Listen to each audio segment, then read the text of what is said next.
Evening, Edgar. Could I get your professional opinion? Please speak, but I have something important to tell you. This strain of flu, it's very different from the one I saw in Europe. It's downright peculiar. Really? What makes you say that?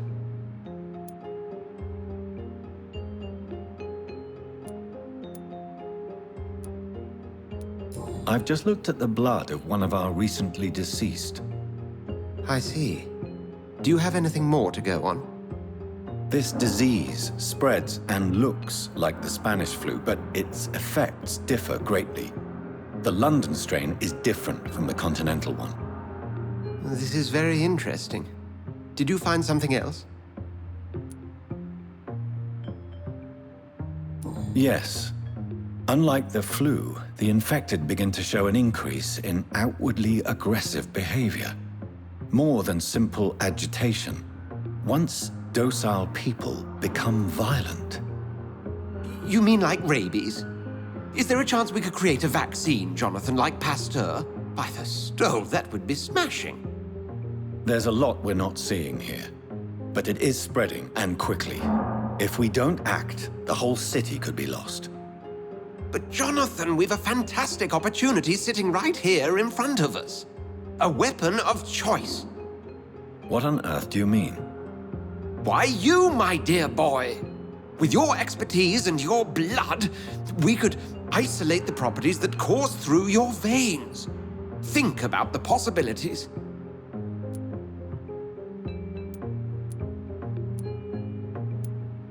I admit it did occur to me. Blood seems to be the common factor in all of this. I totally agree. We're in uncharted territory here. Maybe it's just wishful thinking, but imagine the possibilities. We'll discuss this more later. Thank you for your time. No, thank you, Jonathan. But as I said, I needed to talk to you. I have some rather bad news. Yes?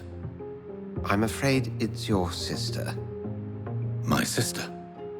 She's to be buried this evening at Whitechapel Cemetery. Your mother published the obituary this morning. I see. I'm sorry, Jonathan.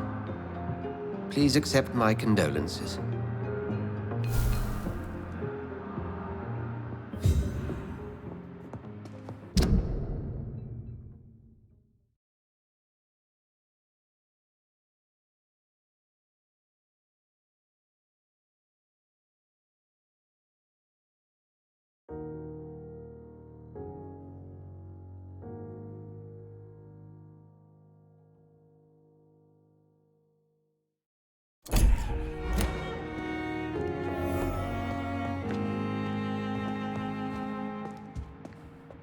I need to talk to you, Edgar. Please do so. So you manage a hospital financed by a vampire? Yes, Pembroke was founded by Lady Ashbury. She's also our largest donor. A convenient yet expensive way to have a fresh supply of blood on hand, day and night, don't you think? All vampires drink blood by nature. Me, I praise the lady's exemplary moral fiber. If I may inquire, how did you meet her? Well, Jonathan, she sought me out and offered me the position. It's been a very profitable partnership for both parties. Do you know anything about the vampire hunters in the East End? Without a doubt, it's the Guard of Prewen. Zealots to the last man. Where do they come from? Once they shared the Brotherhood's ideology on non-intervention, but they concluded vampires were a scourge. They're definitely well organized and equipped. They're extremely dangerous and not to be trifled with. To them, you're a feral beast, and I, your accomplice. Nurse Crane will not be returning to Pembroke Hospital. Oh, really? Did something happen? She seems such a very capable woman.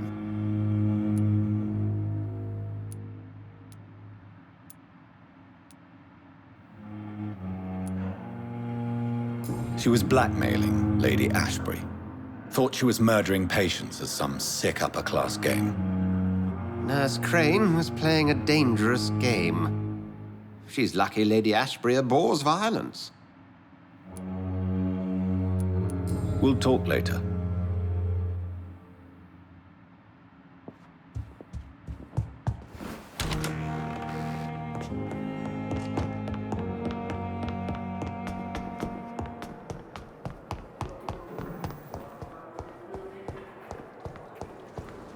I never thought I would have to attend my murdered sister's funeral.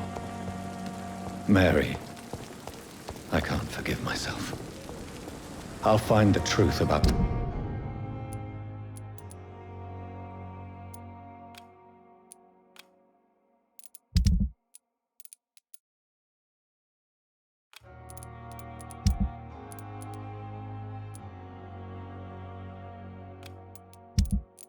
what happened to us. I swear.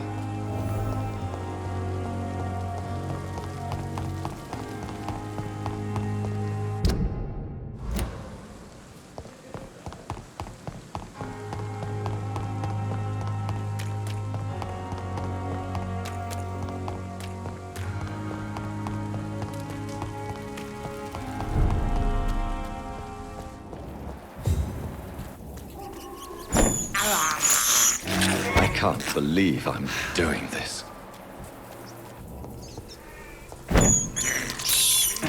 This is despicable.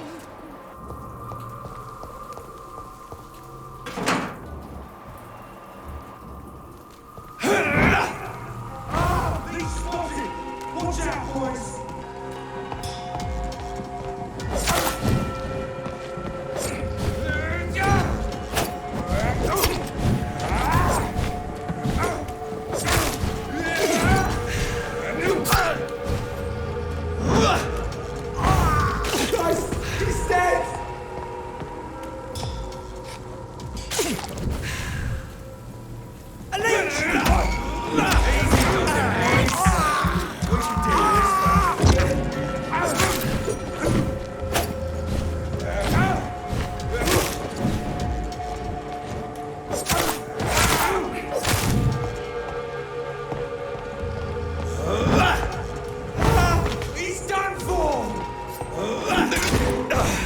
Doesn't like fire, does he?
Sir, step away!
There's one of them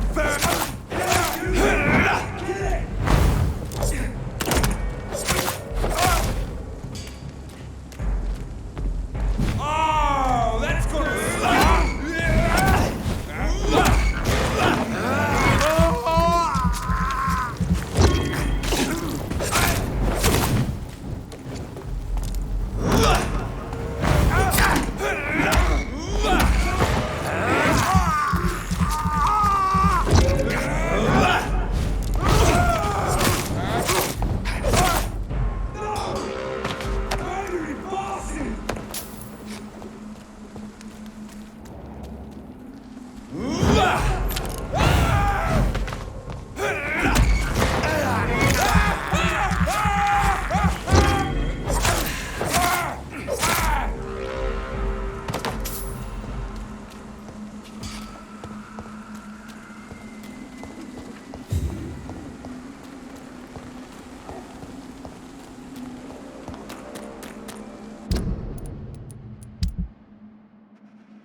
My dear sister, I don't know if I have the strength.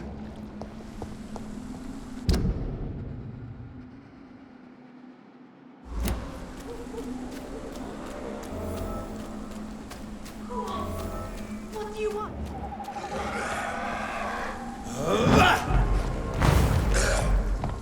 Somebody help!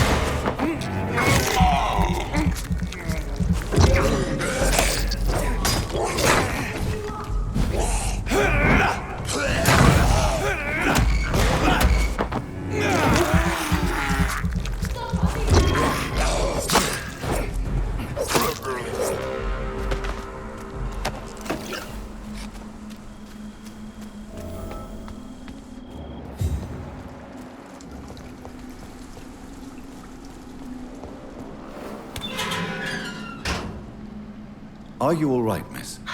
I don't know. Who were those people? They wanted to kill me. Why? They've lost their minds in the epidemic. They won't come back for now. You seem to know a lot about them, sir. I'm Dr. Jonathan Reid.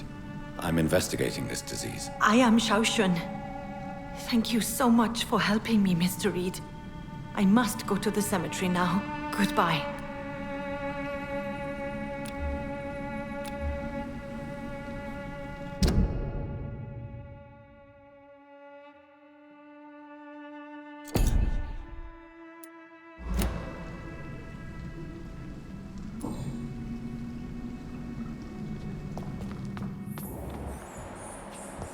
Carnage. Is Father Whitaker's disciple among the bodies, I wonder? This man's far too old to be Samuel. No. By the look of his clothes, this man's a docker. Samuel isn't here. I had better follow the blood trail.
As I feared.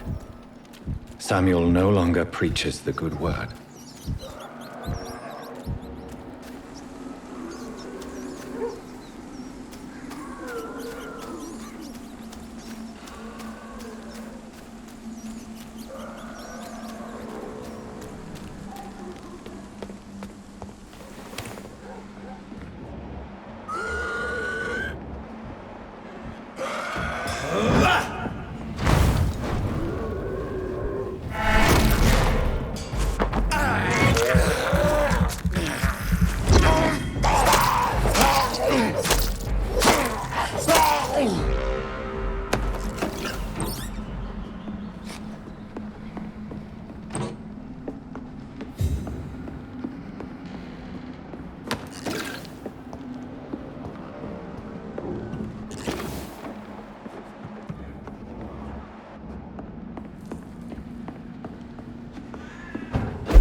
I cannot enter.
Since I can't reveal myself to my mother now, I must find a discreet spot to attend the ceremony.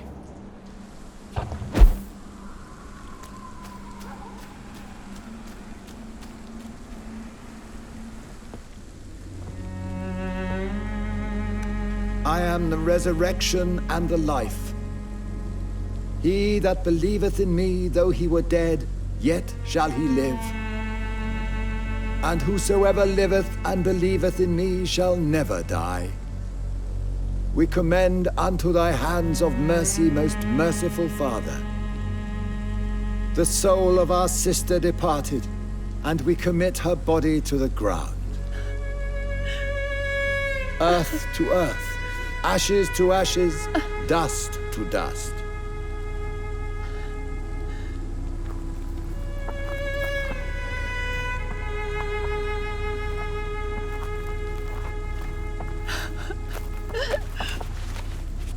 Why kill my Mary and stick her here in this cold, god-awful place? These are the legal requirements for the epidemic, madam. Oh, Avery, I feel so tired. Please take me home. Yes, madam.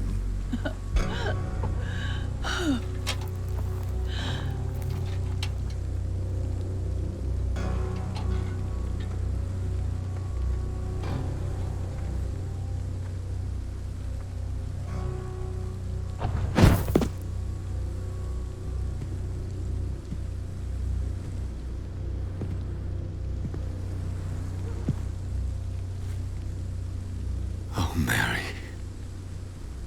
What have I done?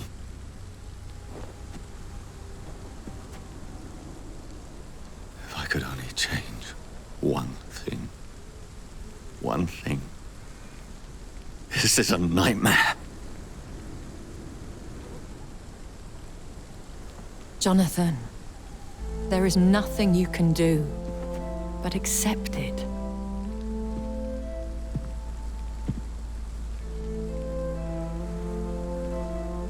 What brings you here? I thought you could use the company. I am so sorry for your loss, Jonathan.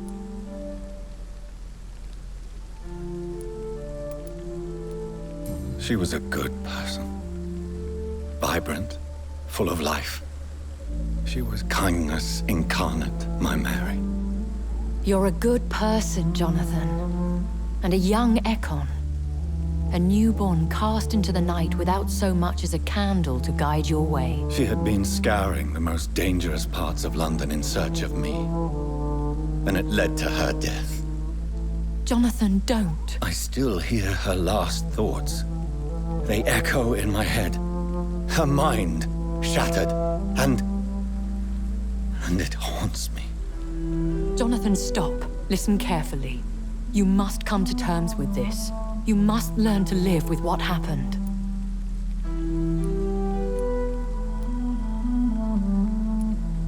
I'm learning. Every night is a new lesson. What I am, what I must do to survive. But my sister, she shouldn't have suffered because of my weakness. Don't you see? You're doing the work of our enemies, feeding your remorse. We are weakest when we grieve, and the guilt blurs our senses. And so this is why you're here. To warn me. You've felt this pain yourself. You too have endured this. I don't want to lose you, Jonathan. I've lost so many friends. Loved ones I cherished. Pray for Mary's forgiveness, if you must.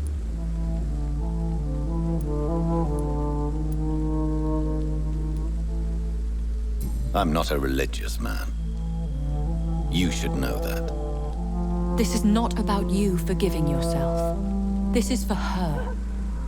This is you telling Mary how sorry you are. What should I do then? St. Mary's Church is not far from here. Go there and make your peace. Find the solace you need. My lady wants me to confess. No, Jonathan. It's you who wants to confess, I think.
Hello, sir.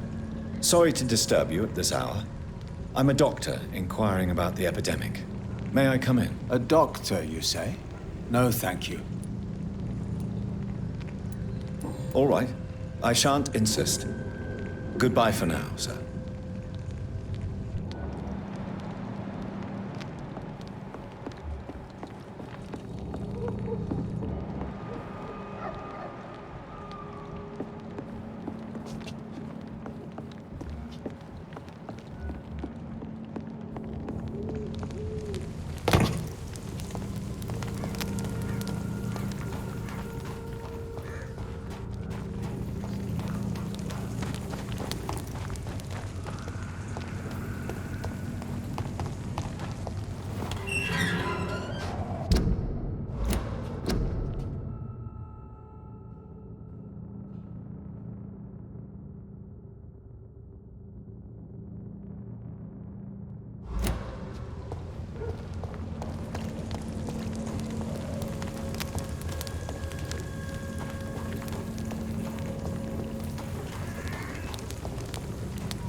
And off to church he goes, a newborn seeking divine consent to lick the blood from the soft and pointy crown. Who are you? Make yourself known. Newborn, you reek of guilt and pointless compassion. Shed your skin, forget your old weaker self. What do you want from me?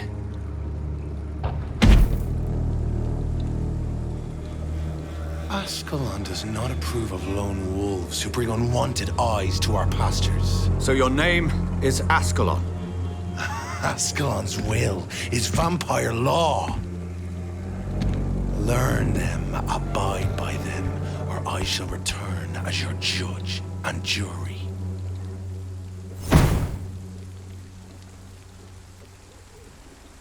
These immortals try my patience with their plans and unsolicited counsel.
can't believe I'm doing this.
my God!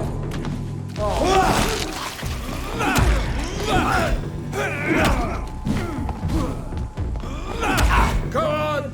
Back to the shadows!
Okay.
Sometimes you act like a real jerk, you know that? Oh, come on, Ozzy, don't be like that. What, like what? Like someone who felt betrayed by the man he loves? Did you ever even try to find me? Rescue me? You know, it's not like that. I wanted to. I was so afraid to leave the hospital, not to be seen with you. Look, we survived this shit together. That's all that matters. I know you did your best.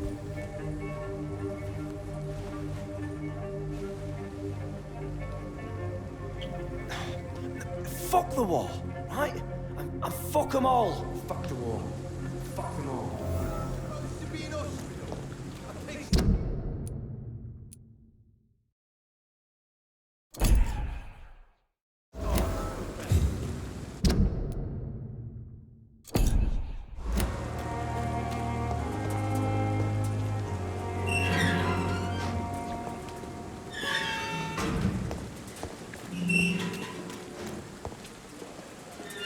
Hello again, Mr. Thatcher. Do you feel any better now? Yes, This neighborhood may stink of dog shit and reek of piss, but to me it smells like the purest mountain air. Do you need medical attention? Don't get me wrong, sir. I'm grateful for what you've done, but I've never felt comfortable with doctors. I'm certain you have your reasons. But let me assure you, I'm not like other doctors you may have consulted with. It is true. You risked your life to save me, after all. It would be impolite to refuse your counsel.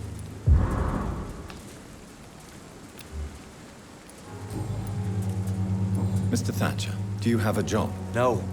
Since I came back from the war, I spent most of my time and energy just trying to forget. I understand what you mean. I was a soldier too. No. Nobody can truly understand what I've gone through. Why were you locked in that sewer? What happened? I went by the canal after an argument with a friend. Got chased by these fucking wankers and had to barricade myself in, despite my claustrophobia. Why did you run? What was the reason for your argument? Newton wanted me to go to a hospital, but I can't stand being closed in. Makes me feel like I'm suffocating. Tell me about your claustrophobia. Has anyone given you an official diagnosis? That's what the bloody doctor said. But I don't want to go to a hospital to get checked again. I'll deal with it my own way.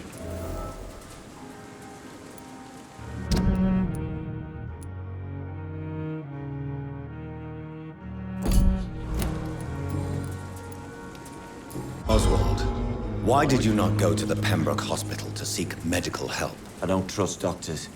All they care about was their careers and processes. I won't be locked in any room again by anyone. Your fear of being trapped is not going to go away by itself. You need professional help. I've seen enough butchers in white coats to last a lifetime. Hospitals reek of chemicals and death. What I need is fresh air.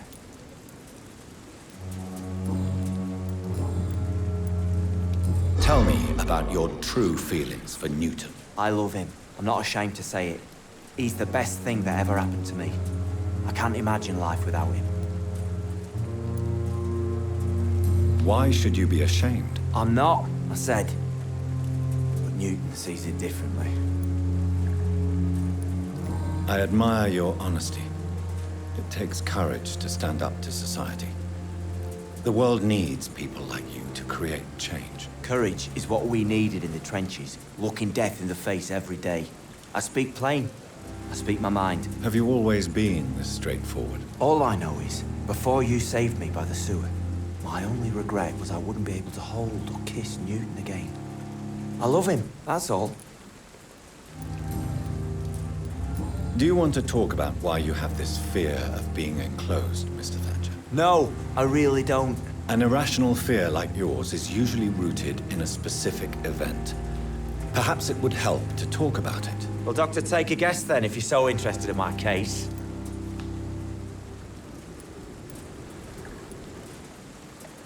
When I rescued you, you expressed joy at seeing the sky again.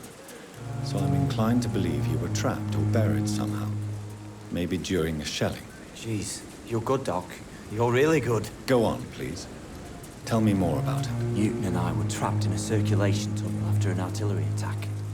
We were buried alive for several days without ever knowing if we'd be found.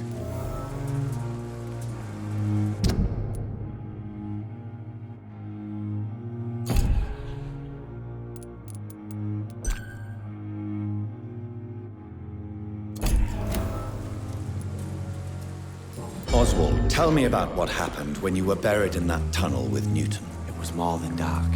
It was black as pitch. Hours seemed like days, and days like months. The terror, the shameful thoughts. Lord have mercy. What you endured was terrifying. It would have completely destroyed weaker men. It did not destroy Newton. Shameful thoughts. Tell me about them. At some point, I don't remember which day, but when I thought we'd never be rescued, that this would be our end, I thought about... Say it, Mr. Thatcher. If you ever want to heal, you have to say it. I thought about what I could do to survive. Just for a few more days. I thought about killing you. Killing and eating him. The man I fucking love.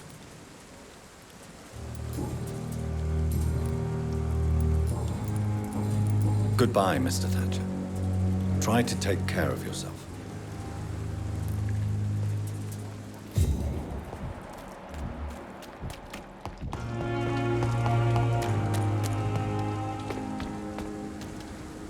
Hello again, Mr. Blight. I'm happy to see Mr. Thatcher is safe, for now.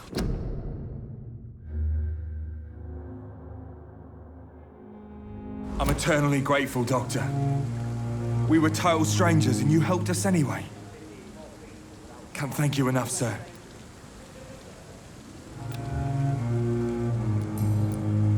Why do you stay here now that Mr. Thatcher's back? It's complicated.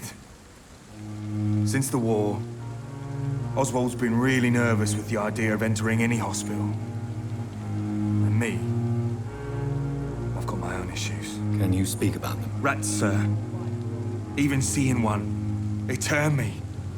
Just want to run. It's that fear that stopped me from going after Oswald when he left. What can you tell me about the war, Mr. Blight? If you want to speak about it, of course. War was...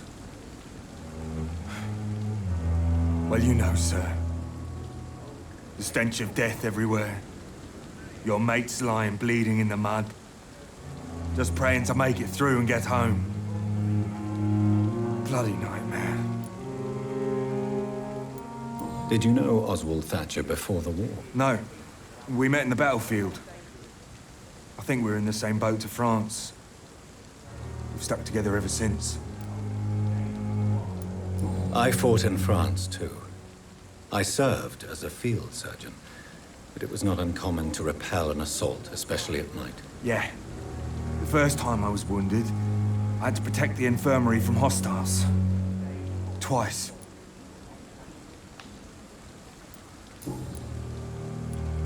You are always welcome at the Pembroke Hospital. As a former officer, I'll be honored to welcome a fellow veteran. I'm not giving up on bringing Oswald back to the hospital. I just need to convince him that he needs some help. Perhaps he needs to reach that decision by himself. Could you speak to him? He doesn't usually listen to doctors, but perhaps because you've been through it, you can talk him round. How do you feel about Oswald Thatcher? You are more than friends, aren't you? I love him. I love Oswald. We knew we wouldn't survive the war without each other. But I am terrified, Doctor. What frightens you so much? What if people find out? Oswald says I'm ashamed, but it ain't that.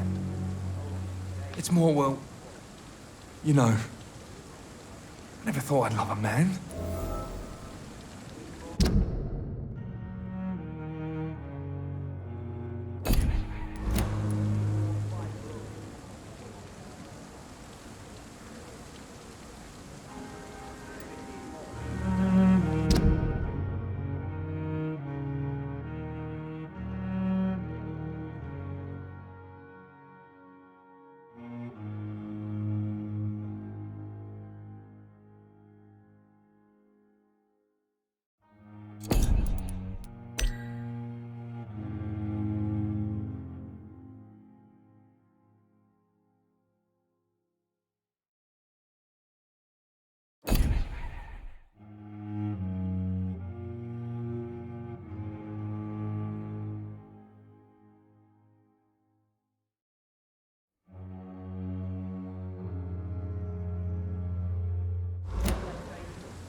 I won't say a word, Mr. Blight. Your secret is safe with me. I fought for my country and I survived. I saw my comrades die. And now society tells me I'm a criminal for who I love. It makes me so angry. What caused your phobia of rats, Newton? It happened last year following an artillery attack. I was trapped for 2 days in a hole under 2 dead soldiers. And there were rats. Go on. It started eating me as soon as I dozed. Gnawing at my ears, my fingers, lips. I couldn't move. Couldn't call for help. I see. No, you don't. You have no idea what it is to wake up buried under bodies.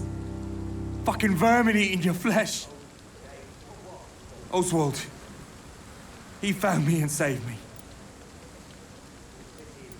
You and Oswald were buried alive during the war. Tell me about it. Yeah. It was last summer. A shell hit our trench and we were buried for a week. Oswald seemed far more traumatized than you by the event. It wasn't the first time it happened to me. Surviving it again gave me strength. You believe that? How did you survive for a week? Luckily for us, there were rations and water in the tunnel. It was an outpost, see? Since then, Oswald's not keen on being inside for too long. Goodbye, Mr. Blight.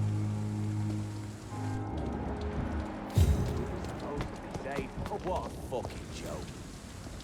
Good evening. Evening.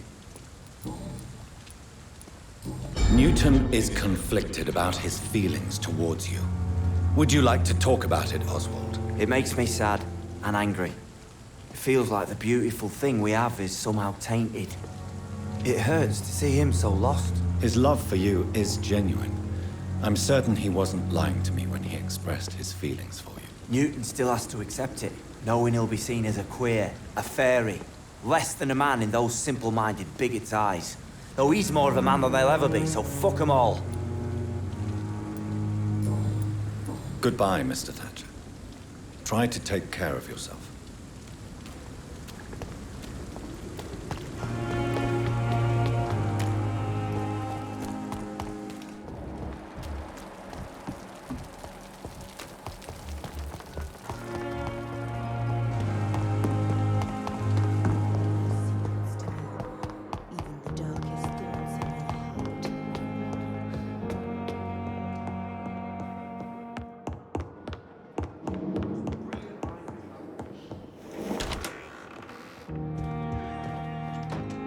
My poor Jonathan. How are you feeling? I'm not certain. I've adjusted to my new condition. I'm at ease, but Mary's funeral, it's brought too many feelings to the surface. If you need a friend, you know that I'm here for you. Have you ever lost a family member to a vampire? By the sacred stole, no. It would tear me apart.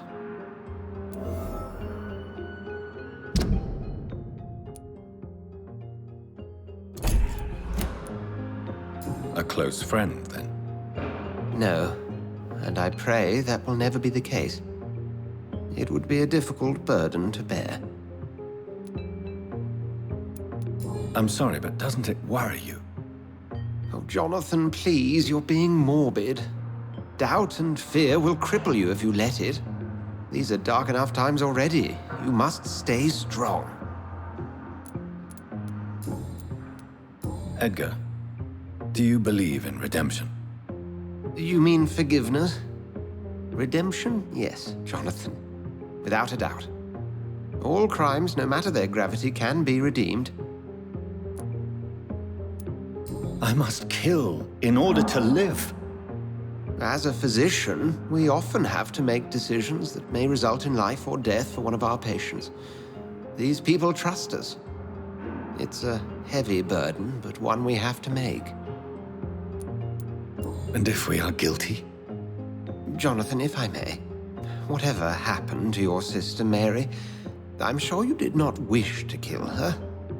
Or if you had the chance, events would unfold quite differently.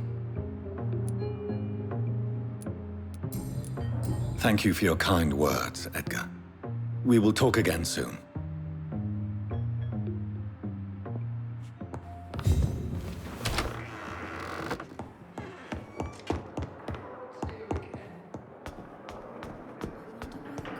Came here in the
wet boots will be proud of me.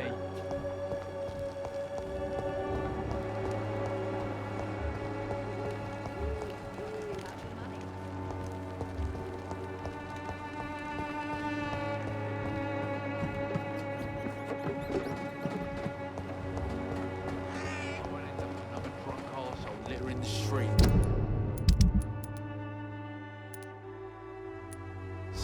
Not me. How are... I'm not your boy, all right?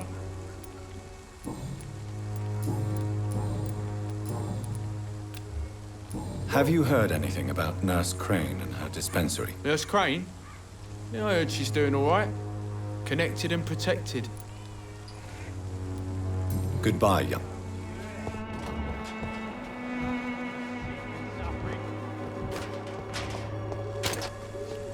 Good evening, Benjamin. I'm afraid not.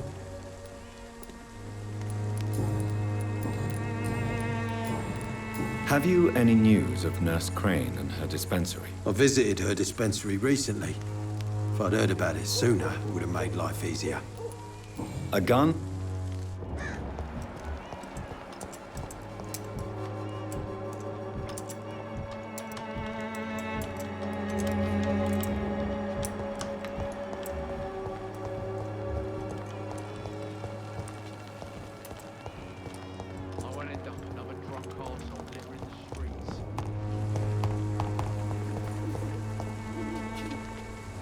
Good evening. You don't seem well, Benjamin. Do you need any help? I always feel ill, sir. It's like I'm never right. I can try to help your body heal, sir. But you must stop destroying it. The war destroyed me, Doctor. A gun? I'll...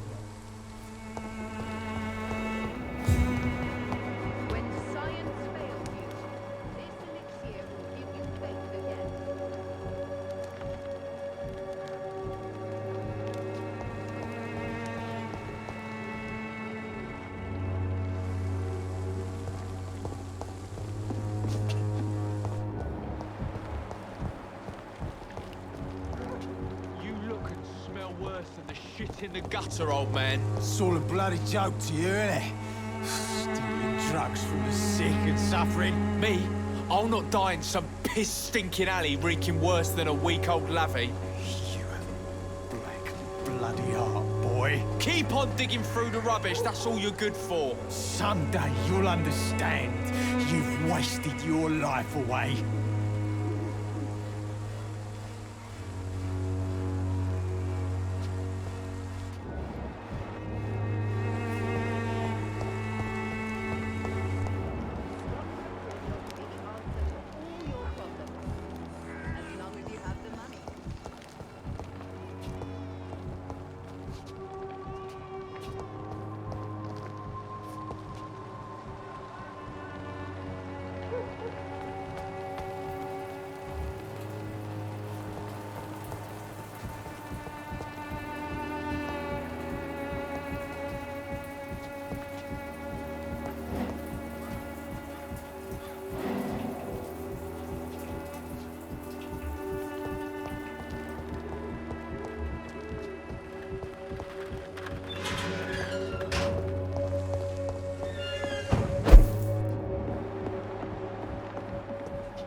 Where is it? I'm sure I threw it in one of these barrels. There's so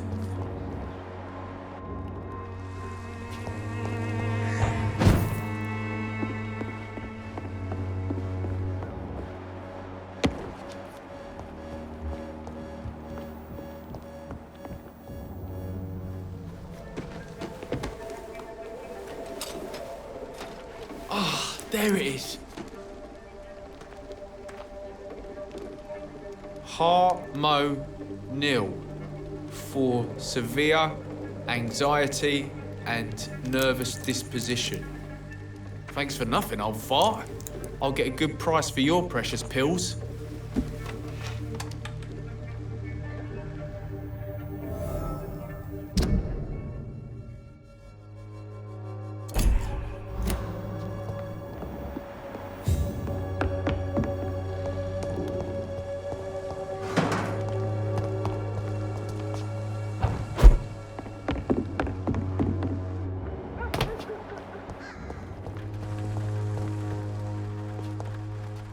How are you, boy? I'm not your boy, all right? Now piss off. It is clear that you have a somewhat contentious relationship with your father. Oh, really? Nothing clever to say? He's an alcoholic. That must make life difficult. Oh, no, it's perfectly fine. No money, no home, no friends to lend a hand.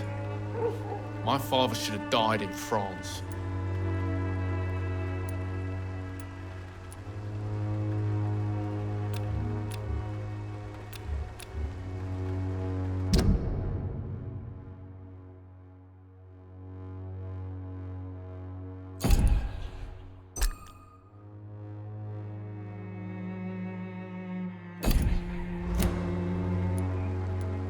War can change you. I have seen many men who have lost their wits on the battlefield. I'm not going to lose any more time with that drunken arse. Me? I prefer to take my chances with the wet boot boys.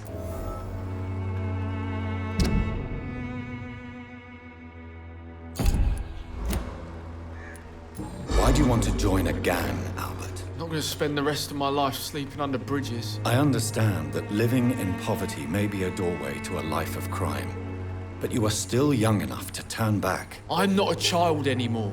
I'm old enough to do what needs to be done.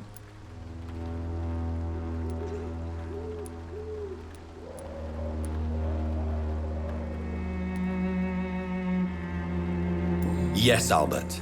You're old enough for the death penalty. So what? A good life and a quick death, that's all I want. Why did you try to steal your father's medication? Why shouldn't I? What has he ever done to earn my respect? Your father seems to hold quite a grudge against you. Man's a walking gym ball. I ain't seen him sober since he got back from the war. But the gun, now that is a surprise. Admit it. You stole the drugs to prove yourself to the gang. Of course I did. The wet boot boys got it sorted. Territory, respect, money. They'll take me in now. Really? Are you sure about that? I don't see them. I was supposed to meet one of their boys to prove I'm not a loser. Maybe something happened. Goodbye, young man.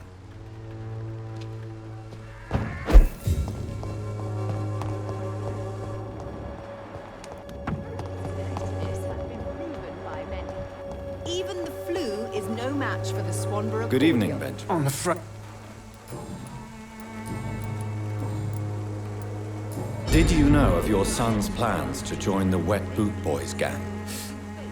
Barely survived the war, just to come back and see me wife die of the flu, and my son turn into a petty thug.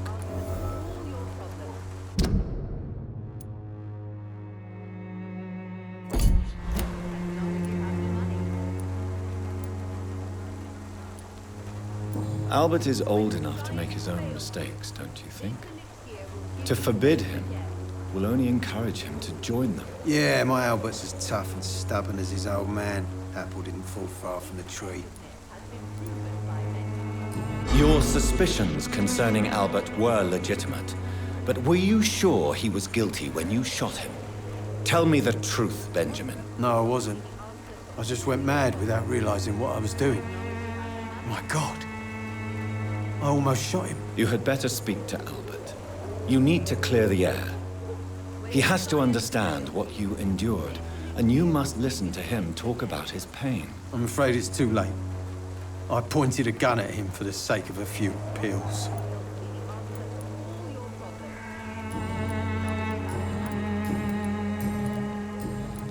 A gun? Its effectiveness has been proven by many. Good evening.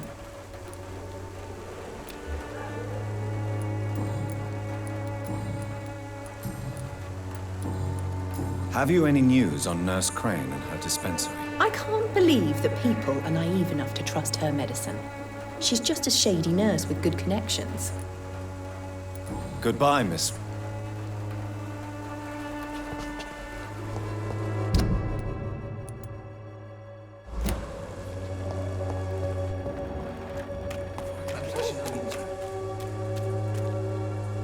Good evening, sir. Do you remember me? If you're here for a reward, you'll be sorely disappointed. But I'll gladly shake the hand of a fellow countryman. I'm not here for a bounty. I'm a doctor. Dr. Reid from the Pembroke. A doctor? In Whitechapel? What an opportunity. My name's Bates. Cadogan Bates. Do you require assistance, Mr. Bates? Not me, but your skills could help a lot of people round here.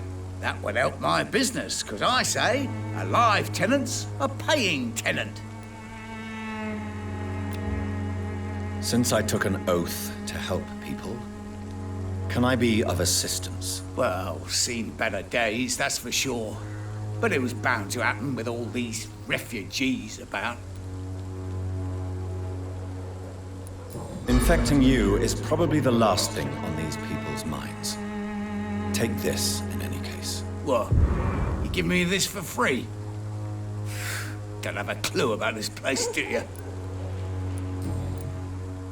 It's unusual to see someone so happy around here, especially considering the current situation. Why should I be sad now?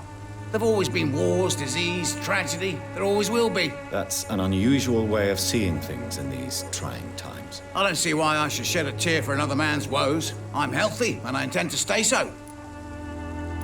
What is your business, exactly? I offer fair lodgings for a modest price to the poor and weary of Whitechapel. I see. And what about those who cannot pay? Well, deals can be done, if you know what I mean. Money's not the only currency. After all, I'm not immune to a pretty face.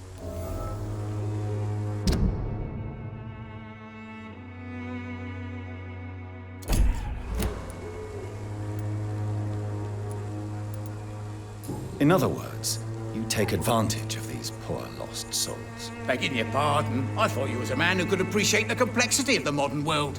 Things ain't just black and white, you know. What help could I possibly be to your business? That's simple. I already get good money from all those fleeing the war. Can you imagine what they'd be willing to pay if I could offer medical assistance too? Mr. Bates, do not make me regret saving your life in this quarantine zone. I understand, Dr. Reid, you're from a good family. Don't want to get your hands dirty. That's fine. I'll be happy to act as your middleman.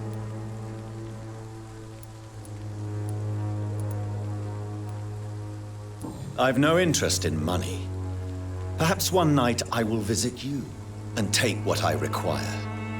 If that should happen, there will be no need for a middleman. So it's a no, then. That's too bad. The Reid tonic could have really helped people, you know, save lives. Isn't that what you do? I mean, people buy that Swamburer's shit. Tell me, what's your honest opinion of the increasing violence in London? People are just beginning to discover what we've always known. This city's rotten to the core. They just took their bloody time to wake up and notice it. What do you mean? People are acting like the violence is news. But it's always been savage down here. It just bubbles to the surface every now and again.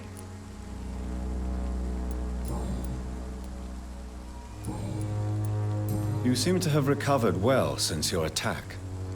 Do you ever think about what happened to you? Not much. It was a fucking nightmare. Savages, absolute bloody savages. Their appearance.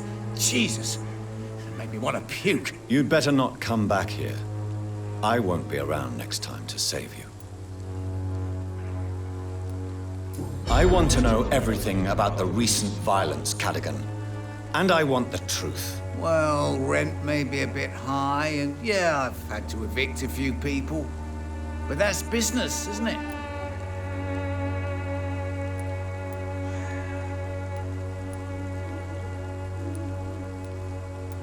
Take this as my final warning.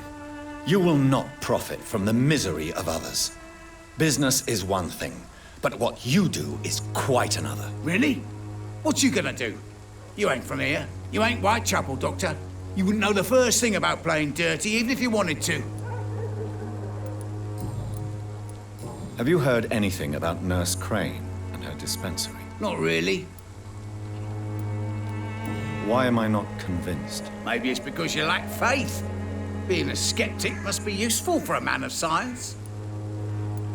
A man such as yourself, knee-deep in the muck of Whitechapel, must know more.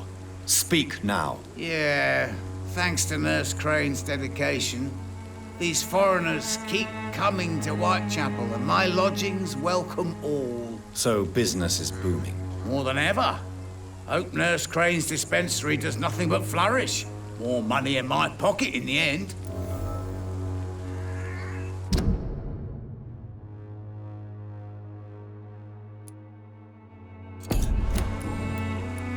Goodbye, Mr. Bates.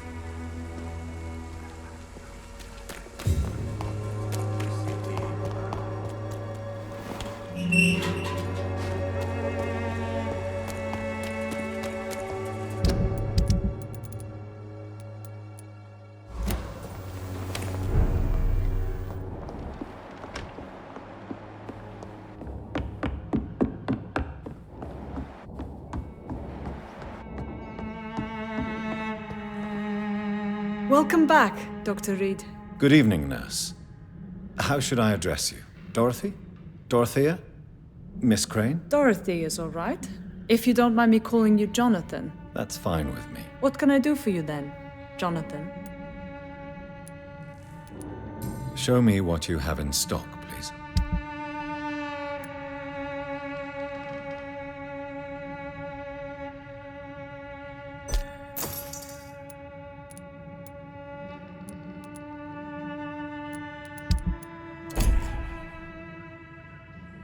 Welcome back, Jonathan. Do you need anything? How is the sanitary situation in Whitechapel? I don't know whether you have undertaken your own patrols or examinations, but local health seems stable. How are things going in the dispensary? Things are going fine since we made our arrangement. Do you have many patients? A few, but most of them just pass through and go back home, especially since those vigilantes stormed the building on the night you were here. Have there been any more attacks by the uniformed men? No. It looks like they have found another business to extort. How are things going in the dispensary? Things are going fine since we made our arrangement. How are things going? Things are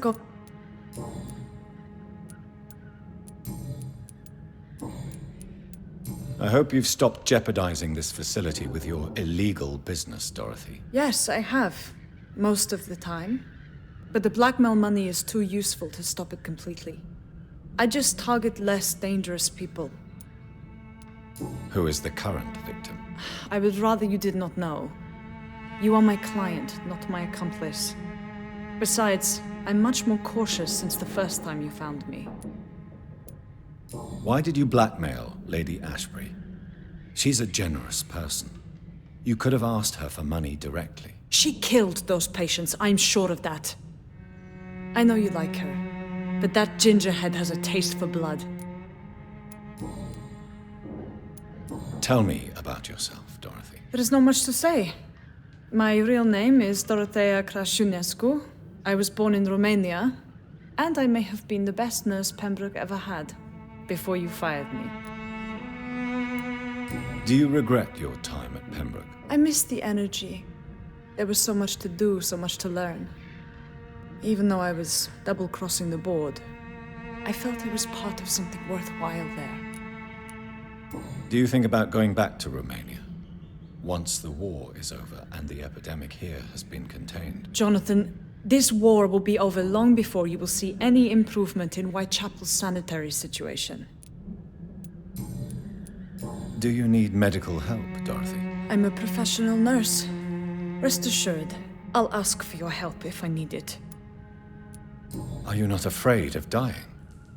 The epidemic is deadly and very contagious. I'm more afraid of being locked in a cell. I've seen what most hospitals do to the sick staff. They keep them hidden to avoid panic. Do you trust me? You forced me to resign after you caught me trying to save a dying patient. Of course I trust you. You're a blackmailer, just like me.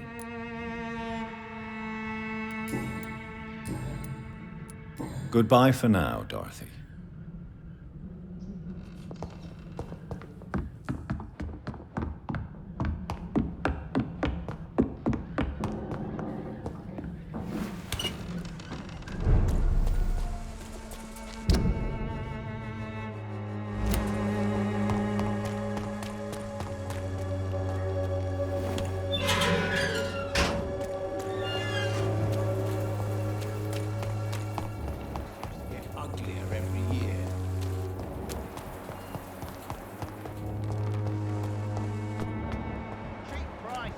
quality.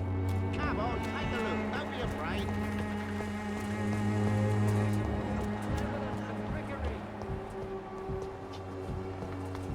You are blinded by your false faith, imprisoned by your daily routine, unable to see the true horror around you. Good evening, Mr. Whitaker. It's Father Whitaker, my son.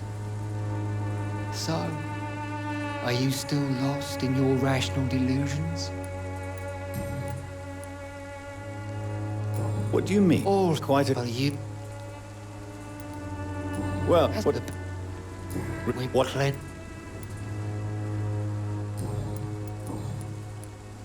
Tobias Whitaker, confess why you burnt those people alive. I have done what no one was ready to do.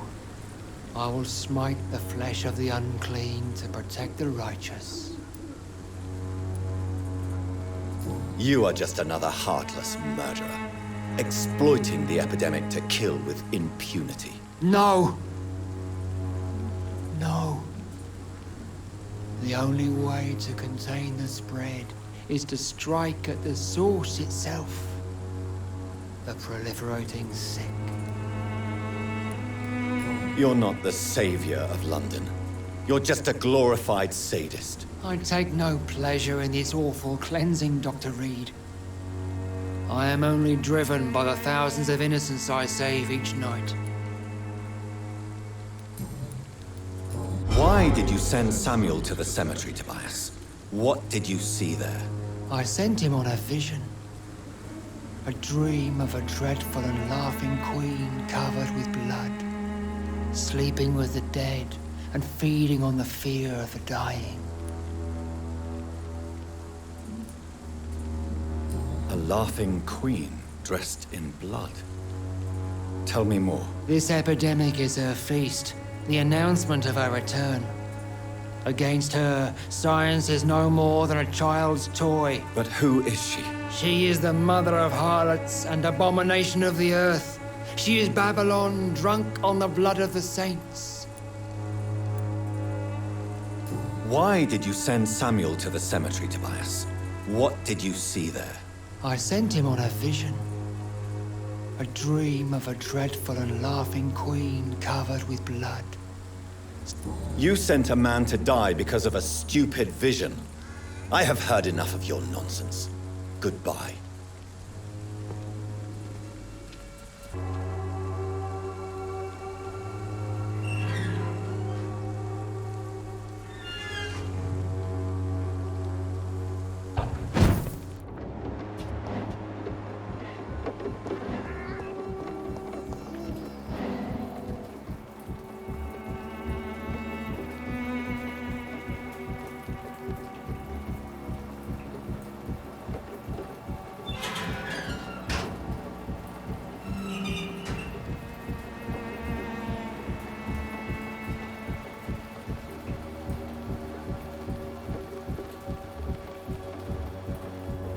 You still want more from Christina?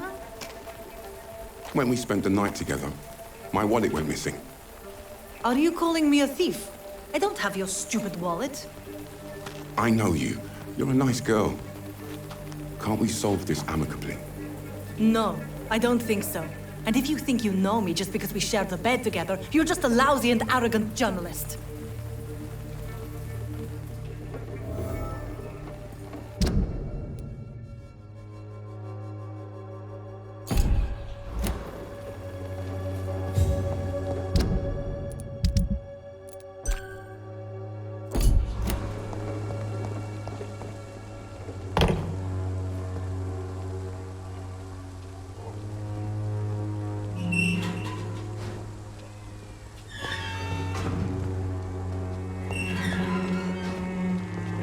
Good evening, Doctor. Can I help you? Tell me, Clayton, do you really think this young woman stole your wallet? Christina? Yes. I recently met her. A nice girl, despite her questionable conduct. How exactly did you meet Christina? During my investigation, I offered my hotel room to her. to rest and get away from the street. And what happened? The next morning, my wallet and my watch had disappeared. I suppose that's what you get for being a good Samaritan.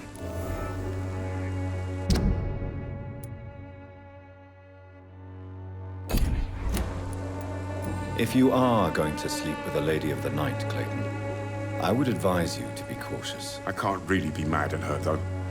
She's just trying to survive. She doesn't have many options.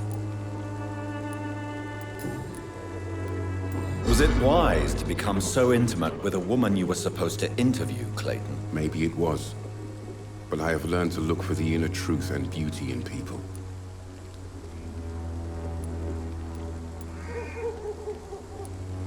I apologize. I didn't mean to be rude. What can you tell me about this woman? She is very sensitive. So nostalgic about her country. I saw her cry once because she'd lost a precious souvenir from her homeland. What was it? A scarf her brother gave her before she came to England. Why are you so concerned? You seem to have something on your mind, Mr. Darby. That we could make peace if I could find it and give it back to her. But I'm afraid she lost the scarf somewhere during her night shift.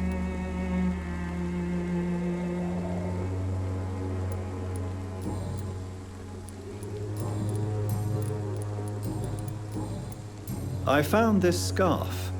I believe its owner would be happier to receive it from you. Dr. Reid, I may be a humble and dogged reporter, but I recognize a gentleman when I see one. Take this for your trouble. Mr. Darby, I believe your feelings for Christina are deeper than you might admit. I'm the journalist here. I'm the one who makes assertions. But as a journalist, you also have to honor the truth. So, what is the truth about you and Christina? I won't use the word romance, but yes, I do care for her. A lot. I hope the feeling is mutual. Ridiculous, is it not?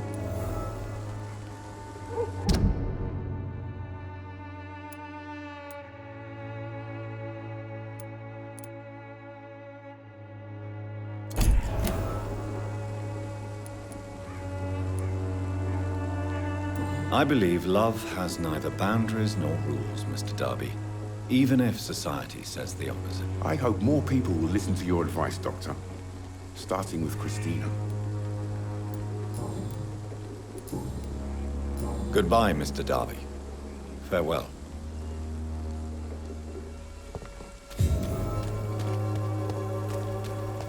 I'm cheap and I'm clean, I promise. Good evening. Change. Did you steal Clayton Darby's wallet? Tell me the truth, Christina. Of course I stole it. But I never thought he would come back to look for it. Why did you do it? He seems to trust you. For a time I thought he was different from other men. In the end, he just wanted to sleep with me. Same as the others. Perhaps Clayton is different. Maybe you two should talk. A conversation couldn't hurt. I know what I am and what people call me. I sleep with men for money. If I can accept that, why can't he? No. My future is with the ones I love, not with Clayton Darby. The ones you love? The money you stole is not for you, then? My brother is still in our hometown in Romania. I am the only one who can buy him a ticket to England.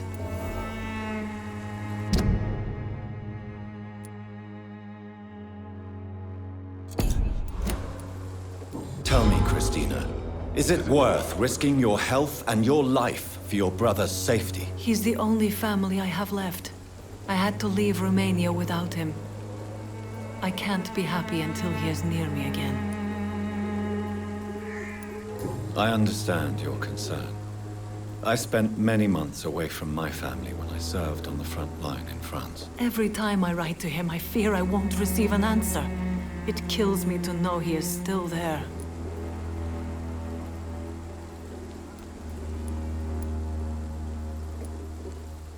England is perhaps not the best place in the world to live at the present time. Are you certain it's worth the sacrifice? You think you know it all because you fought in the war. But my brother is no soldier. I know. We all understand the risks to soldiers.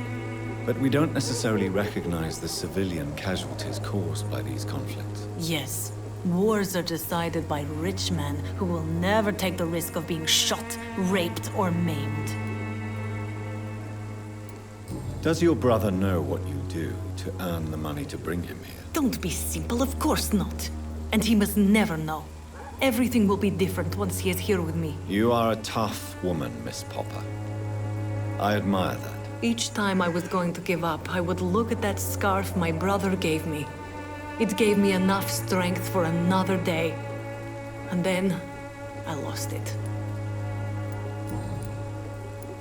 Clayton's feelings towards you are romantic and serious. Is this feeling mutual, Christina? That is the least of my concerns, Dr. Reid. Perhaps Clayton has time to think about these things, but I don't. If you had time to question your heart, what would it say? That men are pigs. But it doesn't bother me as long as they pay.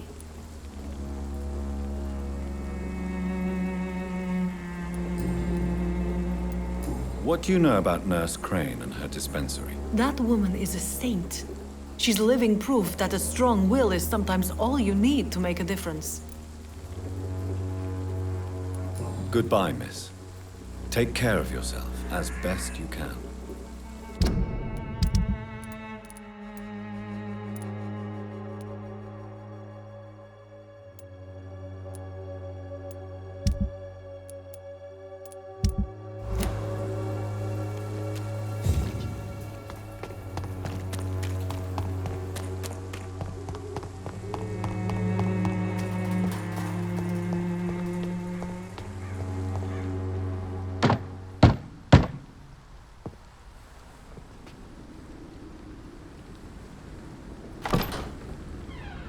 Yes? What is it that you want? I'm sorry to disturb you at such a late hour. No worries, my son. I'm still quite awake, having just returned from a funeral. Yes, I know. I've forgotten what I wanted. I don't know.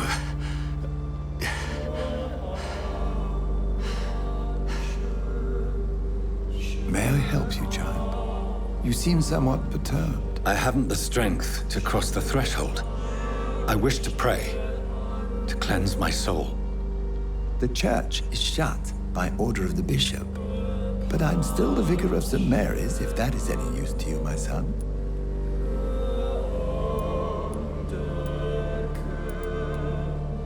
You seem to me a good soul, Vicar. But this is a personal matter. There are no secrets from God, my son. If your heart needs comfort, consider me your chapel. For I can be as silent as stone.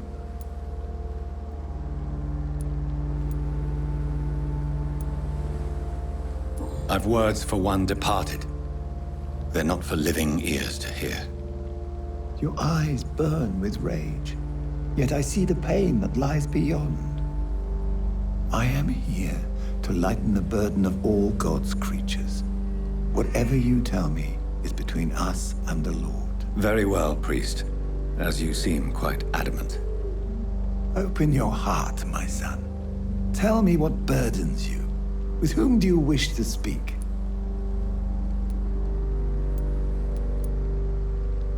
She was my sister. You seem so troubled by the loss of this girl. What happened to her?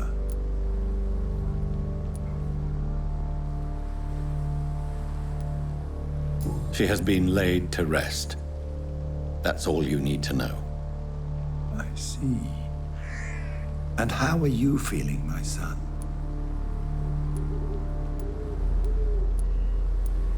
I feel responsible. The pain is consuming me. I have a final question for you, my son. This is of the utmost importance. Ask your question, Vicar. What would you like her to know?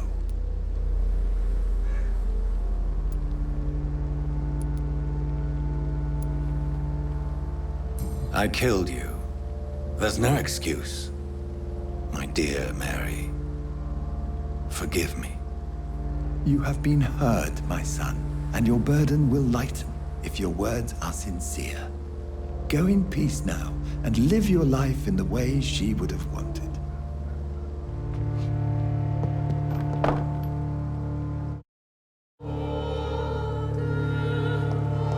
Whatever happened on this dock is between my sister and I. It does not concern God at all.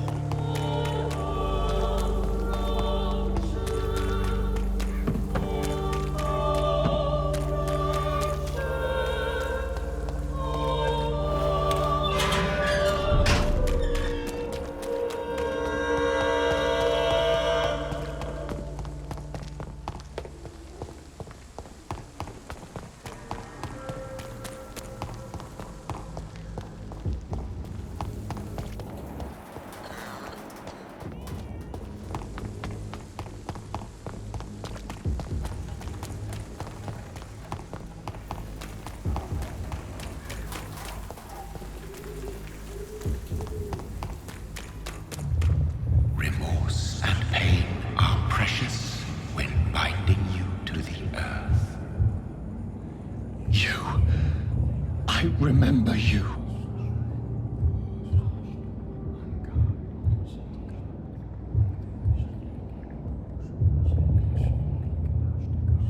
Fear be gone. I would harm no child of my making. This is your doing.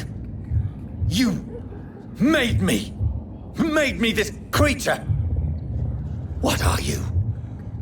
I am the land. You are our champion.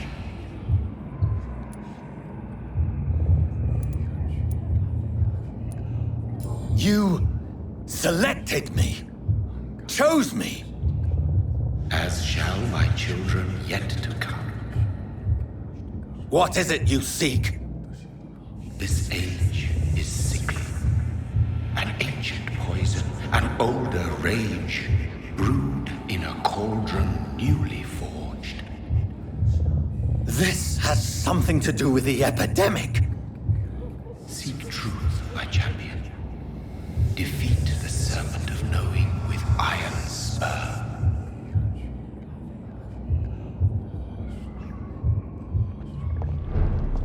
I've had enough of others making decisions for me, pretending to know how I should feel or behave.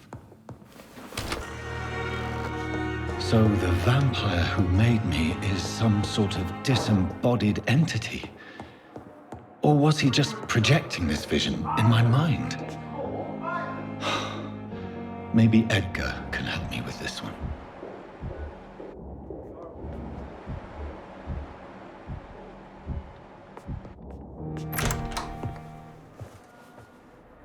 God protect us. You've got a leech in the hospital. Yes, my hospital. My mission is to heal while you go about warring. You've set the table for a snake. I wonder why there's venom in your food. I'm growing tired of your song. You're a woodsman, McCullum, not a doctor. Return to your hunt. Remember, I've a good nose for machinations. I can flare the scent at a mile. You can't hide from the god. Leave him, Jonathan. This is sacred ground. Neutral territory. And I just had the carpet cleaned.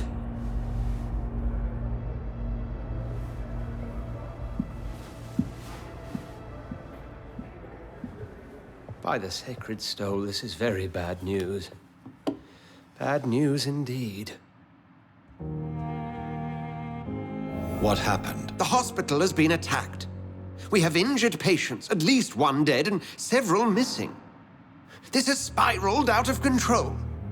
Even the most infirm are asking to be allowed to return home.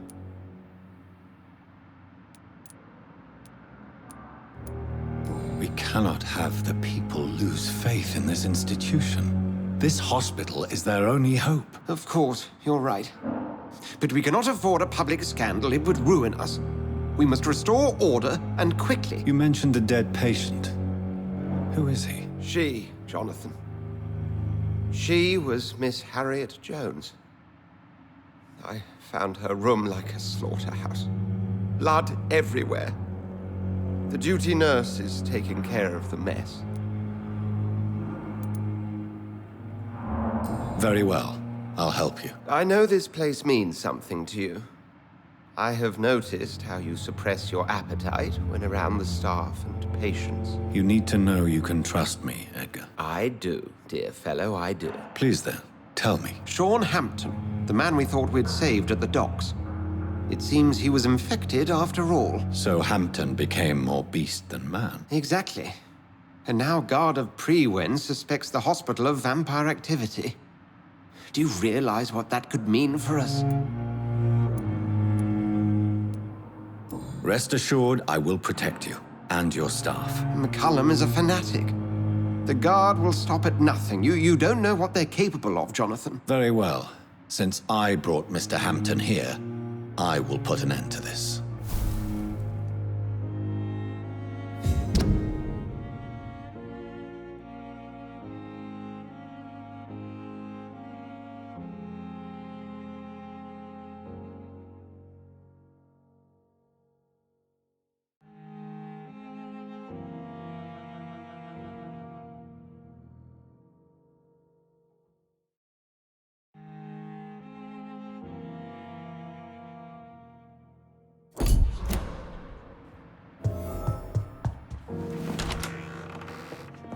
Sean Hampton lives and breathes for the well-being of his flock. There's no other place he would go but the docks.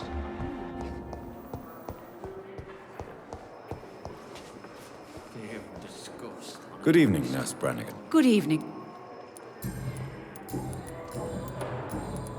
What can you tell me about the recent events in the hospital? That Mr. Hampton killed Miss Jones in her room, then ran away. And did you see all this? No.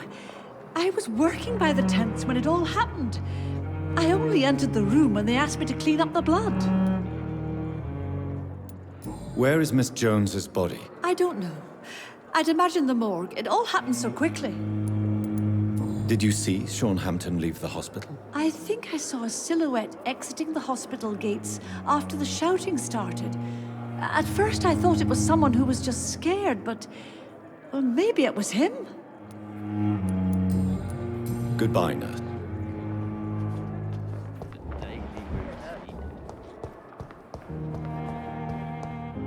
What on earth happened here?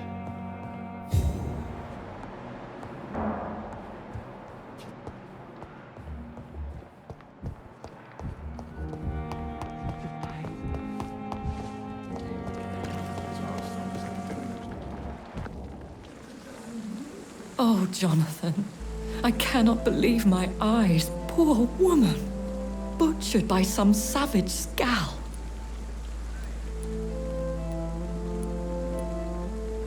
Yes, and I'm afraid I'm at least partially responsible.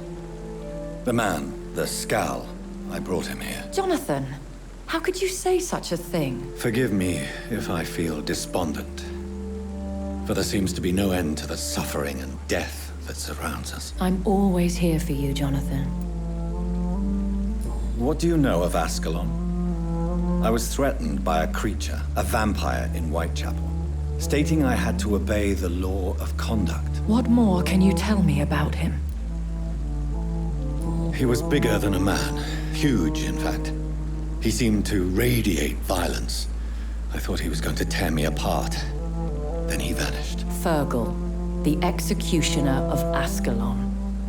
You were fortunate he was not after you, but rather out doing his master's bidding. What is Ascalon? The Ascalon Club are the most powerful vampires in Britain and exert tremendous influence.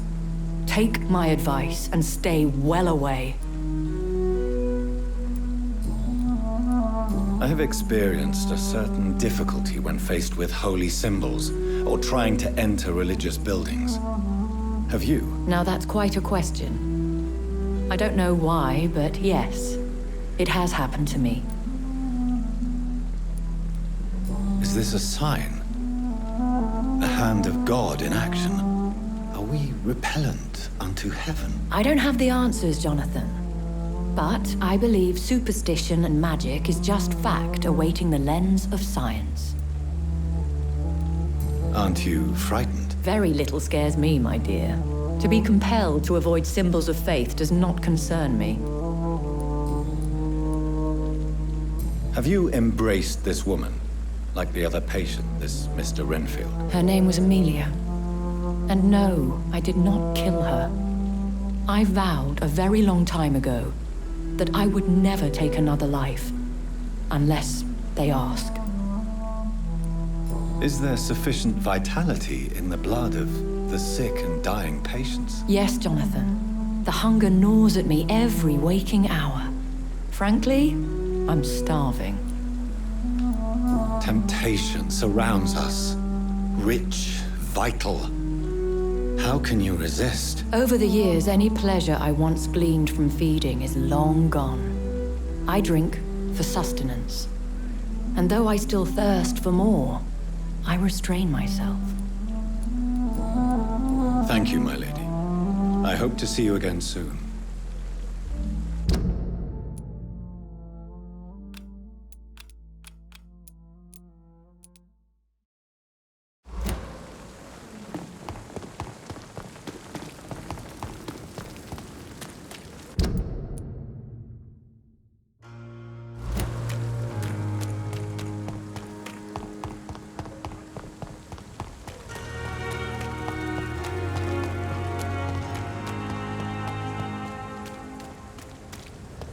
It seems the Priwen are redoubling their patrols in the district. I must be more Please, careful. sir. I can't let you through. Not a safe place. Right now, sir.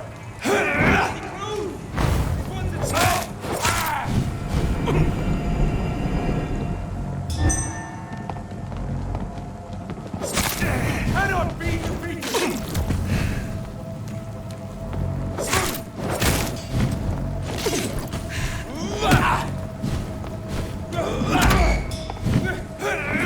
Keep your eyes on it!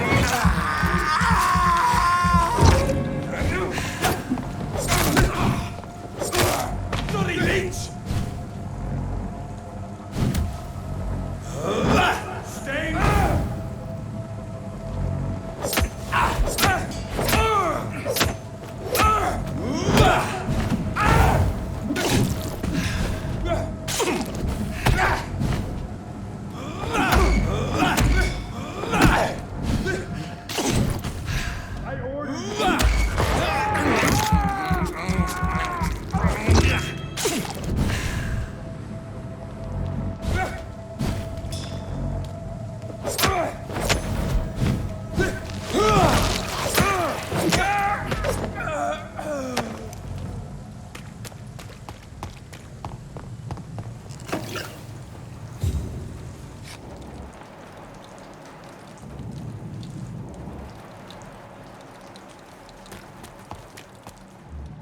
Steady, boys! We got one of them here!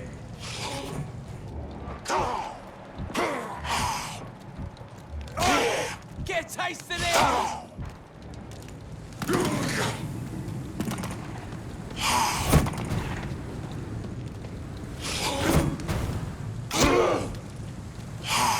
That's gotta hurt!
Opium is one of the main ingredients of Strickland's medication.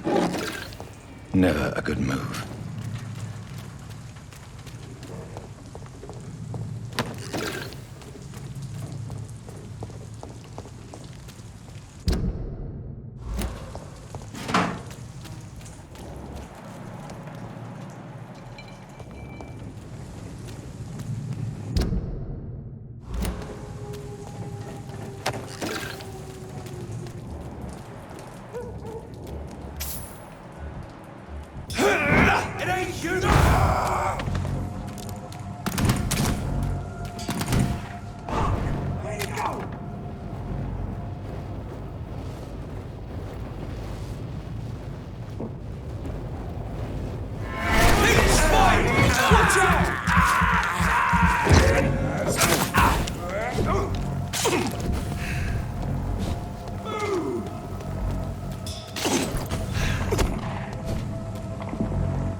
Braille. I need someone who can read this.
Are you all right, sir? What are you doing in a place like this? I'm not sure that's any of your business. I hope you realize that staying here will put your life at great risk. Pah! I'm not afraid of these guards of Priwen, or whatever these thugs call themselves. I can still kick some respect into those youngsters. I wasn't specifically referring to them, but are you really after these men? Why? They took my boy! I've had no news since he joined that crazy gang. So I decided to come and find him myself, to get some answers. I see. But as I said, your life is at risk if you stay here. And I'm not referring to the gangs either. You should leave, sir. Well, this part of town used to be nicer, let's say. Perhaps you're right. This isn't the best way to save Andrew.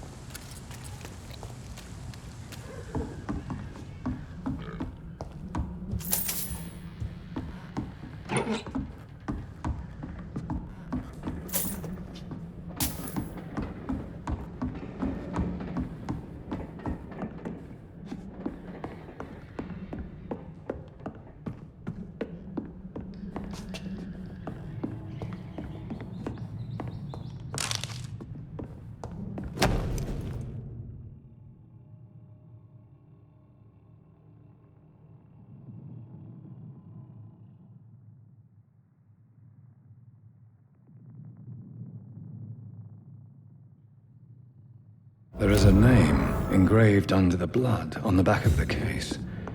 Jack Gillingham. Maybe I should return this watch to his family.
Good evening, sir. Good evening.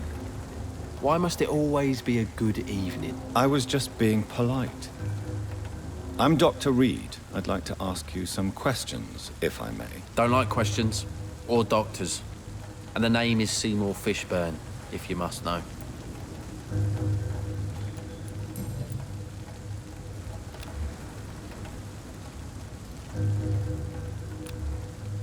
What can you tell me about this part of town? A shithole filled with maggots. Liars and thieves, all of them. Are you thinking about someone in particular? Nope. Hate them all. Especially these petty, whining little shitbag beggars. Is there no one who deserves your leniency, then? Well, Tom from our local is somewhat of a decent bloke. At least, unlike most maggots, he knows how to listen without opening his trap.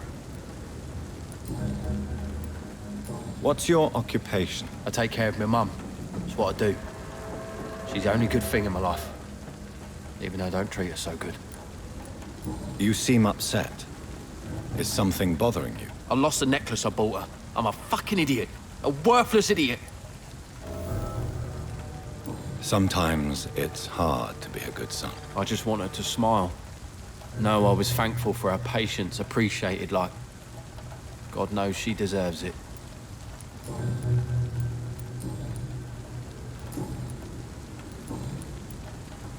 Any chance you can help me find Sean Hampton? The sad saint. Why would you talk to that cunt? Actually, that's confidential. Really? Well, go ask someone else then. I'm sure Tom Watts will gladly answer you. Goodbye, Mr. Fishburne.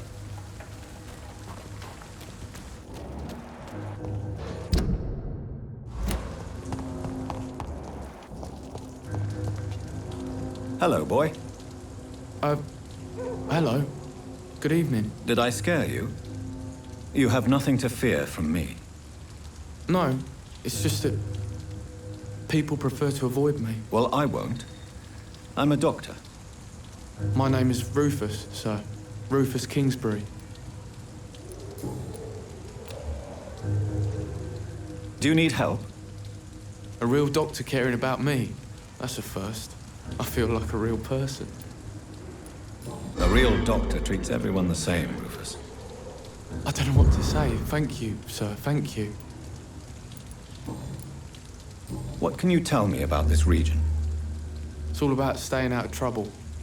But since most people prefer to avoid me, it's pretty easy. Why do people avoid you? They call me Rufus the Curse. Around here, I'm a bit of a bad luck charm. Have you ever thought about leaving? Where else would I go? At least I know these streets and some people around here. This is my city, for better or worse. What do you do around here, Rufus? I listen to the news on the docks, sir. And I smile at those kind enough to spare me a bob. Do you have a job? It's hard to work, what with my head and all. Since I was a boy, I've always had trouble remembering what I do and why I do it. What do people say about this place? Things have been tense between the wet boot boys and the communists. They both feel they should run the docks.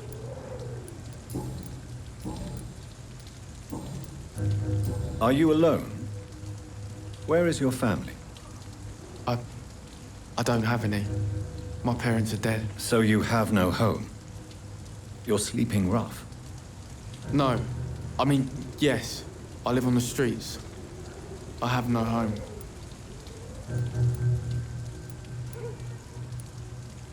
You should be careful, Rufus. There are things that lurk in the shadows of this city. Things that prey on the lonely and the desperate. I've known worse. I'm not all alone. I have Mrs. Fishburne. She's been very kind to me. Why do you think she's so considerate? I can't say, sir. I guess she's a good soul. Sometimes it's like she replaces the mother I lost, even if we're not related.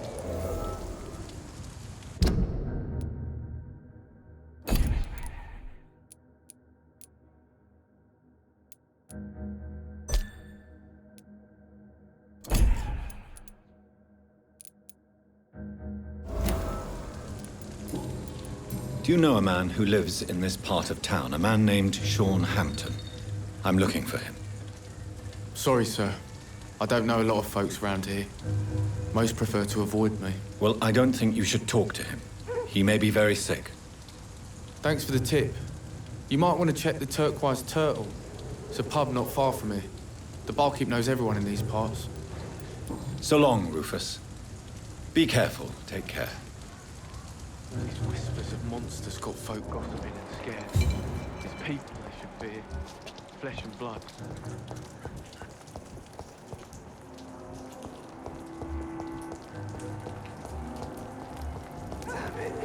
I think drink. Good evening, sir. Whatever. Don't you recognize me? We met a few nights ago. Don't take it personally. I spent a lot of energy forgetting what I did the night before. Yes, you had definitely drunk too much then as well. I'm Dr. Jonathan Reid. I'm Dyson Delaney. I'll try to remember you. This time. Inebriation aside, do you need medical help? Yes. I feel sicker than usual these days. Take this, then. And perhaps you could try to slow down the alcohol intake, too. Hey, Doc, you don't really want me to stop the only remedy I can afford. What do you do for a living, Mr. Delaney? I drink. I drink in the morning and at noon. I drink at night. And then I drink some more. Why do you drink so much? Maybe it's because I prefer dying slowly. Death can be so abrupt. Personally, I like to see mine coming at my own pace. You sound very sad, sir. That's because I am, Doc. Don't you work at all? I'd love to, but I don't have the time. Didn't I tell you? Drink in the morning and at noon. I drink at night. Is there anything in particular that you like about this part of town? Except for the cheap drinks, I mean. How dare you say such a thing? I love this neighborhood. So friendly, so joyful. No reason at all to rejoice, then. Life is hopeless and then we die, is that it? Let me tell you a story. All right. Go on. A few years ago, when I believed a resolute man could change things around here for good, a tragedy occurred nearby. What kind of tragedy? It was a bomb. A bomb that exploded and killed many people. Metal and blood everywhere. Shouts, fire, broken window of the shoe shop, the torn street light. You lost people you loved that day, didn't you? I've lost everything. But you know what the worst part is? I don't even remember where it happened. I've drunk so much to forget it, and now I can't remember where it was. I can't pay my homage to the dead. I'm sorry, Mr. Delaney. It's okay. If you ever find the place, just leave a flower for me there. Even if you tell me where it is. I'm not sure I'd memorize it. Is there anything in particular that you like about this part of town? Except for the cheap drinks, I mean. How dare you say such a thing? I love this neighborhood. So friendly, so joyful. No reason at all to rejoice, then. Life is hopeless and then we die, is that it? Let me tell you a story. Another time, perhaps. Is there anything in... Why are you so cynical? Cynicism is the polite way to express despair, Doctor.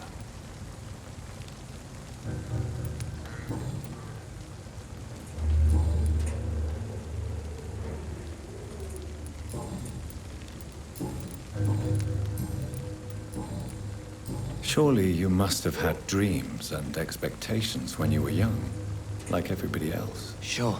I wanted things to change. To really change, and to change for good. The bigger the dream, the harder the fall. Sounds like you were an idealist, which is honorable. No, sir. I was an anarchist, and I believed that exclusive property is a robbery in nature. I wanted a new world to rise from the ashes, Dr. Reid.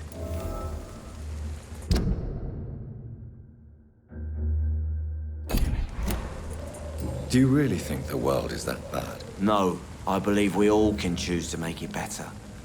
But most of us are too weak, Too corrupt and too guilty.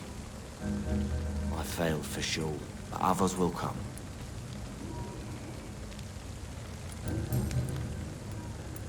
I want to know more about your past as an anarchist, Dyson. I'm still an anarchist, Doctor, make no mistake. I just reject violence as a tool to change the world, unlike my comrades. Do you still see your comrades, then? Even if you don't agree with their methods anymore, I mean. No. I hope they'll come to share my point of view one day.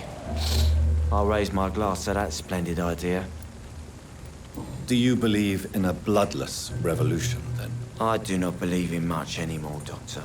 But I'll admit I like your idea of peaceful change. I like it a lot. I'm looking for Mr. Sean Hampton. Do you know where I could find him? I really don't know. I heard he'd been abducted, and I don't know if he's back. Who could tell me, then? About the sad saint. I'll try asking Tom Watts about him. Goodbye, Mr. Delaney.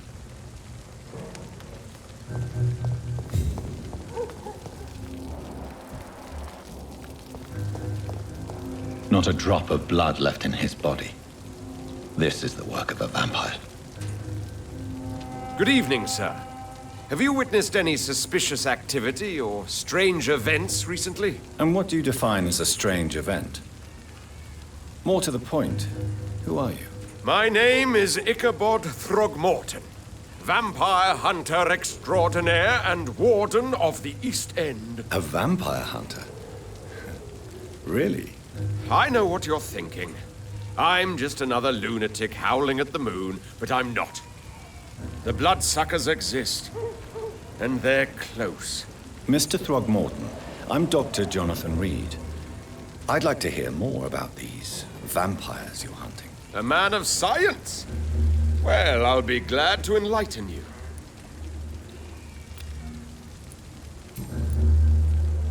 What can you tell me about this neighborhood? Did you hear about what happened to Jack Gillingham? Oh boy. It's a shame I wasn't around to protect him. It's impossible to protect everyone. The violence seems endemic in this part of town. But it's my duty. I am convinced Jack Gillingham was killed by a vampire. These evil rodents are spreading like a plague.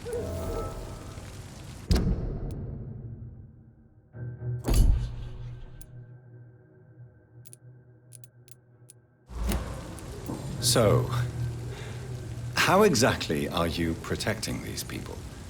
I'm curious. I patrol late at night, investigating anything unusual. I try and encourage people to stay indoors, but people are careless. Can I help in any way? Actually, yes. I plan to put up posters to alert the population to the vampire threat. Are you asking me to paste posters about vampires around the docks? If you wouldn't mind. If you did that, then I can focus on my patrols. How do you identify a vampire? It's simple, really. They can't stand daylight. They're afraid of garlic and holy symbols. They also cannot enter a house without being invited. Have you ever killed one of these creatures? Yourself, I mean. Of course I have. What kind of question is that? It's a dirty business, believe me.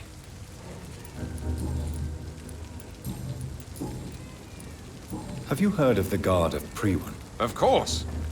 They're dedicated hunters. A little militant for my taste, but they do let anyone join.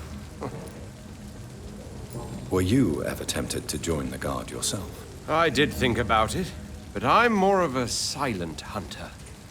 They're more of a sanitary militia. So you hunt alone?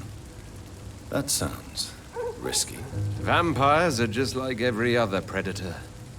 They hunt when they're hungry and follow certain patterns. It's just a matter of observation and patience. I'm looking for Sean Hampton. Can you help me, Mr. Throgmorton? The sad saint? He should be at his night asylum at this hour. But I cannot tell you how to find it, sorry. Really? Why is that? It's nothing personal, Doctor. I'm sure your intentions are good, but people who sleep there, they have plenty of reasons to hide. I could make you tell me, but I respect your refusal. You really believe Sean is a saint, don't you? All I will say is this. Gossip has it that when he was a child, he was molested. By a priest of all people. Funny thing is, though, it only strengthened his faith.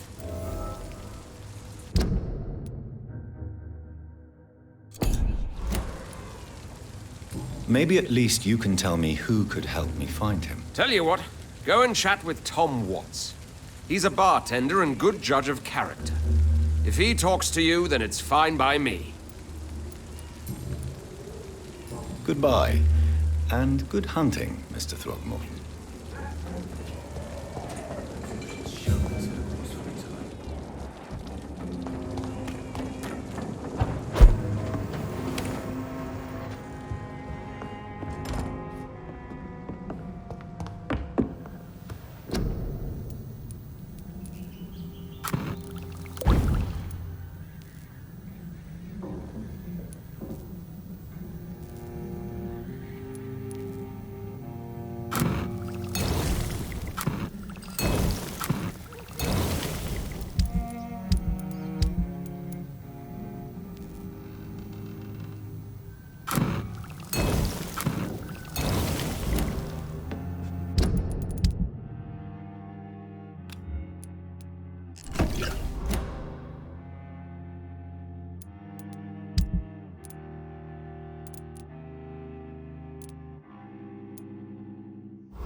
Good evening, miss.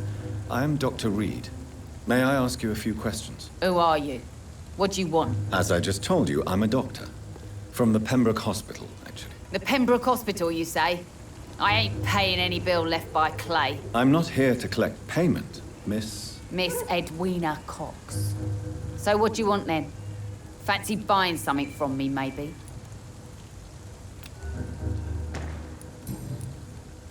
What can you tell me about your work? I'm a businesswoman. I buy and sell things, and I send my wet boot boys after anyone who don't play nice with me. Gang member and shopkeeper.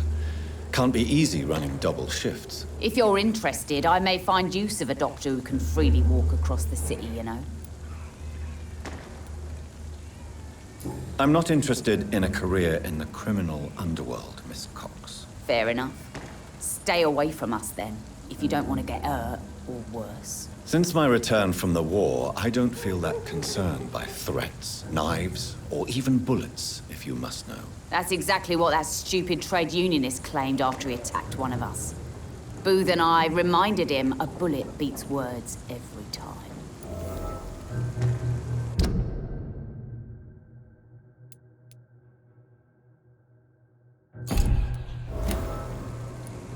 You're quite blunt, aren't you? I like people who know what they want and say what they think. This is a time of great opportunity for those ready to embrace their destiny. What can you tell me about this part of town? You can't trust anyone around here. As soon as you lower your guard, you can be sure some arsehole will take advantage of you. Really? Don't you think that's a little bit excessive? Bastards, all of them. This region only responds to violence and threats. You sound like you're thinking of somebody in particular. Take the gravediggers of Southwark. They must pay me every week, but it looks like they forgot who gave them permission to steal from the dead. Looting corpses in a mass grave. That is a new low. Whatever. Hey, since you're a doctor and all, maybe you can access that forbidden area and remind those bastards what they owe. You still use your husband's name, Edwina. Why is that? Why shouldn't I? He may be a bloody bastard, but I'm still his wife and his name means something round here. You never paid him a visit at the Pembroke Hospital, did you? And I don't intend to. In Clay's case, I'm not against a medical mistake or a little help from the Spanish flu.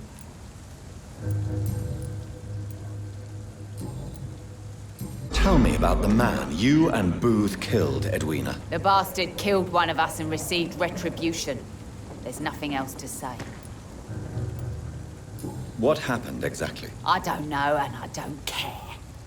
One of ours was killed by that communist bastard, but he didn't brag for long. So you have no idea what really happened, but you executed him anyway. No one messes with the wet boot boys, Doctor. This is our territory, and this is our law. And your conscience is clear.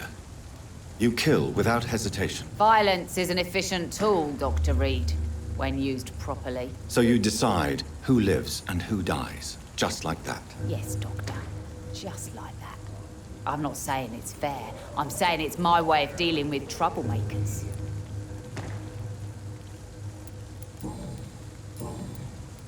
I'm looking for Mr. Sean Hampton. Do you know where I could find him? The sad saint? I heard he was mugged or something. Yes, he was. But he left hospital recently. You don't say. Well, I suppose it's good news for the homeless and the useless. Ask them, they must know something. Can I see what you have to sell? As long as you have money, I'll show you all I have.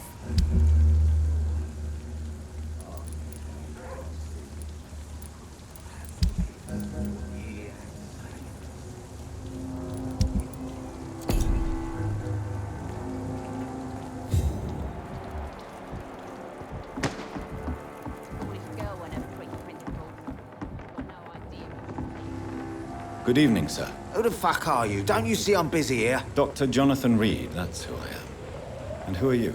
Ah, some fancy gentleman we've got here. Clear off. We don't want strangers on our streets. So you won't tell me your name, then? The name is Booth Digby. Maybe I'll ask my boys to break one or two of your bones, just so you remember it.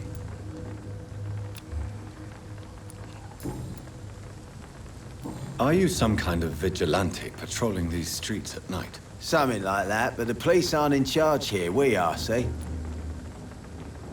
So you're a concerned criminal, is that it? Using funny jokes about me and my boys, are you? Fuck. You must have some balls. I saw many men like you during the war, Mr. Digby. Greedy little cockroaches who feed on despair. I could kill you for saying that. But, nah. You've been a soldier. I can respect that. So, tell me about your gang, then. What? Have you got a death wish? You really want me to answer that? Well, yes. You seem so proud of your status. Why not tell me who you're working for? Oi! I'm the boss, all right? The wet boot boys work for me. All of them. Situation round here is better than other districts because of us. Because of me.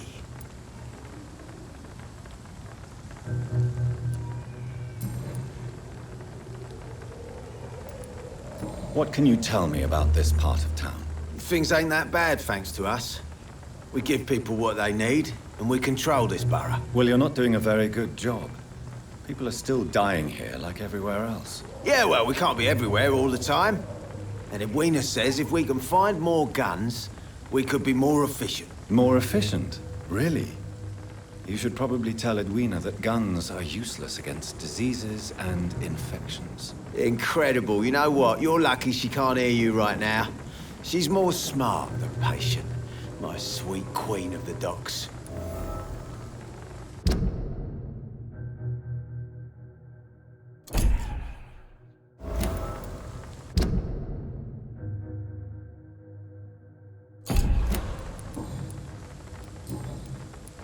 Tell me about the man you killed, Booth. What happened? One of us had been killed, so we had to retaliate. That's the whole story. There has to be more to it than that. No, really. One of us got killed, so the killer had to die. That's how things have always been done round here. No one gives a shit.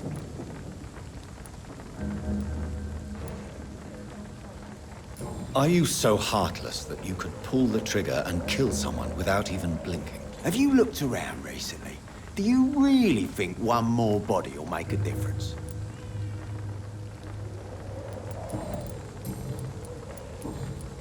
Do you know where I can find Sean Hampton?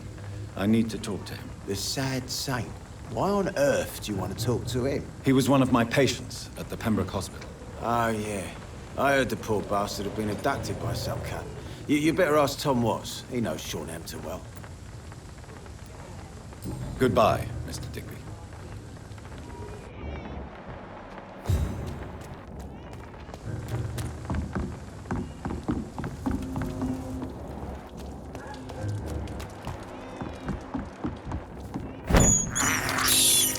I have this thirst for blood.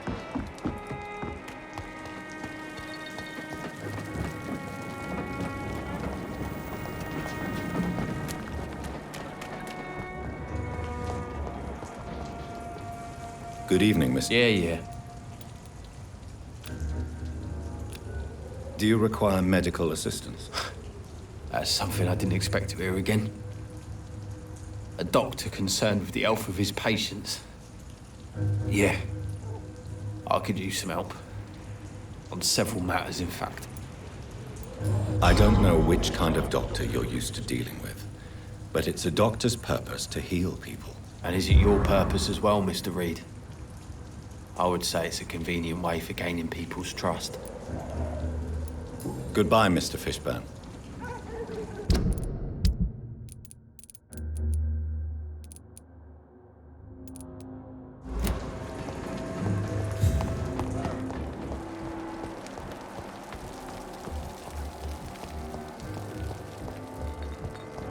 There's gotta be something can be done to get out of it. No? Evening, miss. Well, I never. That's a first. Customers who make that much mess rarely come back. Never mind in fancy togs. I'm much more myself than when we first met. By the way, I'm Jonathan, Dr. Jonathan Reid. Welcome back to the Turquoise Turtle then, Doctor. I'm Sabrina Cavendish. How can I help you? What can you tell me about this area? People don't appreciate that line of questioning round here. You best be more careful with what you say, sir. You look concerned, Miss Cavendish. This is a bad borough. Most people I know are afraid. Most locals will rob you blind, or worse. You best mind your step.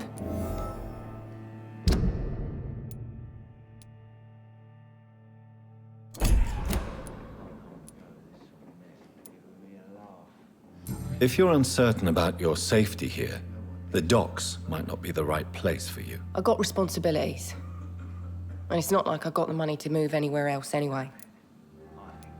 This place seems, how shall I put it, very colorful. I'm sure it has plenty of stories to tell. We get people of all sorts here. It's that rare place in the docks where you can have a drink without being murdered. At least it's not happened yet. So this bar is neutral territory then? Yeah. Tom's convinced this is something the locals need. No one ever draws a weapon here. That's one of the reasons I accepted the job. Your boss must be quite the negotiator to force such an agreement. Yeah. Tom's a great bloke. Mr. Hampton, who runs the night asylum, he's the only other man that's able to keep peace around here.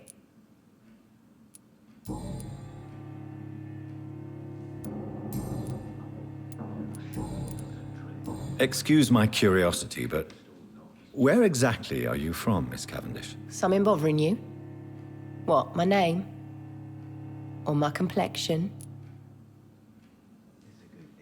Believe me, I never judge someone on their place of birth or the color of their skin. If that's true, you'd be one of the few not to make fun of me. Just you, Tom, Dyson, Miss Fishburne, and of course Mr. Hampton. I'm sorry if I worried you. I was just curious to find out if you know this part of town well. Nosy. My dad was a sailor from Bombay, and my mum was a maid born up in Glasgow. They got married in London. And here I am.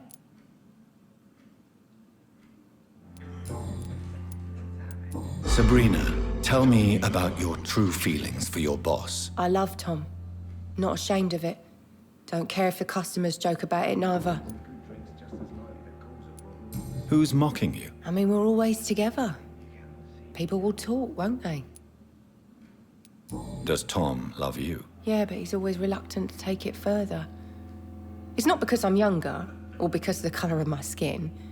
He hates jokes about us.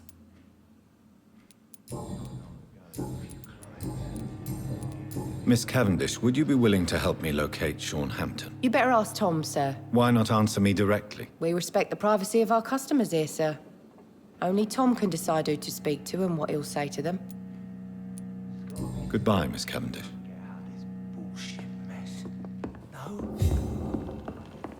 I should have offered a drink to the boy. Be he cursed or not, he's just another lost orphan. I think I'm losing my Good mind. evening, Tom. Good evening, sir. How are you tonight? Back to the docks, are we? You remember me then? Of course I do. You're that man who seemed so lost when he entered my bar a few nights ago. Thank you for your hospitality. I'm Jonathan Reid, by the way. I'm still Tom Watts. Welcome back, Doctor.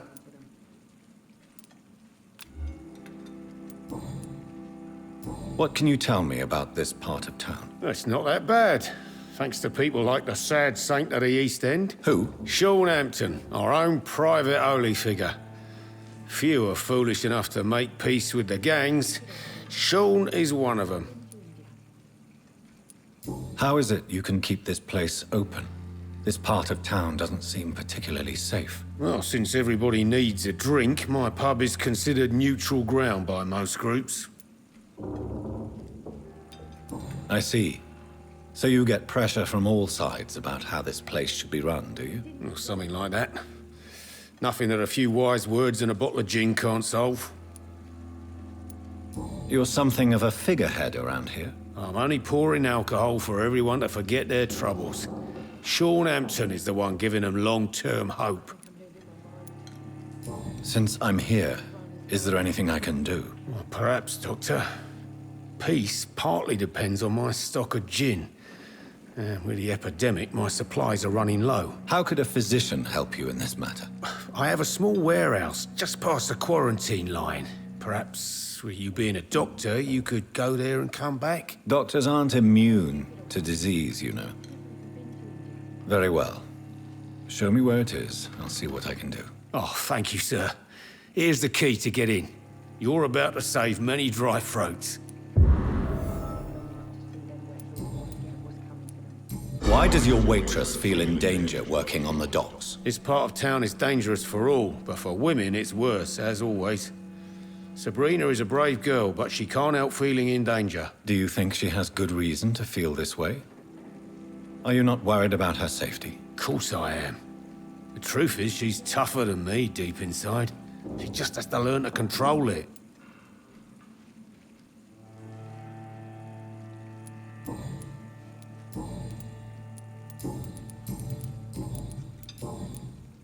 Sabrina seems very fond of you, Tom. I like her too, I really do. I know I'm her boss, and I'm much older and all. But I like her, for sure. What is bothering you, then? Sabrina is an angry one. She wears it like a coat. I'm not sure I can make her shed that anger. It hurts to see her like that.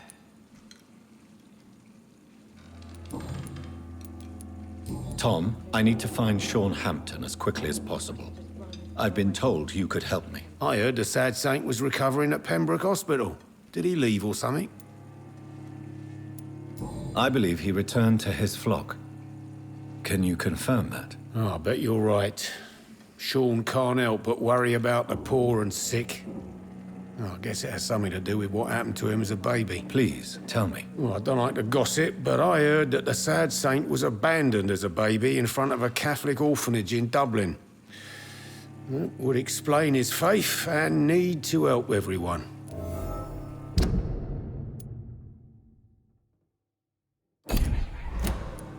The important thing is I find him, quickly. Why not try his night asylum? He takes care of those who need a meal or a roof there. Where is it? It's in an old warehouse, northwest of here. Just follow the bank to the west and go north when you reach the end of the pier.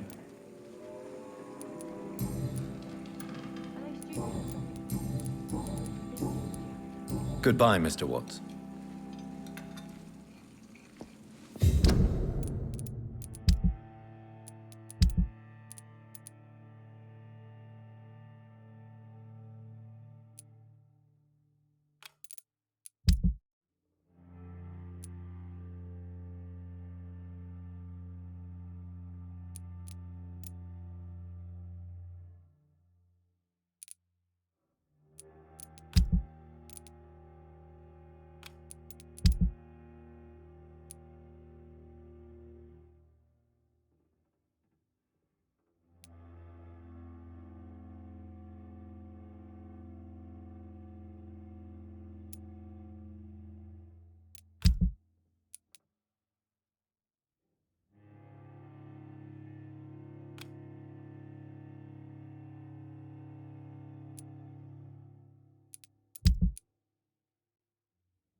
I should shut the turquoise for a time.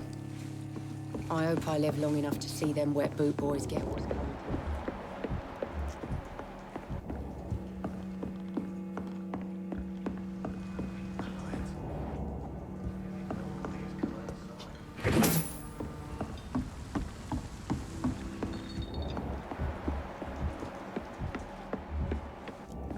Poor Jack. He didn't deserve this.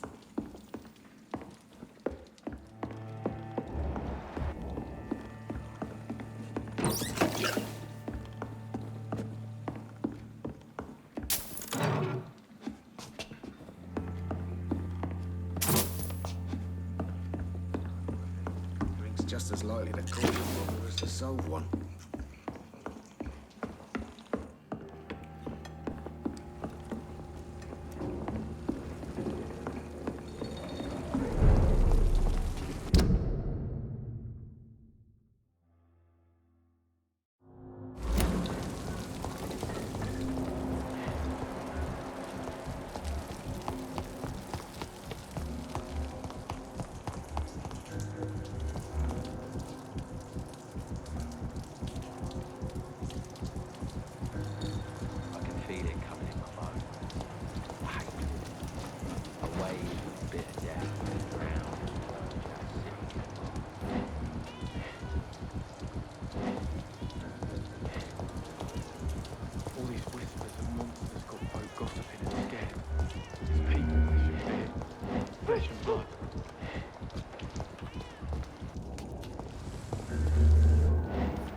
Good evening, madam. I'm Dr. Reid.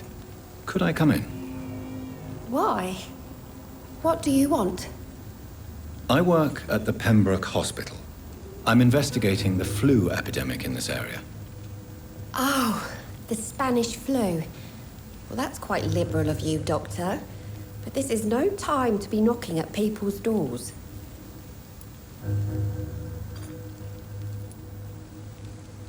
The disease takes away the good people too, madam. Why not let me in? It's Mrs. Fishburne. Stella Fishburne. And yes, indeed. Why not let a doctor in? I can't remember the last time I had a good sleep.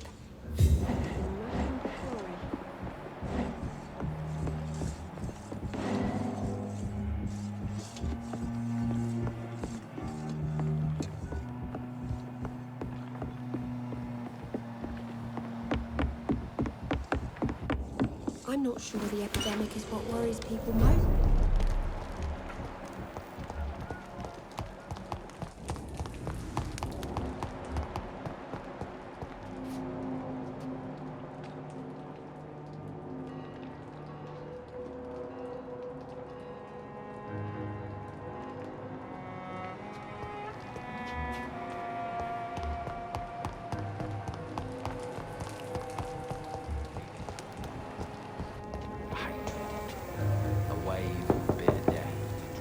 Good evening, Mrs. Of course. I can't remember the last time I had a good sleep. So you have questions about the flu, then? Yes, among other things. Forgive my rudeness at the door. It's just my son doesn't like strangers coming in the house.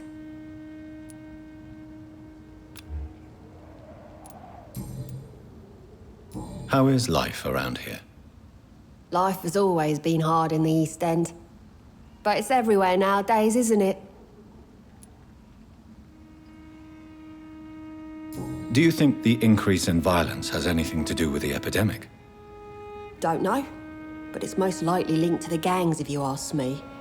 Recently, it's like everyone has had to pick a side. Violence has always fed on poverty, don't you think? It's a cruel law of the human condition. and selfishness is their rotten fruit. These days, you can just die in the gutter and no one will bat an eye.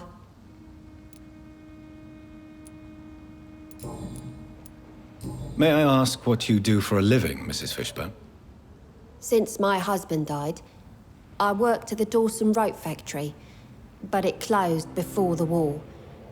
I occasionally help at the night asylum, in exchange for food. Did your husband die in the war? Oh no, my Jack was a docker. He died when my Seymour was just a lad. The poor boy saw his dad slip and fall from that scaffolding. How do you pay the rent, then? My Seymour works at the docks, just like his dad. He's very attached to the house he grew up in. It's not always easy, but we get by all right.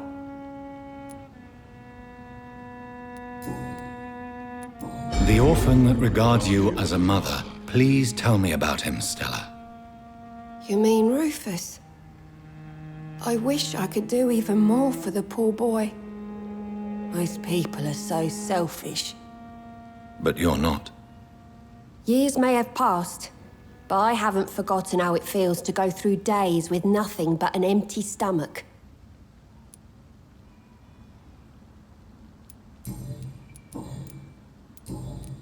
I'm trying to locate Mr. Sean Hampton. Do you know where he could be? You talking about the one everyone calls the sad saint? The man who takes care of the homeless? The very same, Miss Fishburne. I'm sorry. I don't know where his shelter is. But if you ask around, I'm sure you'll get your answer. Goodbye, Miss Fishburne.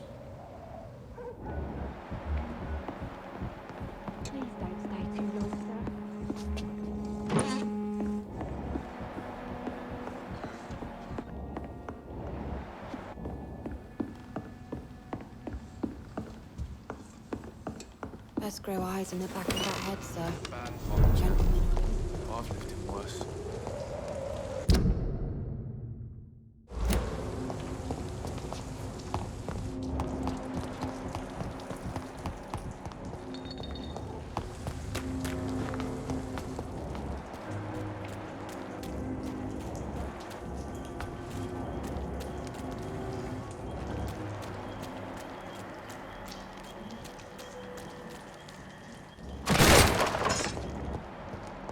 This is a slaughterhouse. It's locked, all right. From Seymour to my beloved mother, Stella. Fishburne, that sneaky bastard.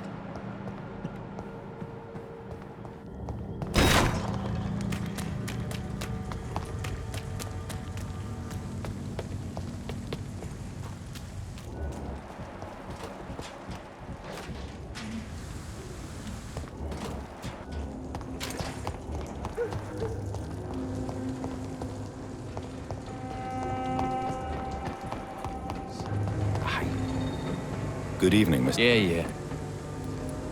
I have retrieved the gift for your mother, sir. Great. Give it here then and take this for your trouble. I also found the corpses. The ones under which you left the necklace, Mr. Fishburne. Ah, so that's where I left it. I can be a bit stupid sometimes.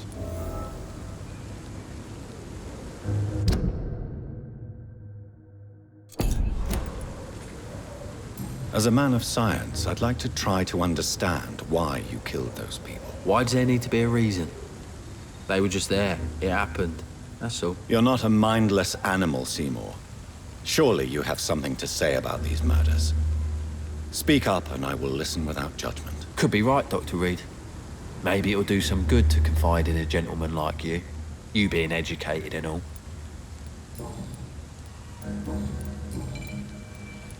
Tell me about your victims, Seymour. Who were they? Why them? Was there a link? Why should there be? They just kept getting on my nerves at the worst times, that's all. How many? How many victims? It's not like I keep records. It happens when it happens.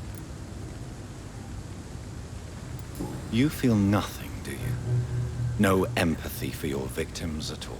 You seem pretty calm yourself, don't you? We're not talking about me. All right. Well, our calm's the only thing we have in common then.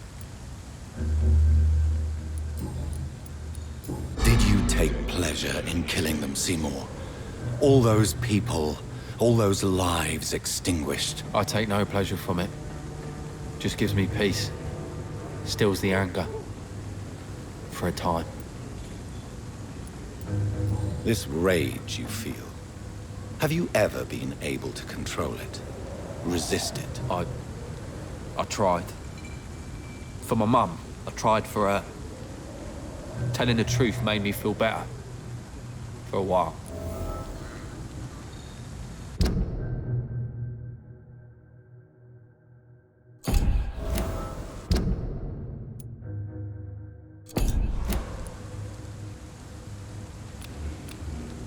Don't you think you should seek help? Talk to someone you trust, someone who cares about you. No. And don't dare speak about me to your colleagues either.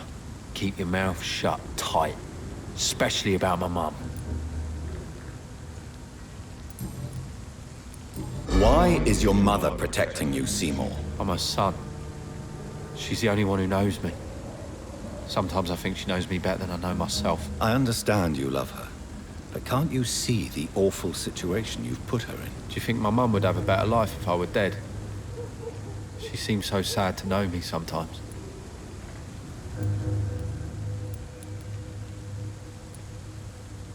I understand your mother's situation. Obtaining justice at the price of betraying her own flesh. It's quite a dilemma. It might be my mum's wish that I end up swinging from a hangman's noose. But she wouldn't want to be the one who ties a knot round my neck.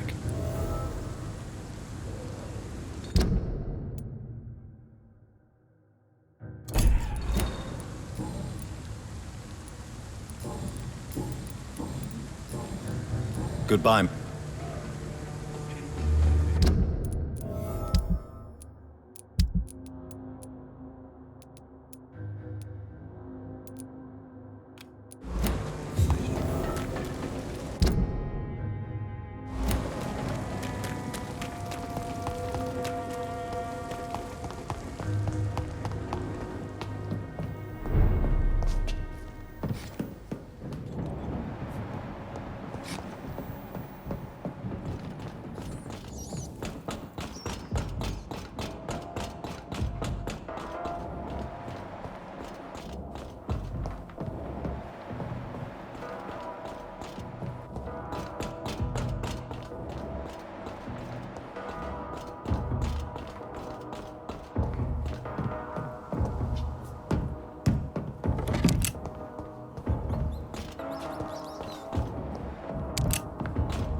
boys!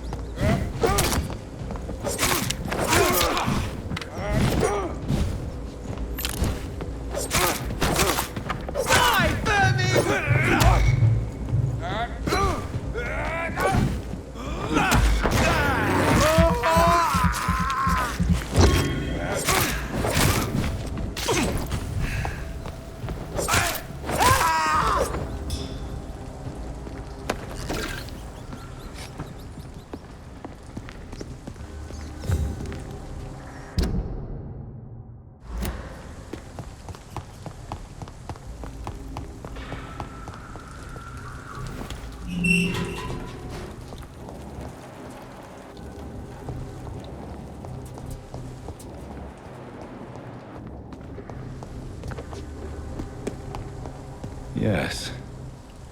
The place has changed since the explosion, but it was definitely here. I should find some way to pay my respects.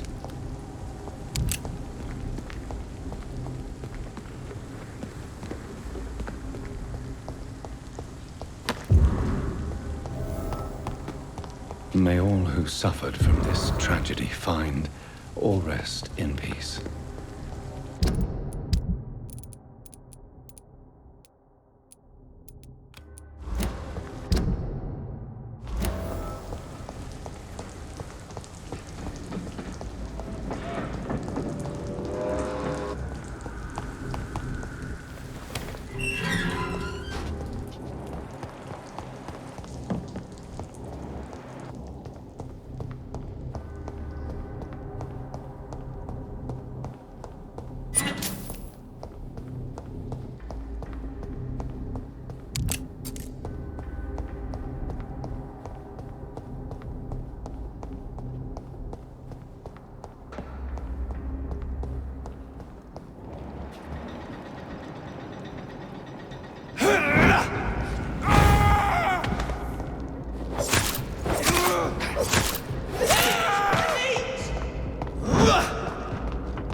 Not a safe place right now, sir.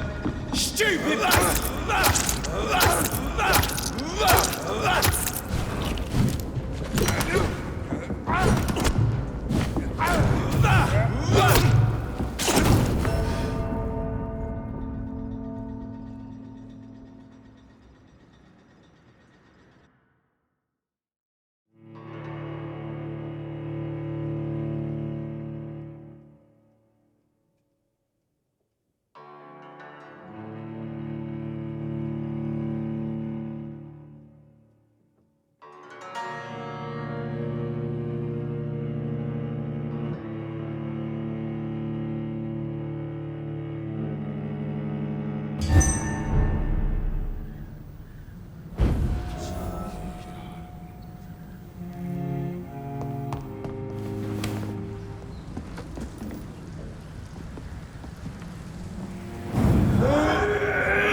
This one's mine!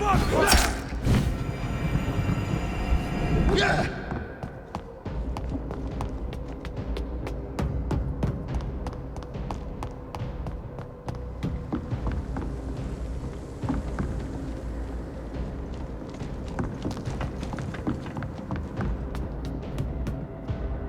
Back, demon! Back!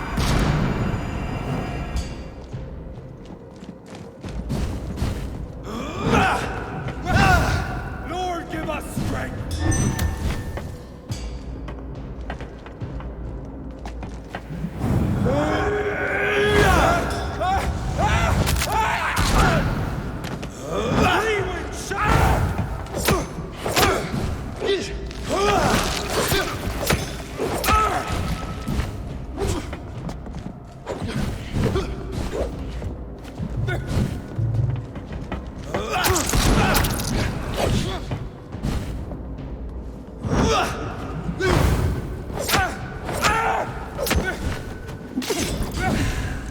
Die, vermin!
This place. Rain may have washed away the blood, but not the memory. My poor Mary.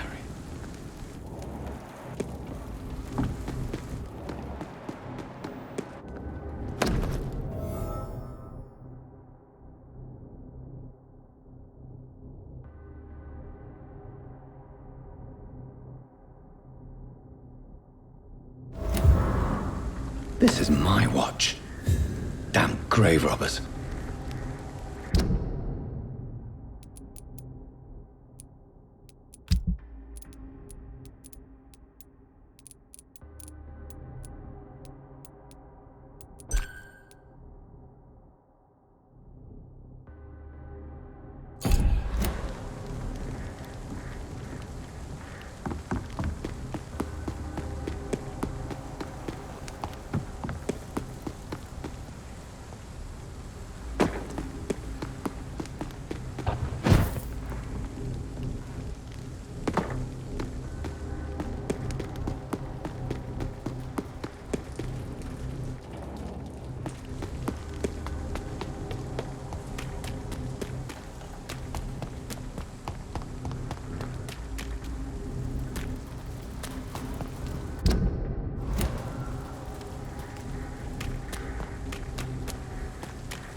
can't believe I'm doing this.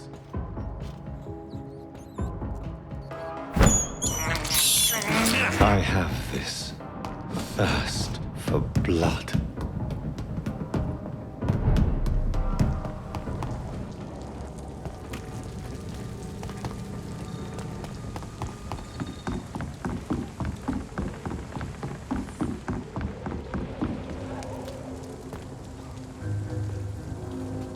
Good evening, Miss. Hello again, Doctor.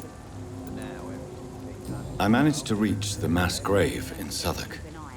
It was not pleasant. Spare me the details, Dr. Reid. All I want to know is what happened to those bastards who owed me money.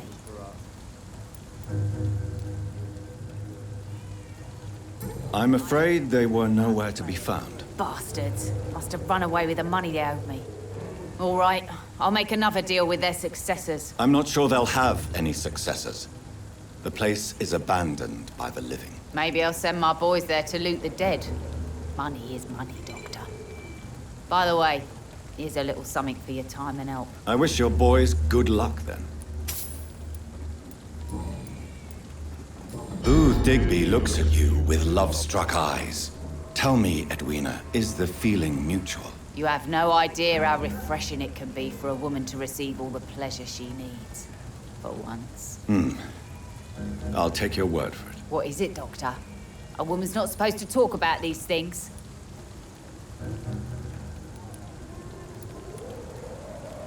I'm not that easily shocked, Miss Cox.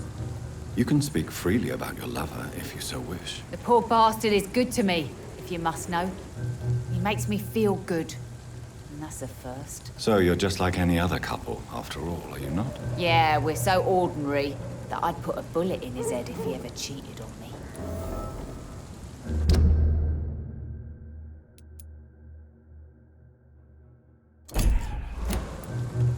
Tell me your feelings about Booth's belief in monsters, Edwina. It makes him look weak in front of the boys, that's my feeling about it. But ghosts don't scare me. You don't believe he really saw something, then? I don't care what he saw or not. All I know is that a real man keeps his fears to himself if he wants to be obeyed.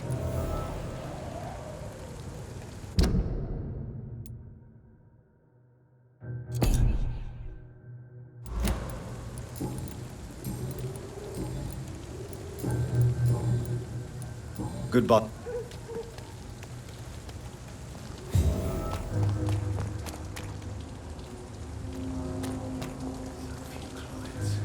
Good evening, Mr. Delaney. What? Ah, you're that doctor. I found the location of the explosion, Mr. Delaney. I placed a flower for you where it happened, just as you asked. Really? That's so kind. I never thought someone would... Well, thank you, Doctor. It's nothing, really. And I'm sorry for your loss. What? No, I didn't know them. No car was supposed to park there that day. Stupid bastard, why did he park there? You're the man who hid that bomb. I don't want to talk about it. Leave me alone.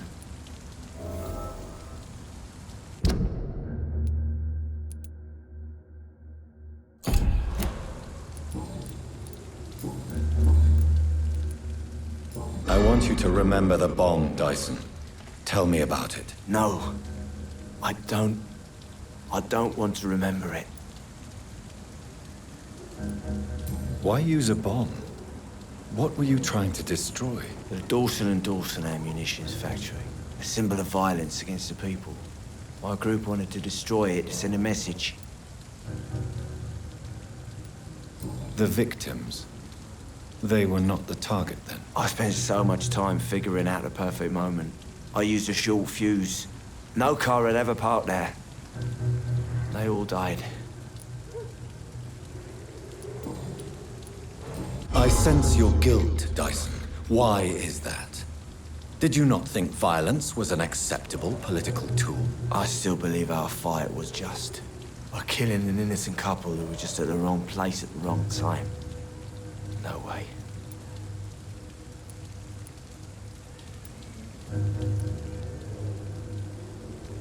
That bomb also killed you that day, don't you see? You just die a slower death, drink by drink. I know. Maybe I deserve judgment. Until that day, I'll just be Dyson the drunk, not Dyson the murderer.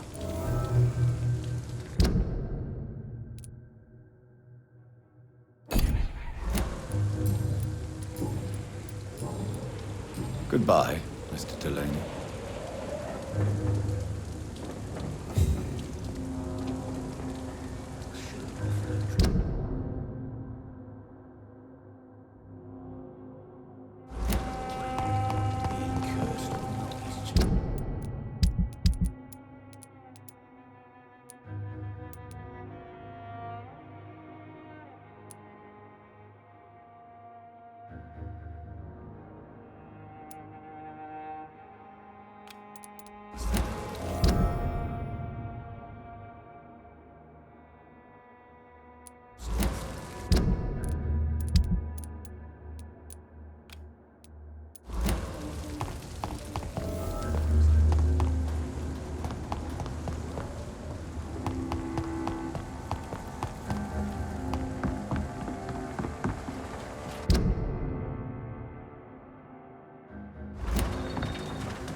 One of them vermin!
Christ! Fuck, it's fast!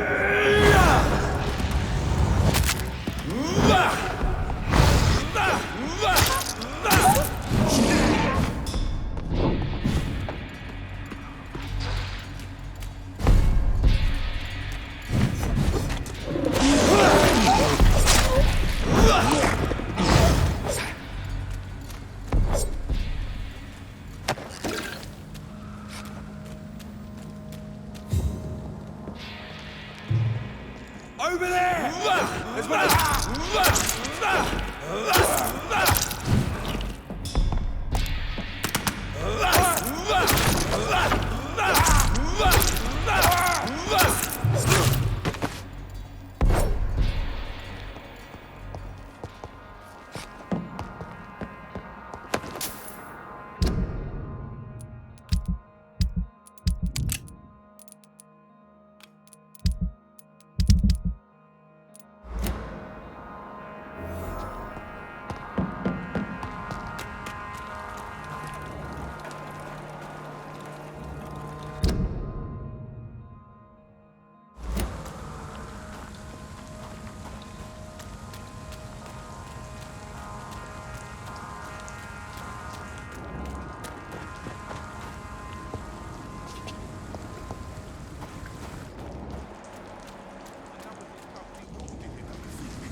Tom has so much alcohol, he could keep this district afloat for quite some time.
Seems like the guard of Prewan is on Sean Hampton's trail, too.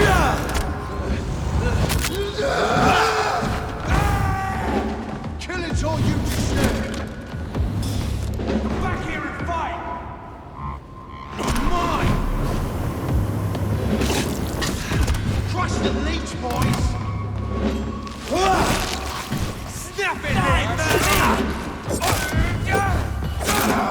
The puke leech you kill it!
Want some of this?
kill him.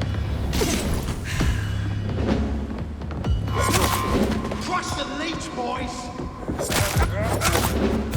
Die, vermin!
The wounds on this corpse are deep, the result of rabid rage. If this is Sean's doing, he's become a murderous beast.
Good evening. I'm Dr. Reid. Do you need any help? Rest assured, I will help you, sir. Martin Nightingale, at your service. Please, take a look at my wares. Your merchandise. I don't really see anything worth having. No offense. None taken, sir. But please, I need to eat. Perhaps if you keep looking, you'd see something that takes your fancy.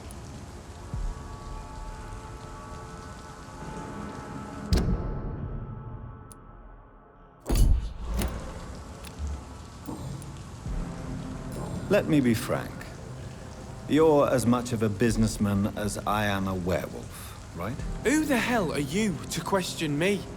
It's hard enough to stay clean when you don't have a place to sleep. I'm doing my best here. I meant no offense, Mr. Nightingale. I was merely pointing out the fact that you're unlikely to survive long if you continue wandering this path. And what should I do then, sir? Should I join the Wet Boot Boys like so many others? No thanks. I'd rather be a bad seller than a dead gang member.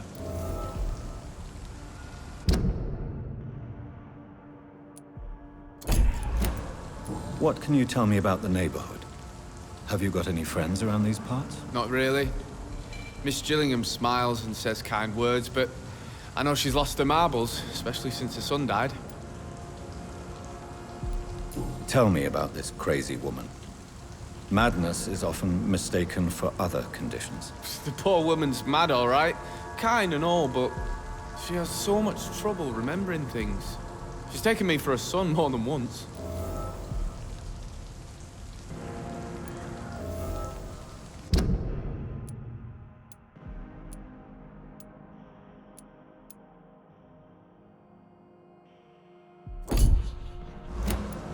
How interesting.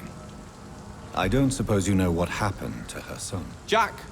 Rumour has it he tried to tackle some gang lads. I didn't know him well, but I heard he was a nice enough chap.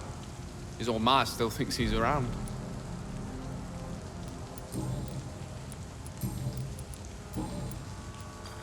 Why not try seeking help instead of peddling your wares? I'm sure there are people around here that would gladly help. There's always the night asylum. I heard it's run by a very nice man, but I'm no beggar. Not yet, at least. There is no shame in asking for help, my boy. Sometimes it can even be the best course of action. I don't feel okay with that. I'm gonna make a name for myself, and I'll do it by myself.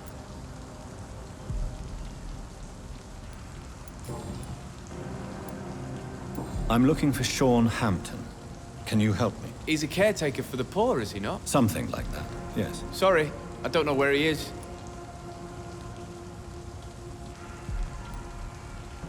Goodbye. Are you certain you're not lost, sir? You seem quite a stranger to these parts.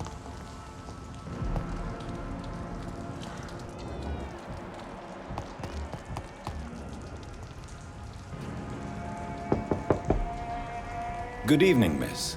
I'm Dr. Jonathan Reid. May I come in? I already took my medication, Doctor. But thank you. I'm sorry. Your medication? Have we met before? Don't tease me like that, Jack. Sorry, what?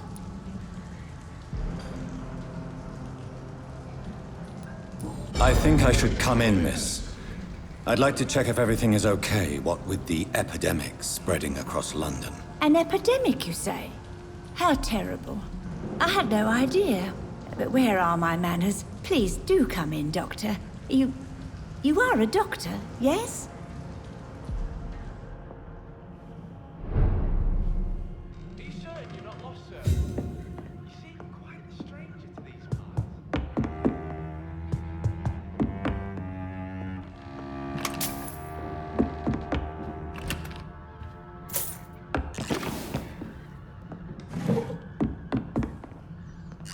It's locked.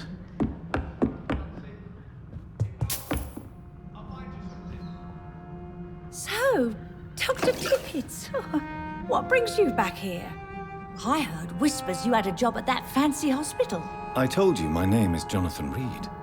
Don't you remember? Of course I do. I remember my name too. Gillingham. But you may call me Enid, Doctor. I'm very happy to see you again.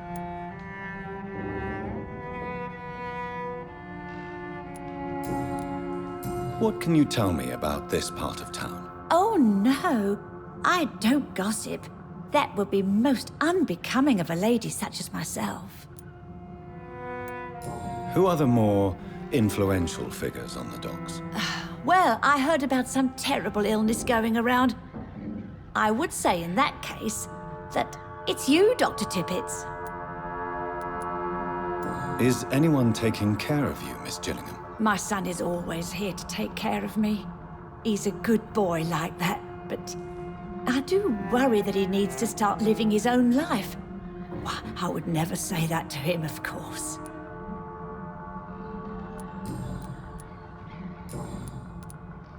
Enid, have you really no idea what happened to your son? No idea at all? I've not seen Jack for so long. I lose track of time. Has something bad happened to him?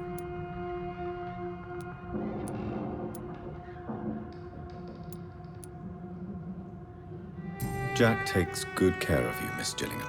He does indeed. My Jack is the best son a mother could ask for. I'm looking for a Sean Hampton. Do you know where I might find him? Sean Hampton, you say? Oh, the name does seem vaguely familiar, but alas, I cannot recall from where.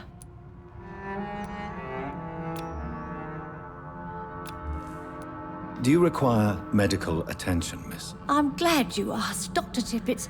I must confess I haven't felt that well of late. I'll try my best. Here, take this. And please, try to get some rest. Thank you, Doctor. Thank you very much. I found this watch. It was a gift from you to your boy, wasn't it? I think it should return to you now. Oh, I remember. Yes, I recall the day I offered Jack this watch. Oh, it was such a beautiful day. Thank you, sir. Trinkets and possessions help us remember our past. Promise me you'll not lose it. I would never lose anything that belonged to Jack. Why don't you take this? Dr. Tippets? Please, for your charity.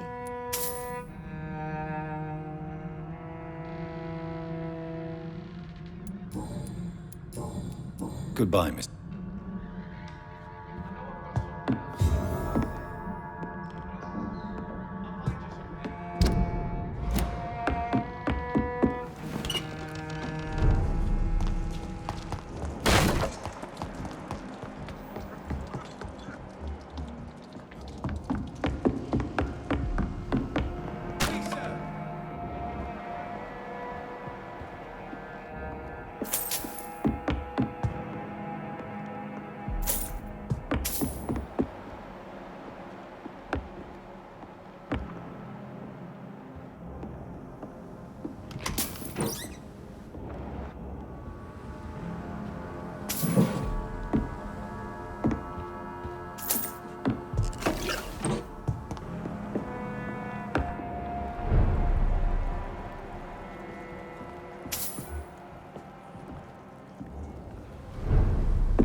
Something that'll strike your fancy. If not, I'll find you something.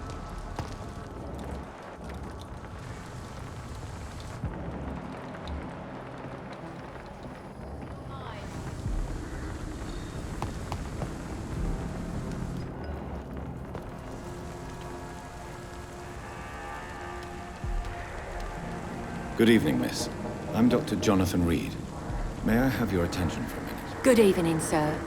My name is Giselle Paxton, but I don't have time for men like you. Have we met before? No, but I just need to look at your fancy clothes to know that you must be desperate to visit the docks at night. That's quite judgmental of you. Sir, I've led enough strikes when I had a job to identify you as an enemy of the working class. May I ask what you do for a living? I'm killing myself scraping for a living. And you? Have you ever had to struggle in your entire life? As I told you, I'm a doctor. You have to work a lot to earn that title. Oh, a doctor. Born with money in a nice house, were we? Was Daddy a banker or a doctor himself? Why such hatred? Are you judging me by my clothes and my job? Course I am. Fuck, you're so blind. You don't even see your privilege. Lazy people like you disgust me. What can you tell me about this vicinity? Tell you what, just spend a few weeks here, and then ask me that question again. If you're still alive, I mean. If you have something to say, say it. I'm getting tired of all this. Oh. You want information instead? Well, here's some for you.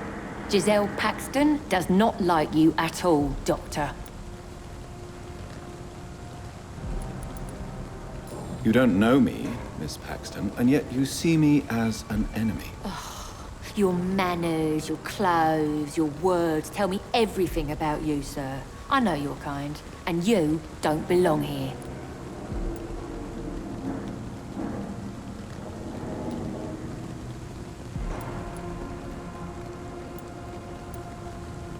Oh no, Miss Paxton, you really don't know my kind. You have no idea who I am. All right, okay. No need to get all worked up.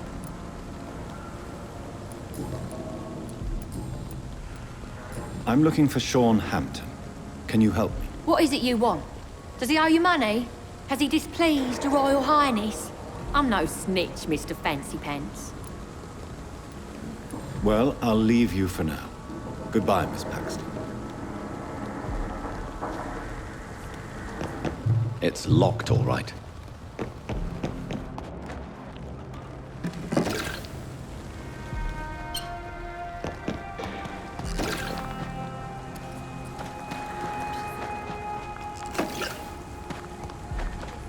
While you're not slurping soup before bed.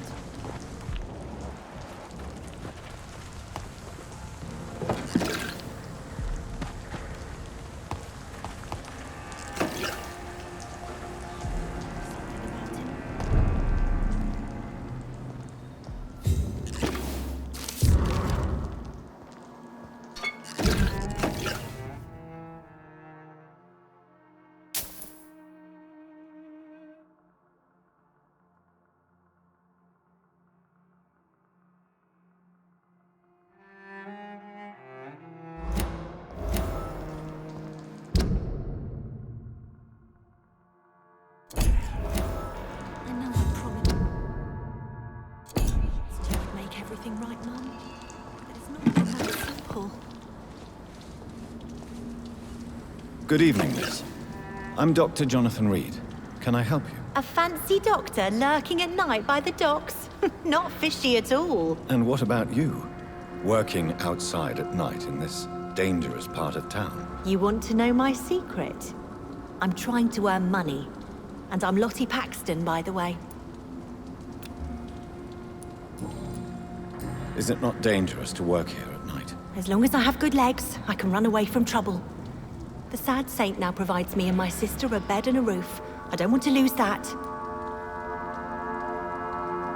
Are you homeless, Miss Paxton? Mr. Hampton's night asylum is our new home now.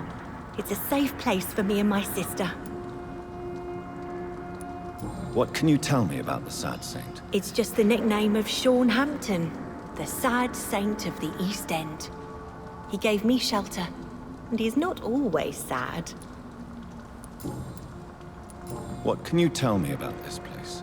How are things here? It may be okay for a strong girl like me, but a dandy doctor from the city like yourself? You better watch your back, Mr. Reid. You really think I should go back to a safer place, miss? No. I think you had better stay and help as many people as you can. Just avoid the wet boot boys. Those bastards are worse than the epidemic. Which local dangers must I avoid? Well, the gangs, the thieves, the drunks, the jobless. A man with your fancy clothes will attract a lot of attention. Well, I am not someone so easily intimidated. Glad to hear that. And if you get into trouble, you can always seek help at Hampton's shelter. No one would dare to be violent there.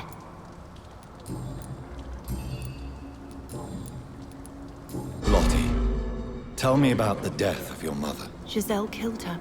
Plain and simple. She killed her with her daily whims, her laziness, and her complaints. That's quite a statement. You can't kill someone because you're fickle. Mother was very ill. But I forgave Giselle. What I couldn't stand was how she cried at her funeral like she was the one left alone. Perhaps your sister is not as tough as you are. I know that, and I don't blame her. It just makes me sad that my own sister is the person I understand the least. Giselle is the only family you have left. Don't you think it's time you forgave her? Sometimes words are harder to forgive than acts, Dr. Reid. I'm looking for Sean Hampton. Can you help me? Mr. Hampton must be in his office at the night asylum he manages, I suppose.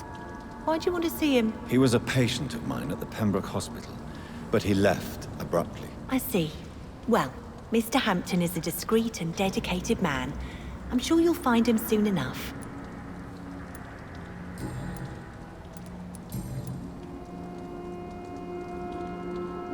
Goodbye, Miss Paxton. Come now, Lottie. There is still much work to do.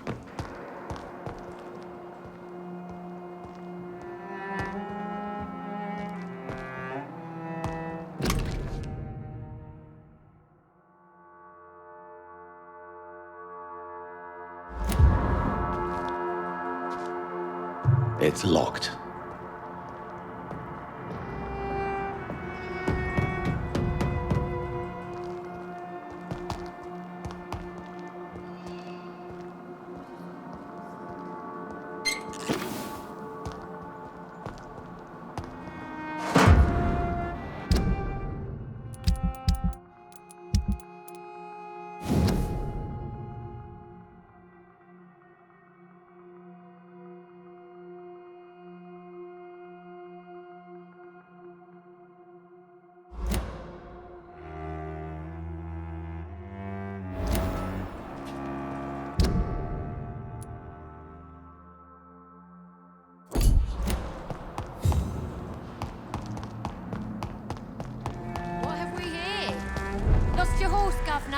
Or are you just out of your mind?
why the long face, Doctor?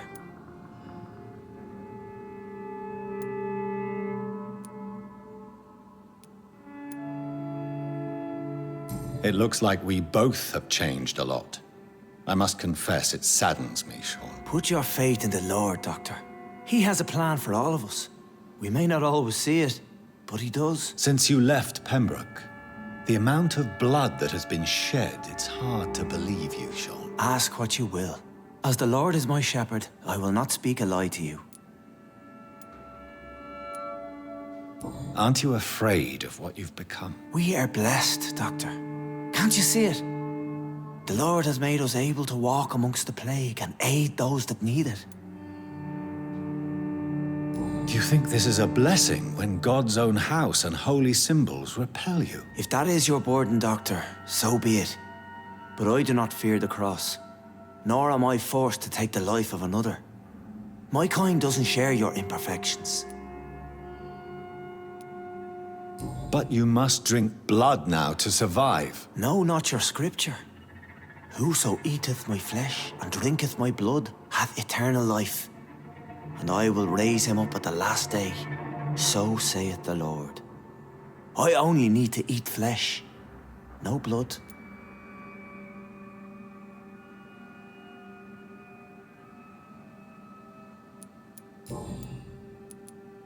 Why return here? This is my home. These people are my flock. You will always find me where I am needed. Wonders never cease. Skal managing an asylum. And what of you? A vampire doctor? Meals laid out before you. Yet you restrain.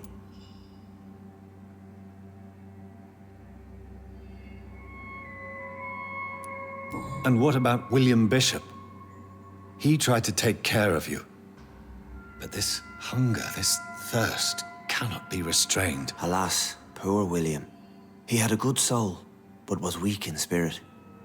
He could not shake the thirst for booze, never mind blood. But have faith, my will is far stronger than his.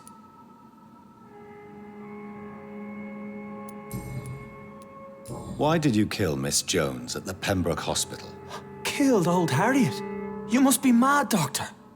Why would I do such a thing?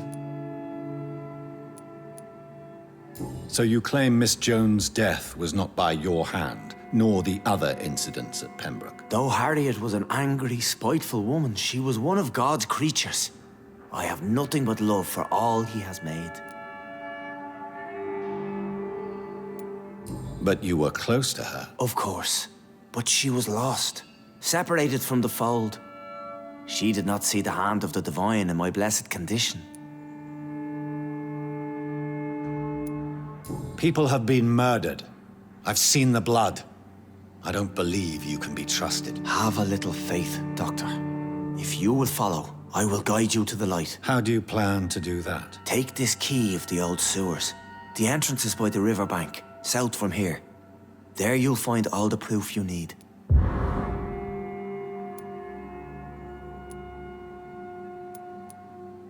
Very well. You have definitely intrigued me. I hope you're right, Sean. I'll be here when you return.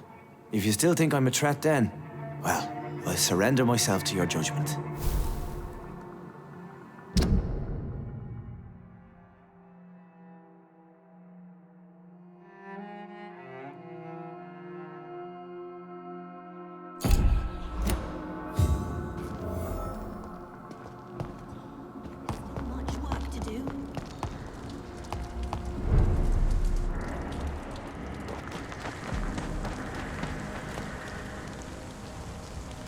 You again?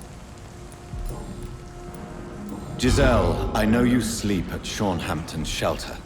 What can you tell me about him? He provided a roof for me and my sister.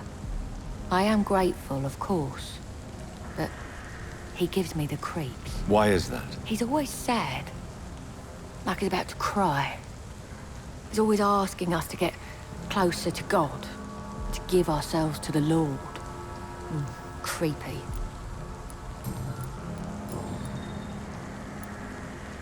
You speak of strikes and class enemy. Am I right to assume you're involved in trade union activism? You bet I am. Well, I was. Nowadays, I'm just another worker blacklisted by the big companies.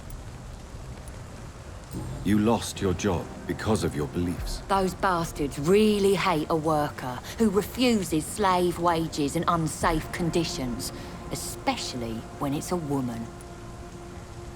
Isn't the whole point of trade unions to help workers in need? Why don't they support you? A few nights back, I lost the money my companions had asked me to hide. With me and my sister being penniless, they thought I stole it. What really happened? I drank too much that night. Strange men saw me count the money in that bar. Some sort of militia in uniform. I'm sure they robbed me.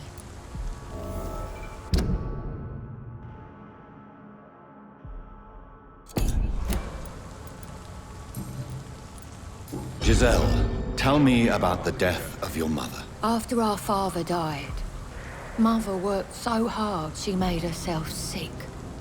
We spent all the money we had on useless drugs and doctors.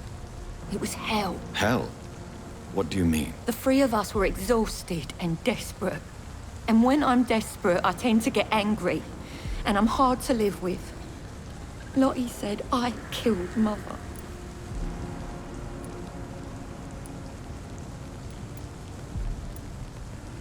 You should talk to your sister.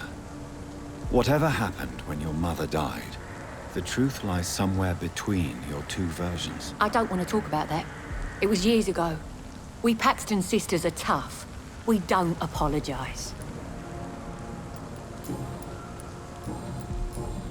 Well, I'll...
Good evening, Miss Gillingham.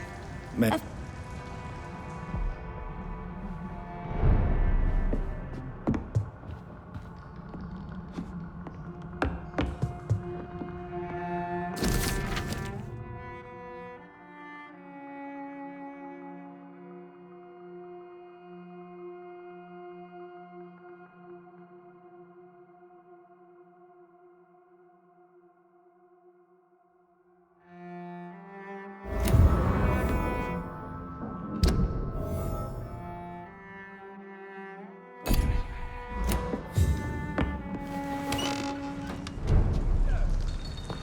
Gander.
dog's fault, they say. Then the gangs, the epidemics, everyone's throwing.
Stupid beast!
How are you this evening, Jonathan? The skal that escaped from the hospital is eluding me. He must be caught. Skals are a risk to the balance we maintain. It needs to be stopped.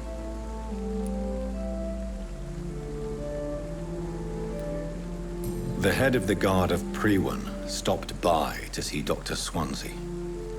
You have nothing to fear. The Guard would not risk openly challenging the Brotherhood. Even they are not that foolish. Now that the hunters are aware of my presence, they could discover your whereabouts too. Don't worry. I've evaded those jackals in the past, and I shall do so in the future. And besides, who would ever suspect the kind Samaritan Lady Ashbury? I noticed there was no love lost between the Brotherhood and the Guard. They share the same fascination in our species, but they diverge from any commonality in thought. Talk to Dr. Swansea if you wish to know more.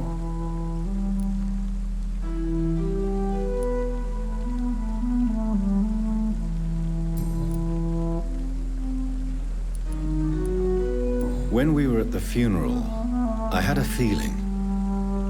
I think I met my maker. You do not have to tell me if you don't wish to.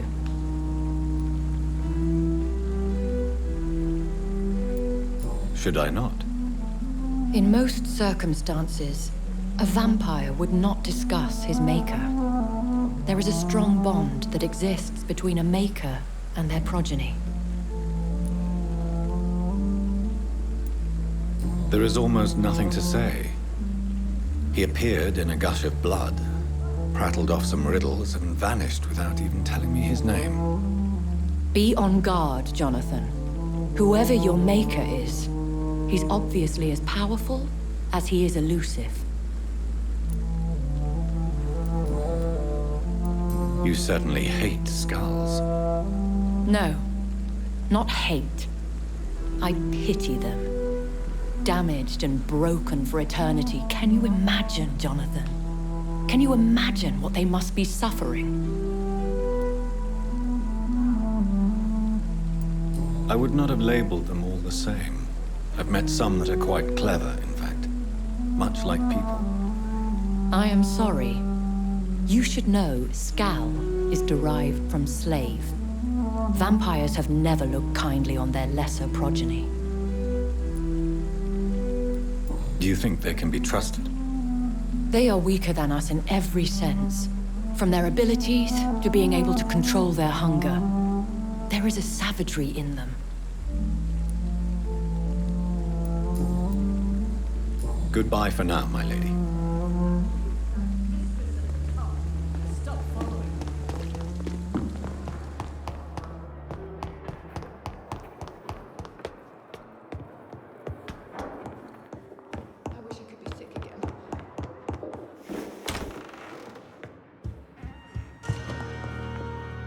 Jonathan, have you got any news about Sean Hampton? I'm still investigating. In the meantime, I have some questions. All right, just ask. Tell me, Edgar, have you ever heard about a vampire made of blood? I mean, without any physical form, but a shape of blood. What are you talking about? Have you seen such a phenomenon yourself? No. I was just daydreaming. Since blood seems to be the key of our existence, I imagined what could be the ultimate state of a vampire. I see.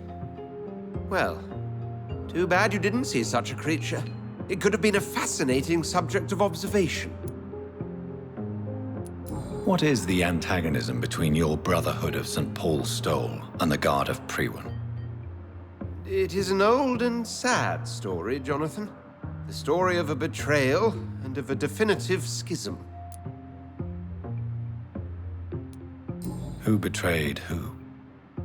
I suppose each side would tell you the fault lies with the other. This I know for sure. A long time ago, members of the Brotherhood chose to hunt down vampires.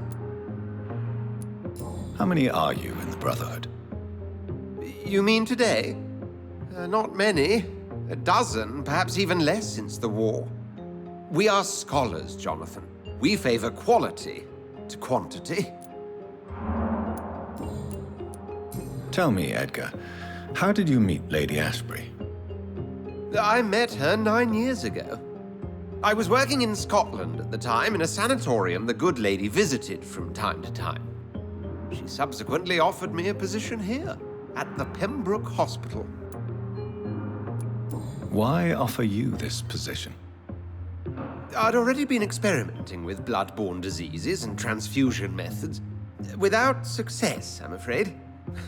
How could I refuse such a fascinating creature? So, in 1911, I took charge of the Pembroke. Pembroke Hospital. Why that name? I'm not quite sure. I think it's meant to refer to the Earl of Pembroke. Perhaps it's someone she used to know?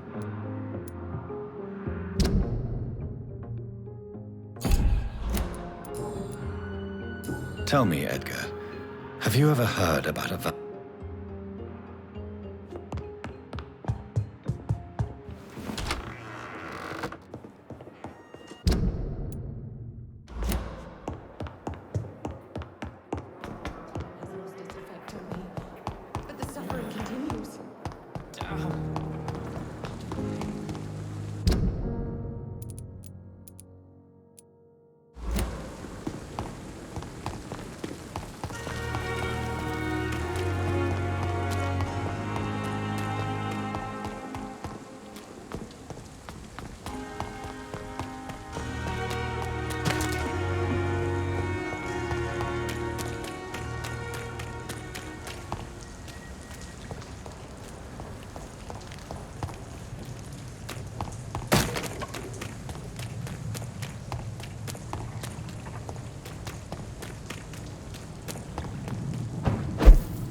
maggots and liars.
The beast must die!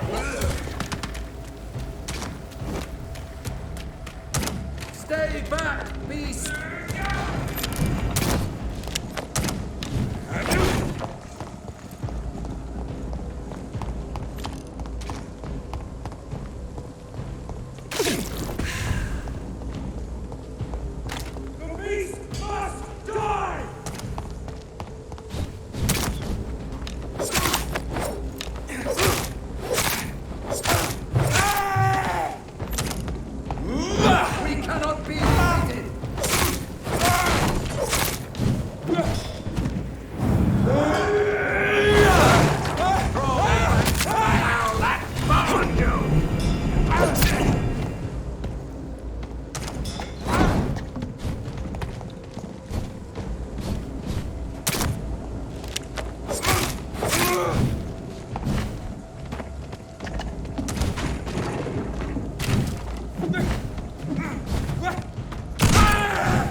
The power of the Lord commands you!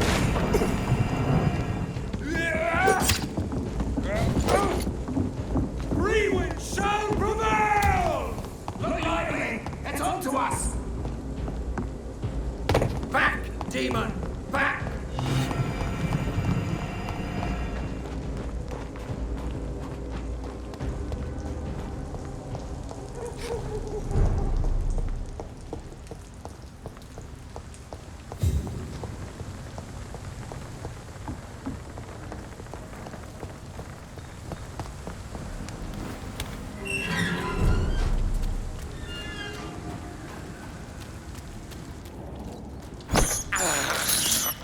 I can't believe I'm doing this.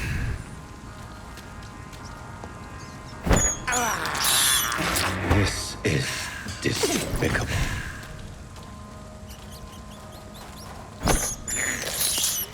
I have this thirst for blood.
I'd head back if I were you, sir.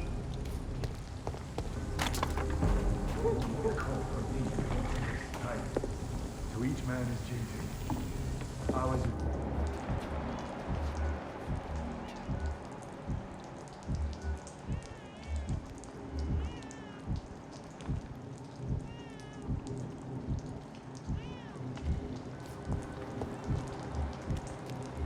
This could be the public house Giselle Paxton mentioned.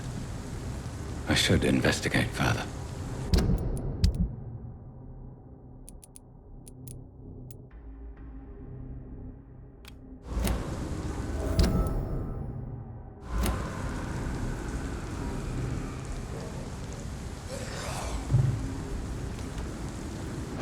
It's a leech! Kill it!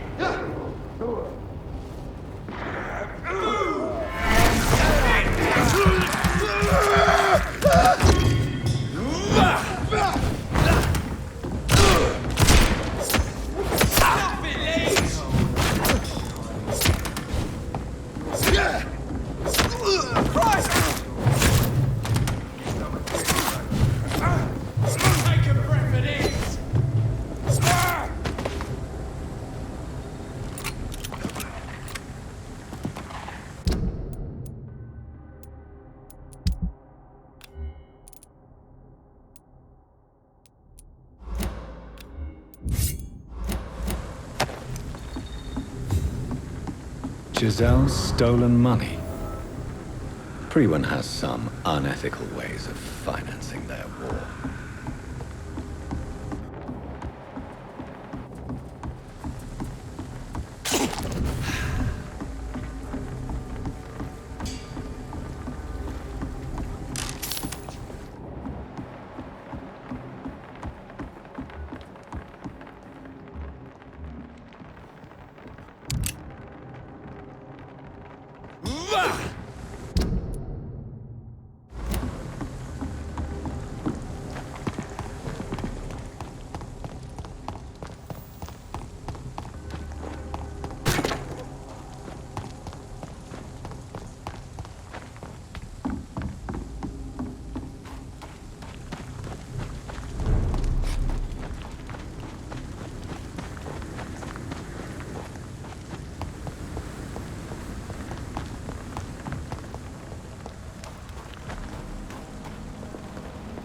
It's locked, all right.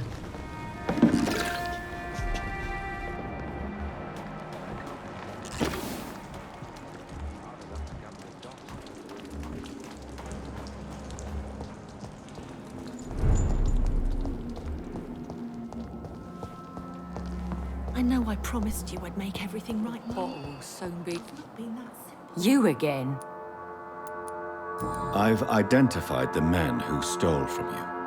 You were right. They were members of some self-proclaimed militia. I knew it! Did you find the money too? Yes, here it is. They thought they could finance their activities with it. I never thought a man like you would be kind enough to... I misjudged you. Badly. Well, thank you, sir. Will you give the money back to your comrades, then? Fuck those bastards who fired me. I'll give the money to Miss Gillingham. Her son Jack was a friend of mine. He was killed recently.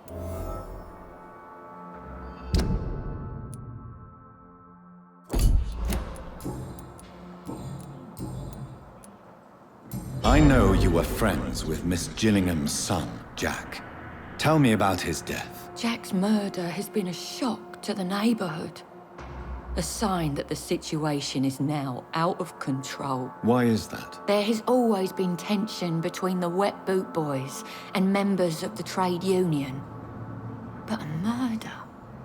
That's a first.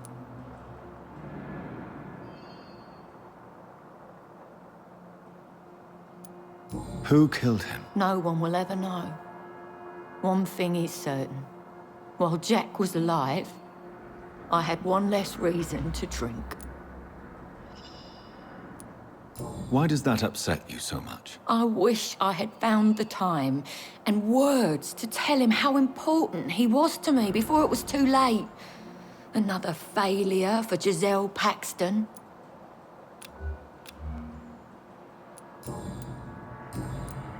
Well, I'll leave you for now. Yeah, people are still working at this time, while you're lot slurping soup before bed.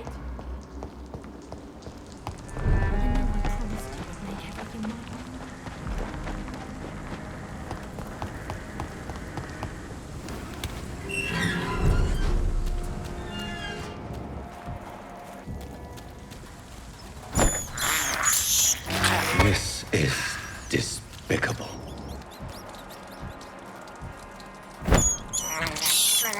I have this thirst for blood. This is despicable.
work here!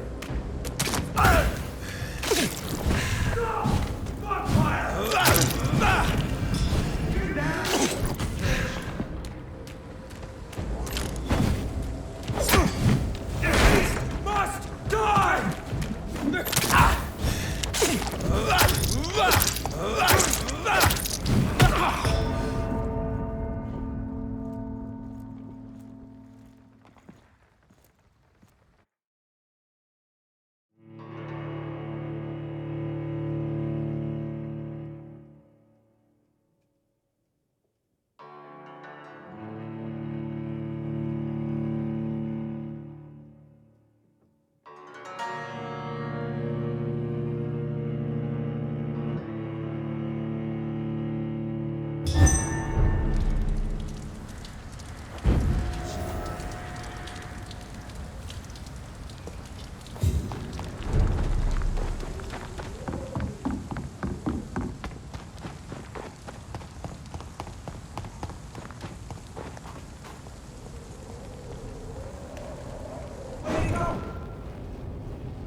I cannot enter. That doesn't work.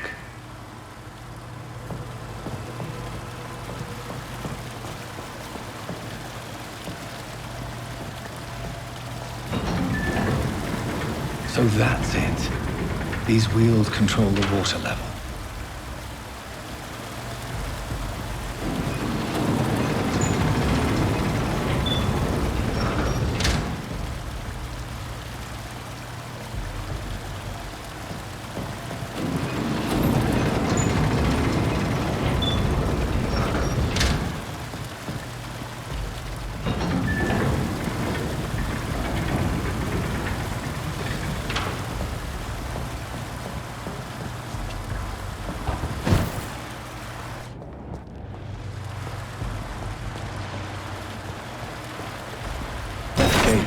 shut properly now.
I have this thirst for blood.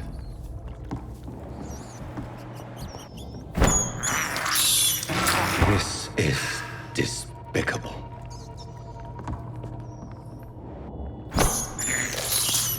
I can't believe I'm doing this.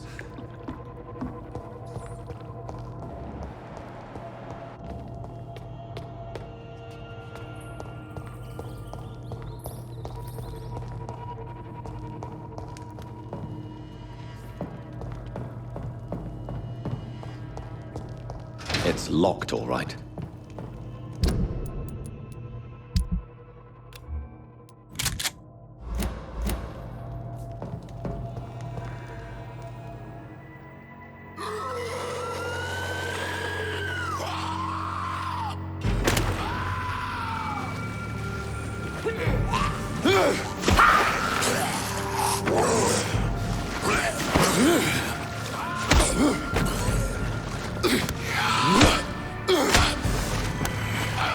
These maggots have escaped the wrath of Ascalon for too long. It is time to purge the sewers of their filth. You again! The one they call the sewer dog. Hold your tongue, newborn, or I'll crush you like a maggot. You've let the beast consume you. Finally! A touch of lucidity. You shall learn to respect the laws of Ascalon!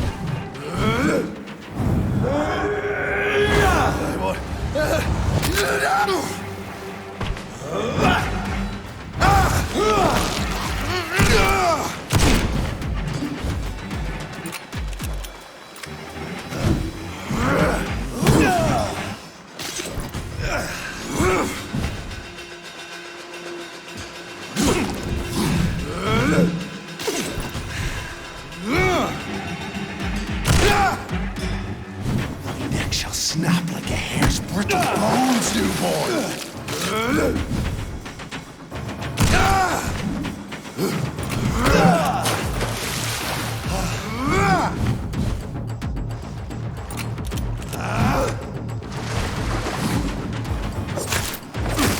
Whence do you think I shall slaughter these skals while singing your name?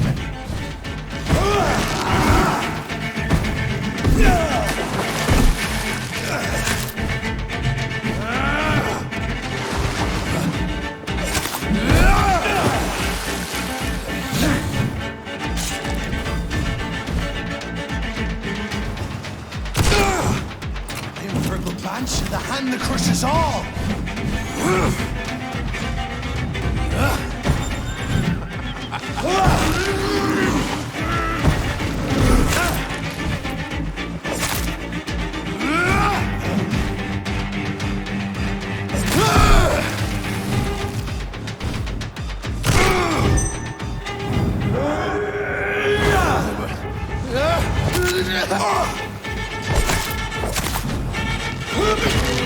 foolish Ekon!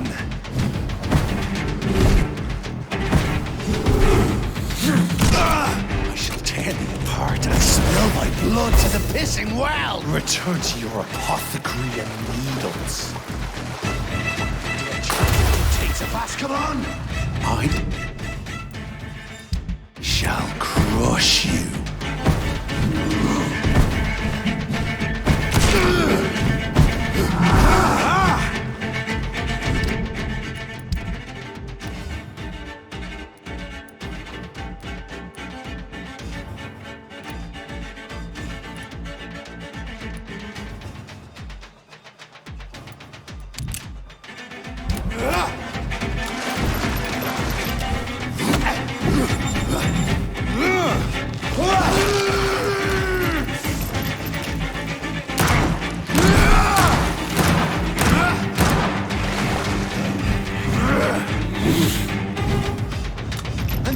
Shall be a fair skull to adorn my mantle.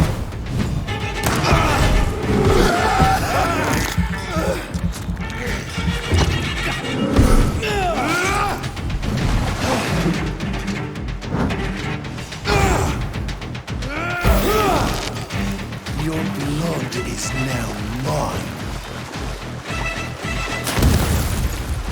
Down, stay down.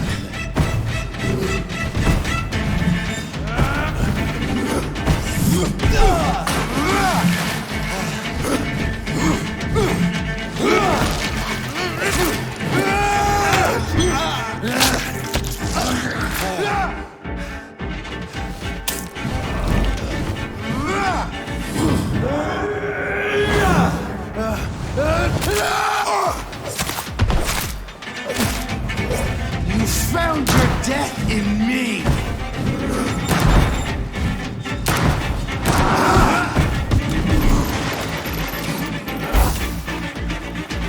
Your blood is now mine. Down, stay down.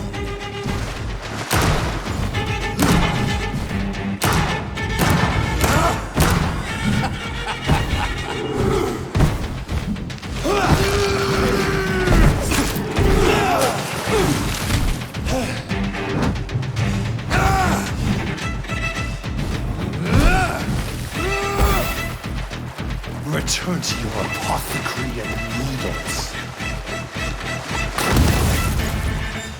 I shall crush you.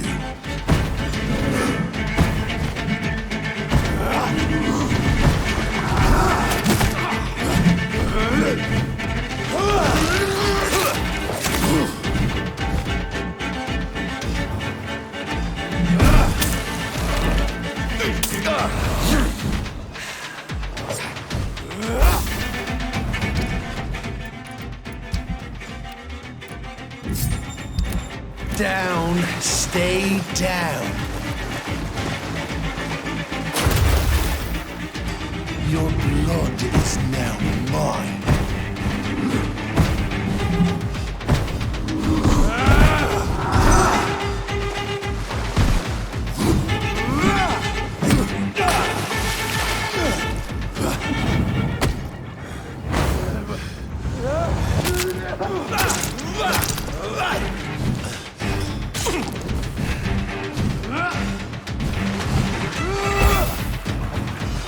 Return to your apothecary and needles. I shall crush you.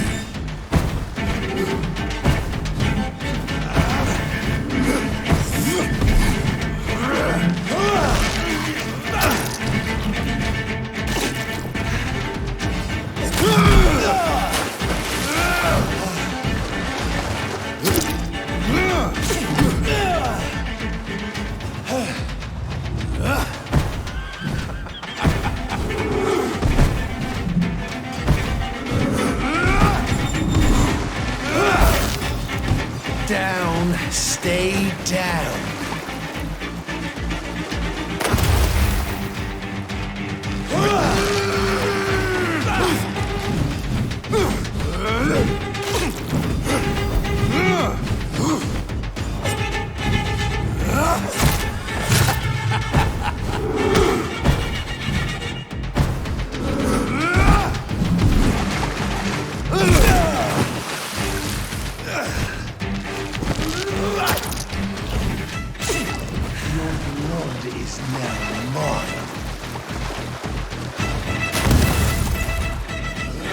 shall crush you.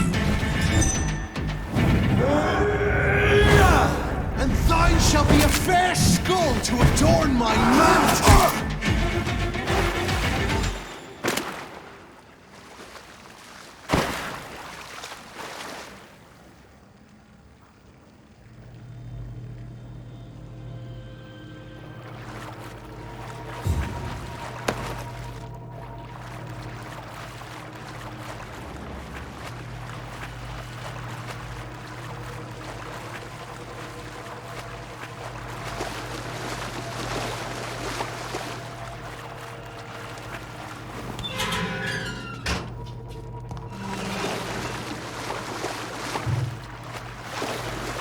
I cannot enter.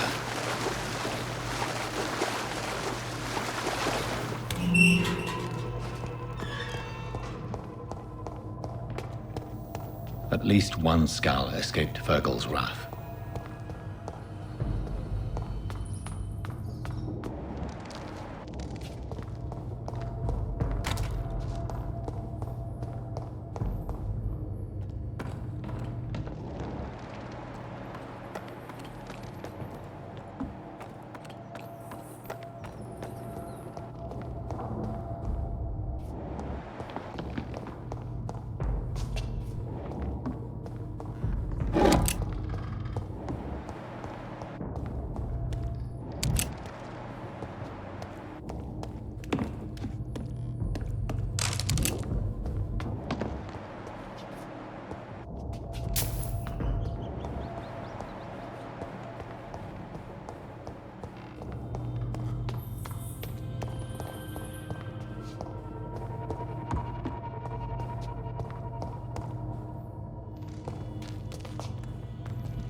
How could he have made it this far?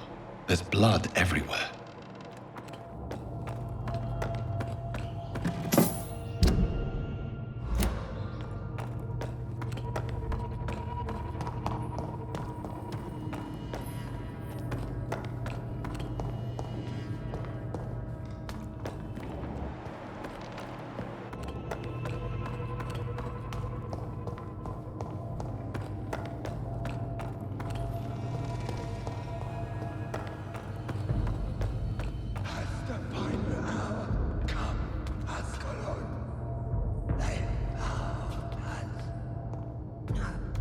Safe we are, still. Drink now.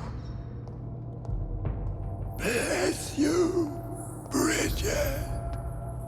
This isn't the blood of a vampire, but it will quench your thirst.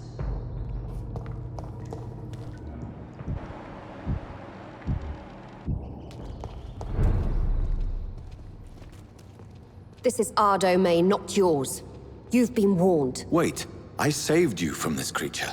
That must count for something. Thank you. Now go. Go back to the streets and houses. There is no love lost between us, vampire. But thank you.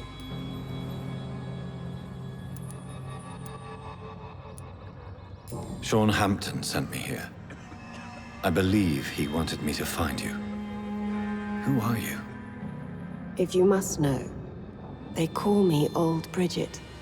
And this shelter is where we live. I'm Jonathan Reid. I'm a newborn Ekon. I'm afraid I'm not sure what's going on. I shall not bend a knee, young Ekon, but I sense your pain. Ask, and I will afford you my attention. Why was that creature after you? Fergal is the blunt instrument of the Ascalon Club. His masters would see us dead or turned into slaves if they had their way. What the hell was that thing? He wasn't an Ekon or a skal. They are known as Volkod, an ancient offshoot of immortals. Blood drives them, enrages them. What of this Ascalon Club? Vampire society's elite in the Empire. They make the rules and enforce their judgment upon us whom they see as lessers.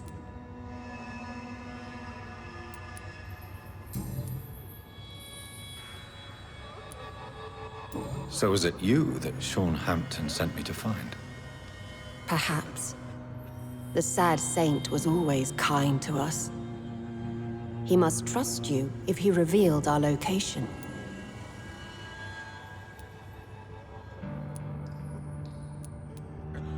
Sean is a skal.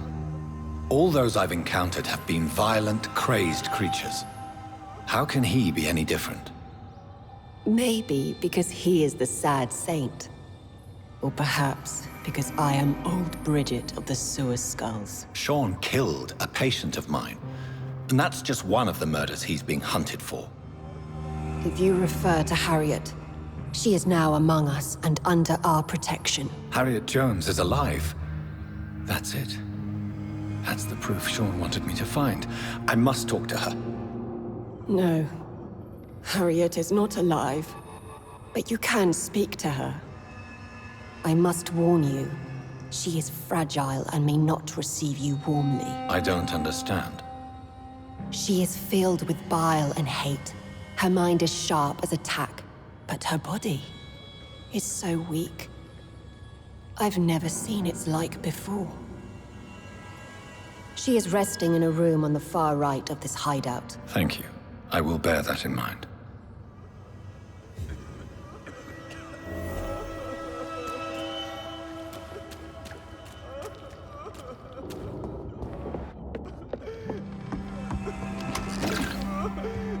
Eternal gratitude for your protection, Master. We're at your mercy. Will you end us? Old Bridget says you are one to trust.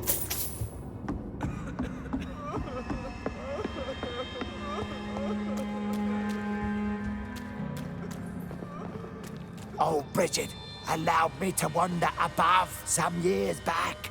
It was unpleasant.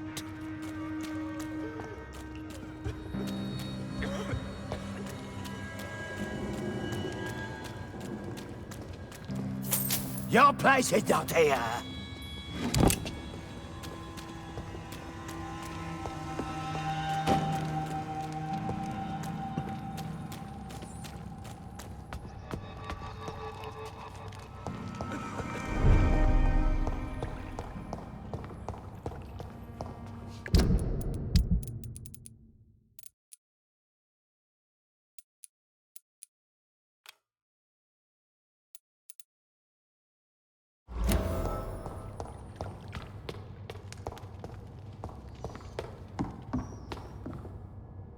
Are you all right, sir?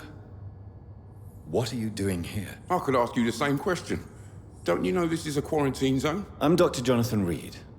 I'm investigating the epidemic. You had better get to a safe place while you still can. Oh, really?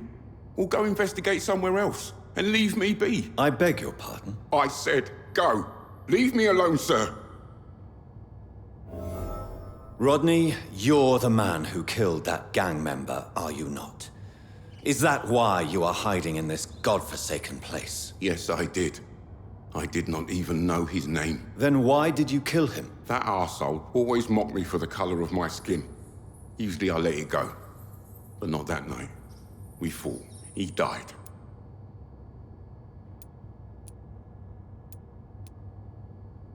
Unfortunately, I have met several murderers during my lifetime. You don't look like them. I can tell you're no cold-blooded killer. You're right, sir. At first it was just a simple argument between us. But the man had a bad fall. Believe me, Rodney, you won't survive here long. No matter what you did, you must go back to where you used to live. I'll go back to the docks then. But if I die, remember that the blood of Rodney Grader will be on your hands.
Hello, Harriet.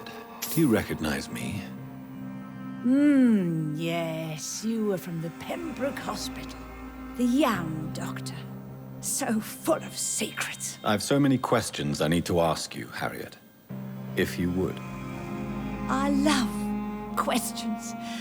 As for the answers, you may not like them. How do you feel? I can't see. I can't move. My body's burning. I feel as if I'm dying over and over again. Have you tried to eat or drink something? People here tried to feed me, but I'm just not hungry. I don't have the strength. Does the pain ever stop? It is not pain I feel. It's like I can't stop feeling every inch of my body. But at the same time, each muscle and bone is the wrong place.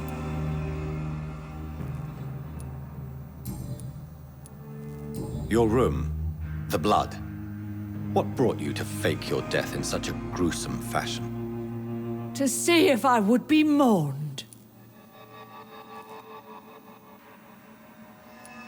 Why flee with Sean Hampton? Oh, it's always a pleasure to see a saint fall to sin. But the coward still won't kill. Do you take pleasure in causing so much pain and sorrow? Nobody gave a damn about me. Not a tear shed. Poor Harriet.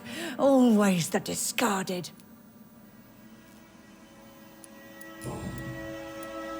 Why did you come here? And why not? This is where I live now. Leave me be. Will you respect old Bridget's wishes? Will you obey her? Bridget is kind. She only needs to keep me fed and I'll be good. So you desire to stay here? Yes, I'm with my own kind. Birds of a feather, so to speak. Poor Harriet, always alone.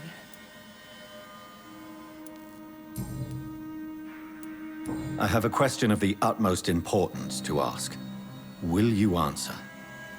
Questions, questions, questions. The good doctor, always searching for answers. Do you remember what you did after leaving the hospital? Did you kill anyone? First, a question from me. You answer first. Very well then. What do you want to know? Are you like me? Are you also dead?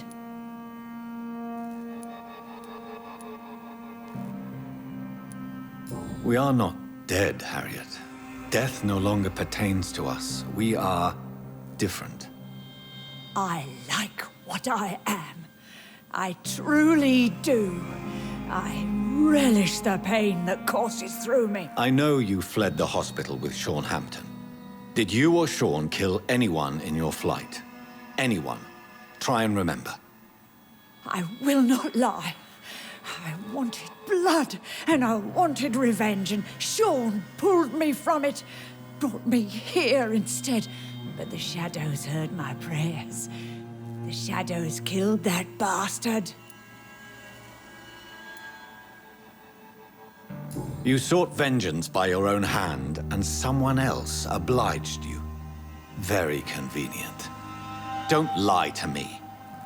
I don't lie. I saw him near the docks, and rightly I wished him dead. And I am happy he is. It's true. But I didn't kill him.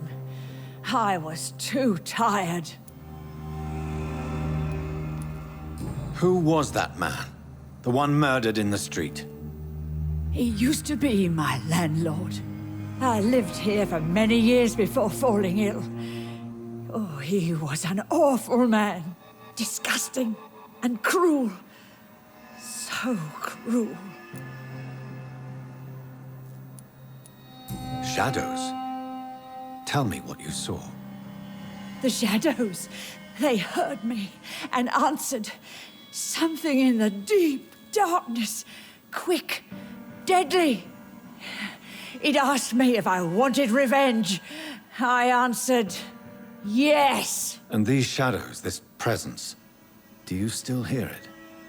Was it a vampire? Did Sean see it? It spoke only to me, and now it is silent, but it is born of hatred. And it will kill again. And it hates you, Doctor. Oh, it hates you. What makes you say that? It whispered your name, Dr. Reid. It wanted to know who you were and where you went. Questions about me?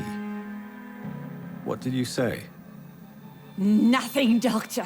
I said nothing. There was nothing it didn't already know. Oh, I'm tired now. Let me rest.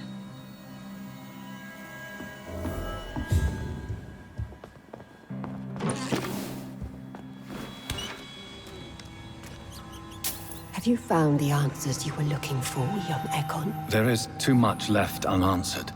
So many questions. Get to know us. Spend time with us. And I may be willing to answer more questions. Why do you live here, amongst filth and vermin? Live. Here we hide. What are you hiding from? From the guilt, the shame, from the hunters and the light. And of course, our past.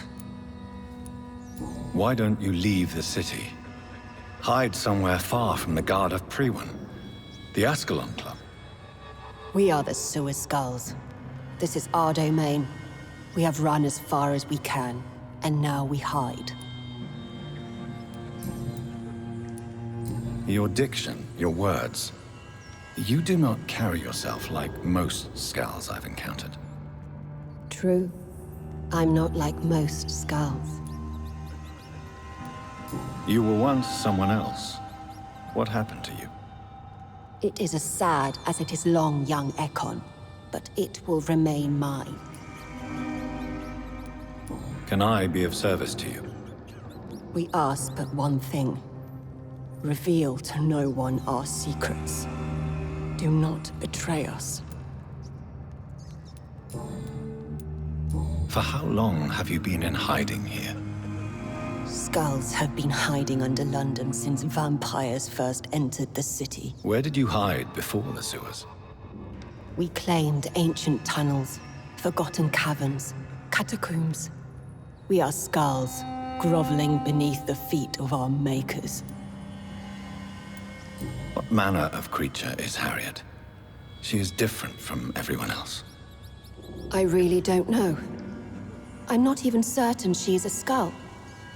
I've no idea as to what blood made her. What is a skal, in fact, in your honest opinion? The progeny of a vampire, disavowed by her maker. Perhaps a fruitless branch of a noble tree. A word used to enslave us. I cannot say. You mentioned that vampire blood has tremendous potency. You believe it to be stronger than your own? The vampire's sweet blood. That rich, dark wine that we crave. For it made us, and it can sustain us. I thank you for your time, madam. I must go back to Shornhampton now. Your kindness has been ample payment, Ekon. To protect us, I'll close the access to our hideout, but you can use our shortcut to reach Mr. Hampton's shelter. Just follow the arrows. Thank you, old Bridget. I hope we'll meet again.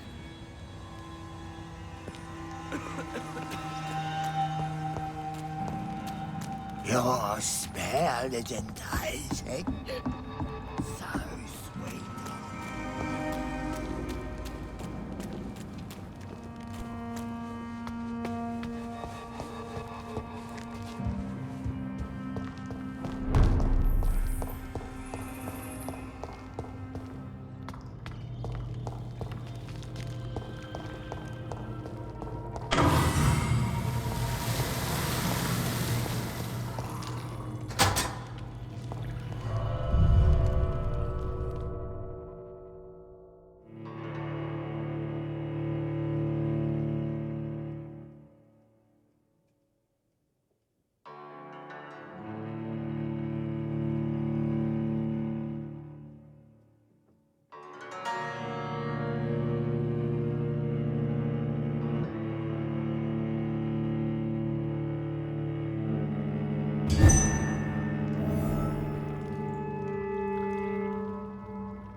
It's locked, all right.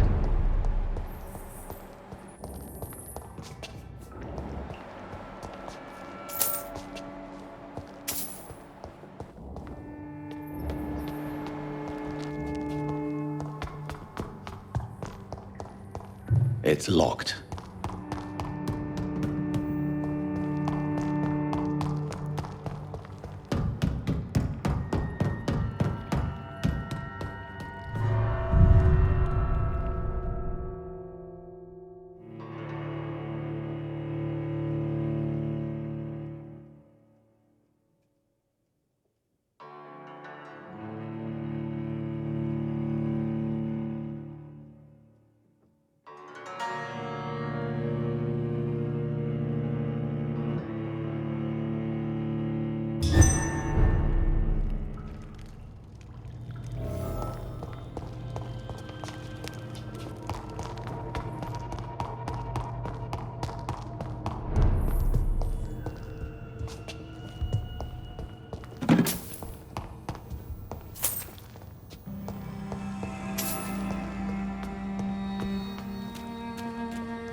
It's locked.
Welcome back, Dr. Reid. Would you like to take communion with me now? Sean, are you eating raw flesh? It is the sacred flesh of the mortal lamb.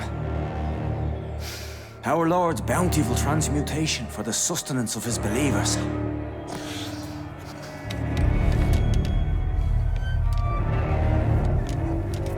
Thank you, Lord.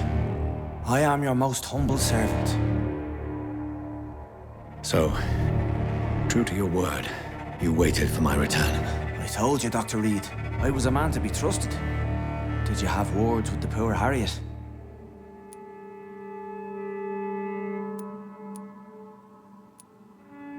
You make no distinction between the living and the skals, do you? We are God's children, Dr. Reid. One and all. And he's determined to save us. What will be the result if you continue to assist both skals and the living? For the last decade, that's what's been happening. And they found a better life. What's to change? You're forgetting the epidemic. Things can go south very quickly. I've seen it. Oh, these are terrible times. Only those pure of heart shall prevail. You've turned skal now. Don't you see the danger to anyone giving you their trust? We are all sinners, awaiting salvation. This is a simple truth, ordained by the Lord Almighty. I am a seeker of his glorious light. Does this place belong to you? How can you be so certain you can keep it open? This warehouse was once property of the Dawson family, but has been bequeathed me through donation. The Dawsons? The wealthiest family in London? Have they a clue as to what goes on here? Not at all. The donation was made before the war. The building was run down. I never met Aloysius Dawson myself. So you have the run of the place and no one's taken notice? As long as we keep to ourselves, we interest no one. This is a haven, and I pray it remains so for eons to come. Harriet, Miss Jones, has been behaving in a most violent manner. She's going to need special attention. That's precisely the reason I brought her here. To meet old Bridget. She's the guide Harriet requires. Who is this old Bridget? I don't know, Doctor. She rarely speaks of her past, but I know she has a long one. She's likely the oldest soul in the city. Harriet is possessed by her hatred. You cannot let her roam free. She's dangerous. She has joined her own kind, Doctor. Old Bridget is a saint to the younger skals, guiding them to salvation and peaceful existence. I believe I've learned all I need to know. I'm certain you've killed no one, but one day I believe you'll cross the line. Logic is a false prophet. Faith is the only path to salvation. What do you mean? We have been blessed with God's eternity. We are the instruments of his divine will. We shall feed the hungry forever and ever. Amen.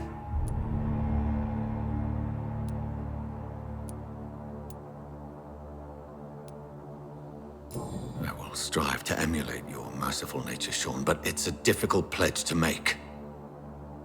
Give yourself over to God, Doctor. Expel your urges and kneel before the Lord in praise. These urges. You know the hunger will never be satisfied. I've come to embrace the everlasting craving. I have sworn to feed only upon the flesh of the dead. It is now my sacrament. Take, eat. This is my body. So saith the Lord.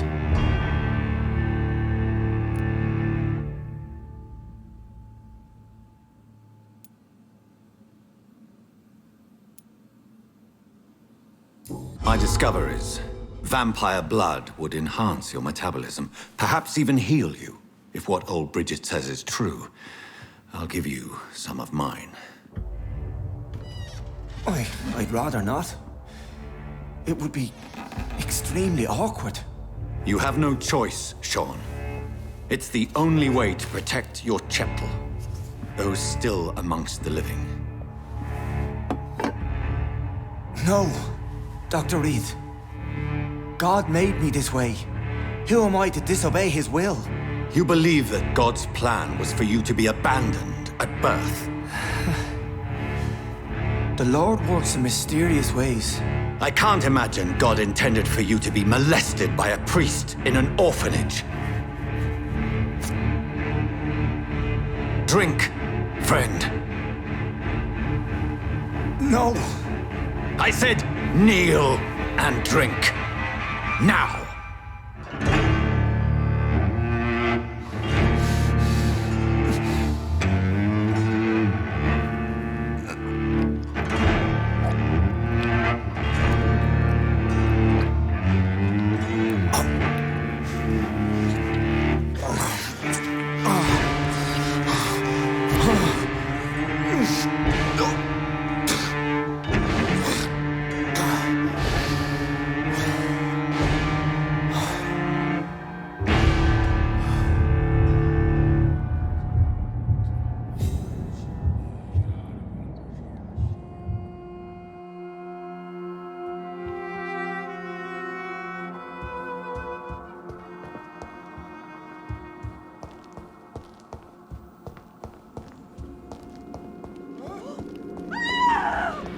Another corpse thrown in the streets. Someone's playing a very sick game.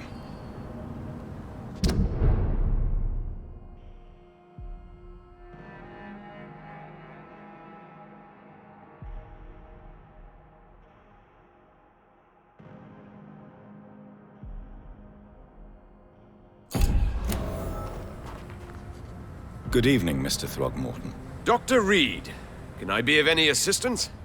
Have you noticed anything suspicious lately?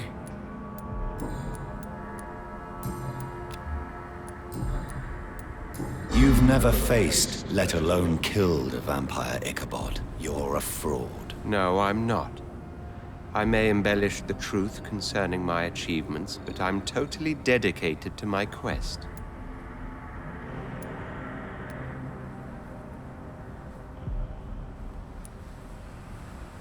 You have courage, Mr. Throgmorton.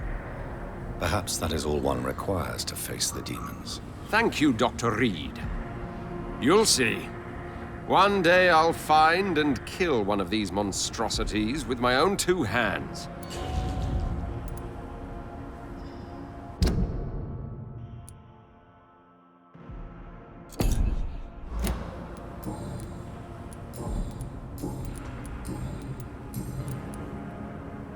Did you see what happened to him? Actually, yes.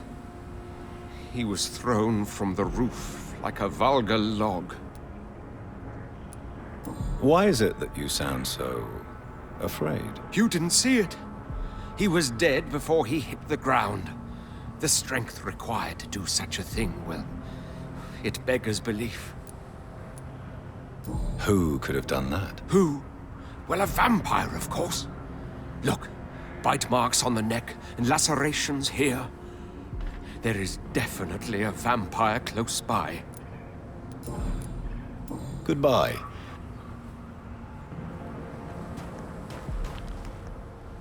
You again? What do you want? Did you see what just happened? No, I didn't. And I don't care. Really? Why is that? Because this sexist pig is one of the 4 men who blacklisted me. Good riddance, if you ask me. Well, I'll leave. Glad to see you again, Mr. Reid. Did you see what happened? No. I was coming back to the shelter from work when I heard an awful scream, and there was this man, dead, just in front of the building. You saw nothing at all? No, I told you, just that awful woman's scream. A woman's scream? Are you sure? Of course. It was terrifying. I thought it was my sister, so I ran. But it was a man I've never seen round here before. Goodbye, Miss Paxton.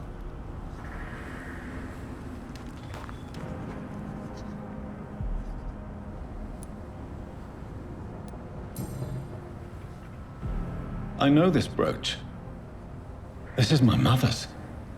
A birthday gift from father.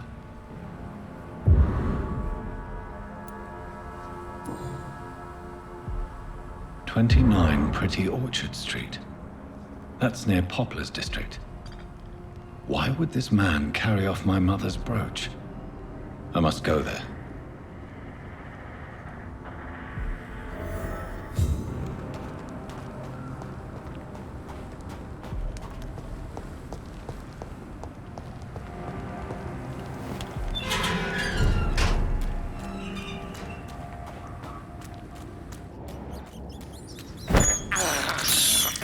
I have this thirst for blood. This is despicable.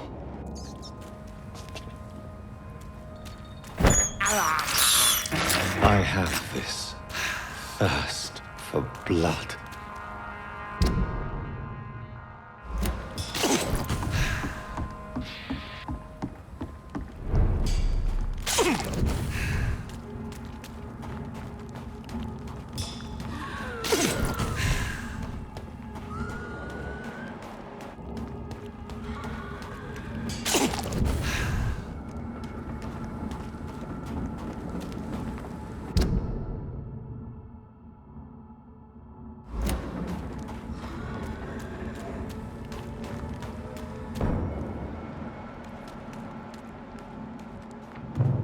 Safer places to be than here.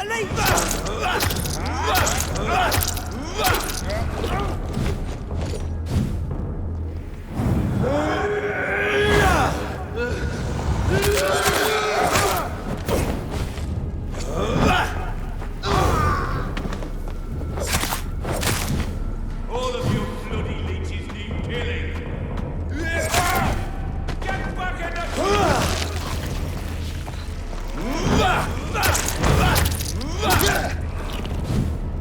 Bloody monster!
This is despicable. I have this thirst for blood. This is despicable.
There's safer places to be than here.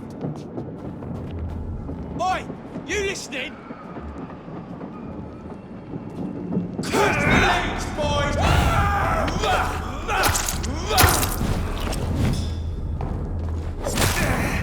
Doesn't like fire, does it?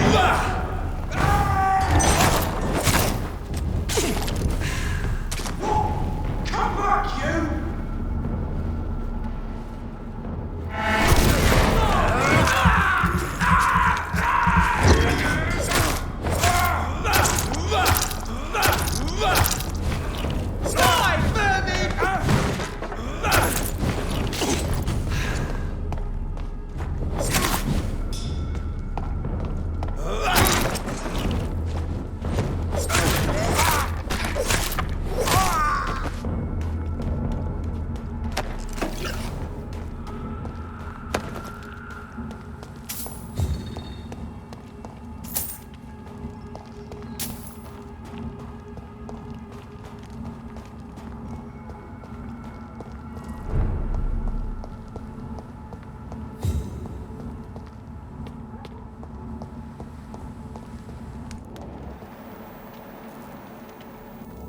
"29 Pretty Orchard Street. This is it.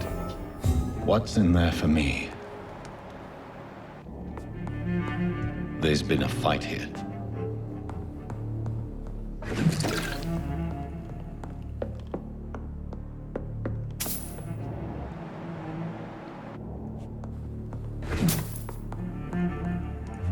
This window was shattered with violent force. Someone's been pulled through it and dragged through the street. Who could have done that?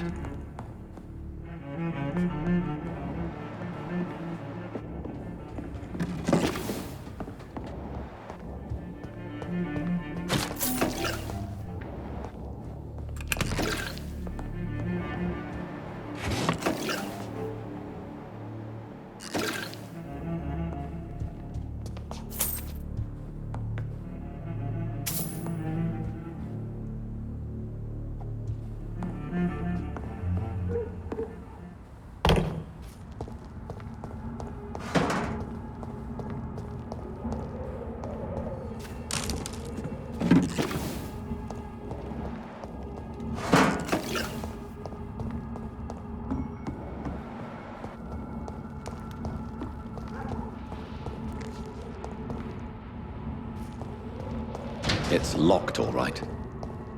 It's locked.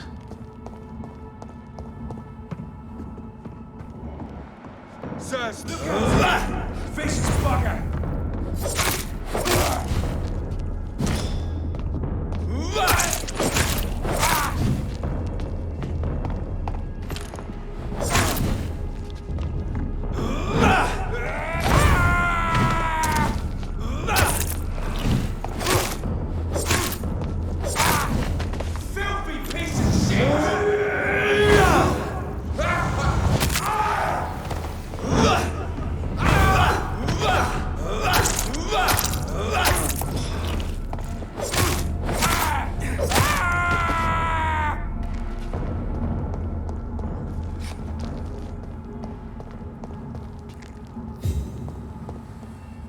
So much blood. Whoever was killed got dried out.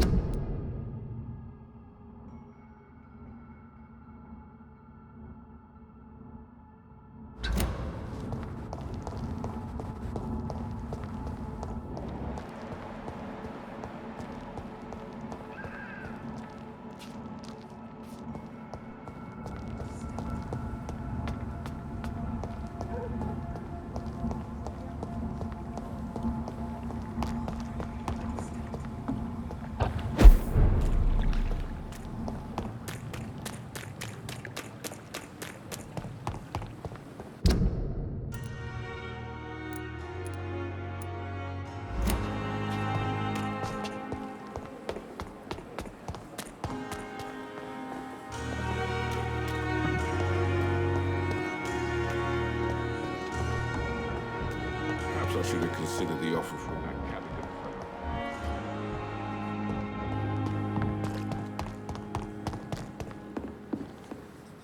It is good to see you again, Jonathan. How are you? I'm better than one might expect, Lady Ashbury. Dr. Swansea has asked me to investigate the recent disturbances in the hospital, caused by skals. Really? What do you mean? I discovered the most intriguing skal. An elderly woman answering to the name of Old Bridget, and a man who helps them remain hidden in London. Old Bridget? Peculiar name, I've never heard of her. According to Old Bridget, skals can lead a peaceful existence like us. They are even able to nourish themselves by feeding on corpses and the flesh of the dead. How vile. Please, Jonathan, let's change the subject. Skals of London have gone into hiding. Both mortals and immortals plot their extermination. Yes. Skals are the orphans of the Vampire Society. They are the shame of their genitors, a disgrace to the vampire that created them. There is something ominous closing around me, Lady Ashbury. Something spies upon me from the shadows. Something cruel and wicked. Whatever do you mean, Jonathan?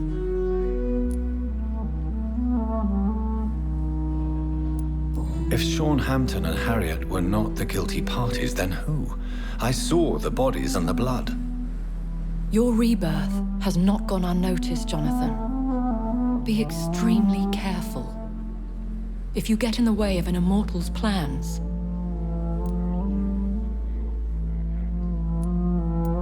Do you suspect someone?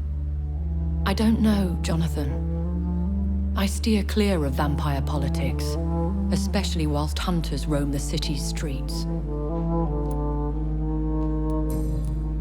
Goodbye for now, my lady.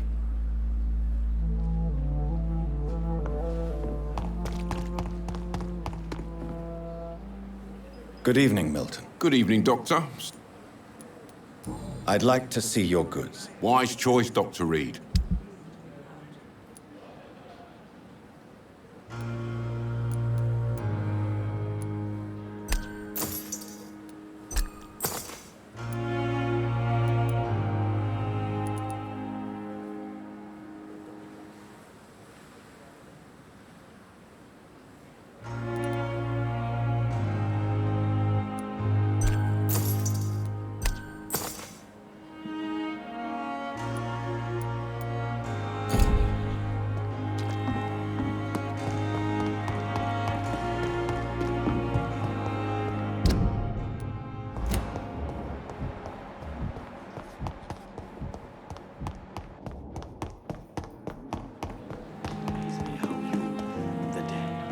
Seem peaceful and lost.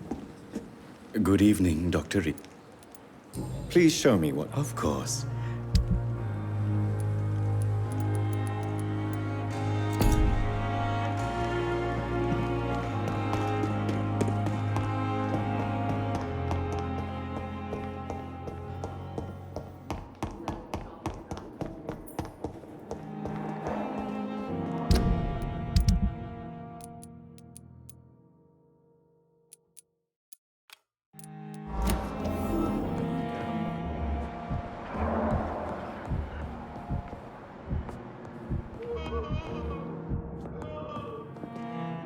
Good evening, Dr. Strickland. And good evening to you, Dr. Reid. Can I be of any help? I located the shop, but it was vandalized, and the owner is missing. All I found was your order. I was afraid of such bad news. People are so desperate they're ready to burgle a shop for drugs. That's quite a list you ordered. Opium, sodium hypochlorite. It can't be just headaches you're trying to cure. This dreadful influenza, of course. I already ran some tests on hopeless cases. Without success, I must admit. Do you realize you could create a lethal poison without the correct dosage?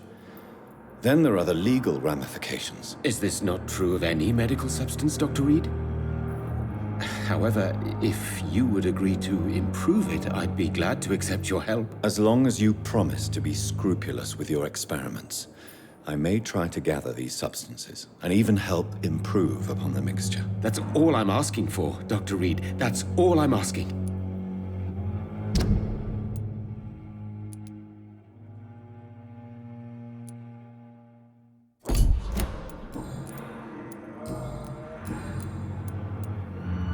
Tell me, Thoreau, what's the real cause of your dislike for Dr. Ackroyd? He refuses to admit that your blood transfusion technique is the only way to save Mr. Fiddick. I'm convinced we must use it. What Dr. Ackroyd really said is that you lack the skill to perform this operation efficiently. Is there anything you have to say about this? It's a false conceit. Dr. Ackroyd secretly envies your reputation. His jealousy blinds him. I'm not the real target here. I want to know about these secret tests you run, and if they can save people from this epidemic. Speak to me now, Thoreau. I know I may sound presumptuous, but I'm just following your steps, Dr. Reid. I'm casting away the shadows of ignorance by daring to face them. Self-confidence is essential in our line of work, my young colleague, but only if tempered with the correct amount of cynicism. But you never doubt yourself, Dr. Reid. I've read all your articles and books. You performed the most daring research during the war.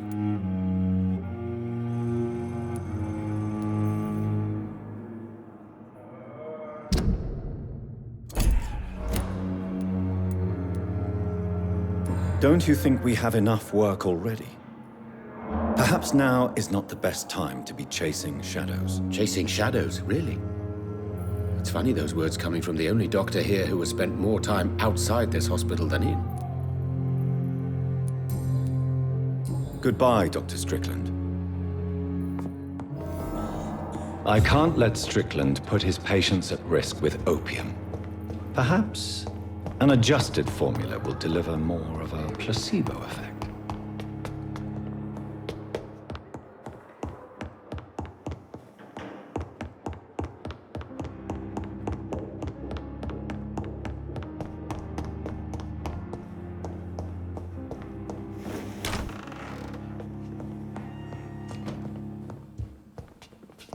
Strickland's project could be dangerous. I have a mind to report him to Dr. Ackroyd.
Jonathan, at last.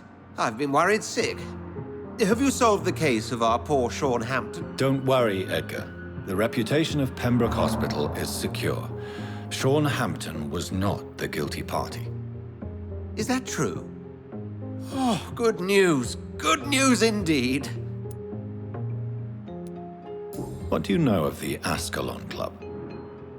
Not as much as I would like. There have always been rumors about a secret society of vampires operating in the interests of the British Empire, though I've never met a member. I crossed paths with one, a terrifying creature going by the name of Fergal. He was sent by the Ascalon Club to exterminate the skals of the East End. By the stole, Jonathan. If vampires are eliminating their own progeny, then dark times are upon us. Darker than I've ever witnessed. Do you think Lady Ashbury would know of them? Jonathan, our beloved lady is not one for social dalliances, nor the assemblies of dark orders. She's a woman of superior taste and selective acquaintance. Does the name Old Bridget ring any bells? I'd never heard of her. Why? A patient of ours? I must confess, I don't know them all. No, it's just someone I recently met. A fascinating woman. I had thought that perhaps... By the stole, Jonathan, you've met another vampire? I would appreciate an introduction, if that's the case. I found Harriet Jones. She's much the same old, embittered woman she was, only she's been made a skal. Her transformation did not go well. Incredible. Why not bring her here? We could learn so much by studying her condition. It would be fascinating. I doubt that. She can barely move. Perhaps we could learn more about the degeneration of skals. Perhaps. But she could also belong to a new species. We know so little of the laws that dictate vampire reproduction. Were there any studies made by your order on the subject? Not that I'm aware of. I will transmit your discovery to the Brotherhood's primate. He will be delighted. A pleasure as always, Edgar.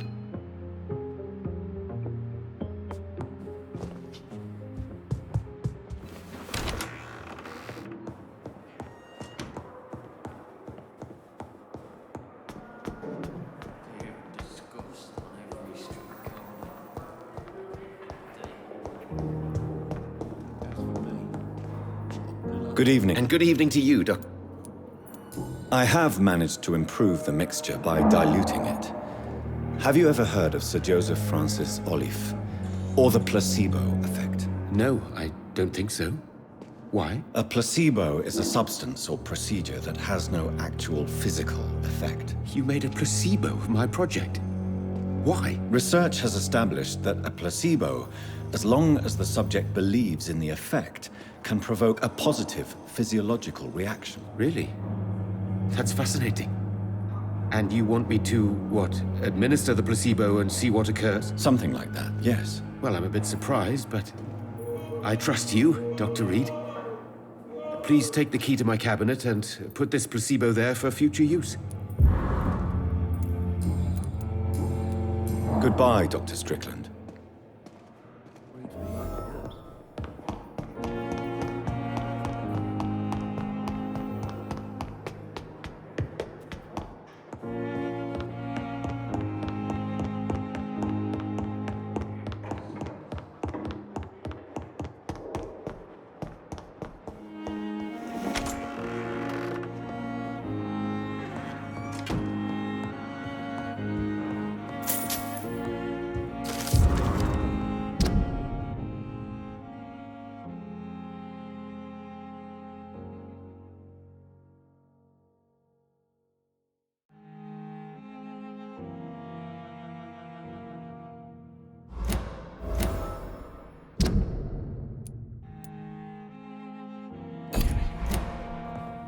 It's locked, all right. It's locked.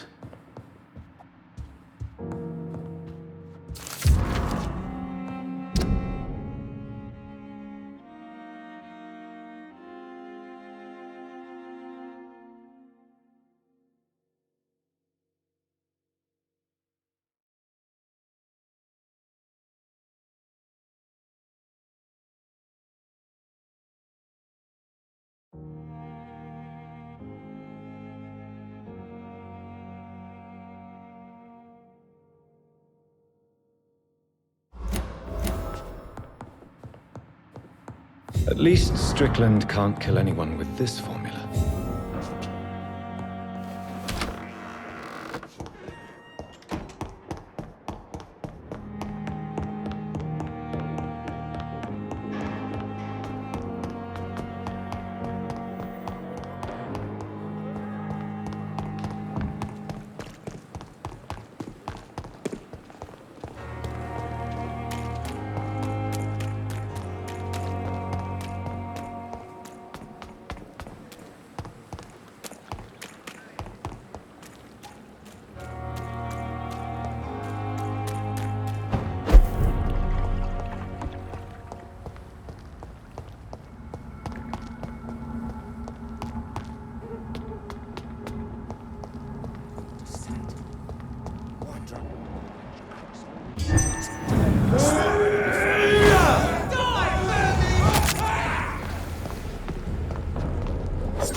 I cannot enter.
It's locked.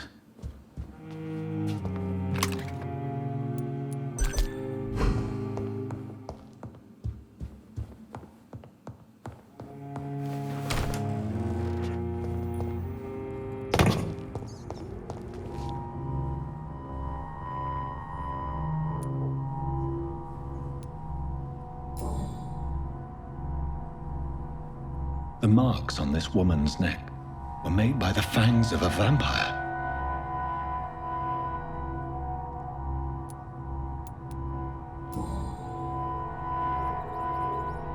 This is the very flower my mother tossed on Mary's coffin.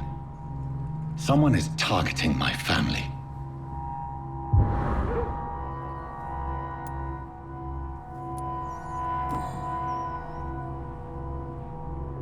Her shoes and clothes are quite worn out.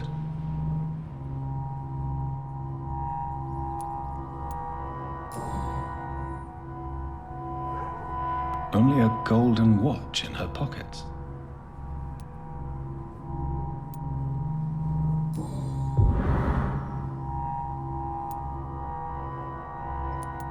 I see you.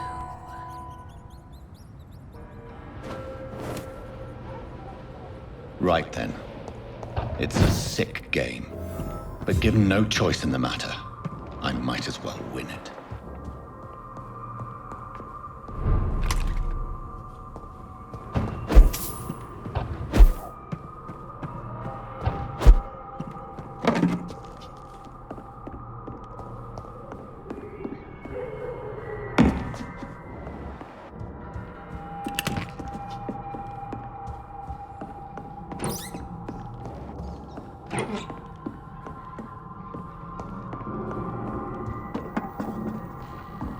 Jonathan. What was that?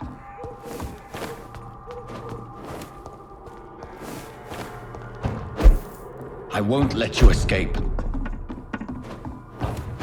You're very fast, but I'll catch you.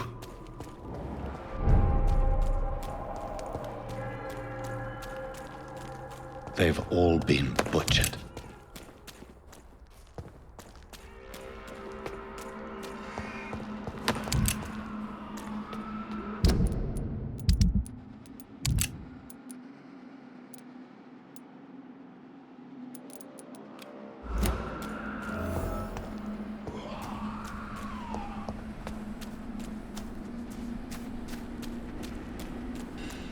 I can still sense a presence.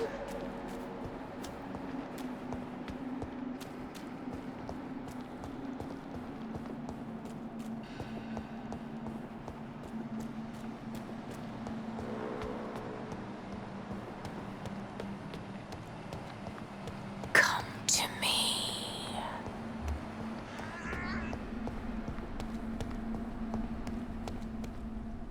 Are you all right, Miss Shun? My name is Xiao Shun. This is the proper way to address someone in my country. I do apologize, Xiao Shun. Are you all right? Yes, I am. This is the only place where I can find some kind of serenity. Some way to remember my dear Matthew.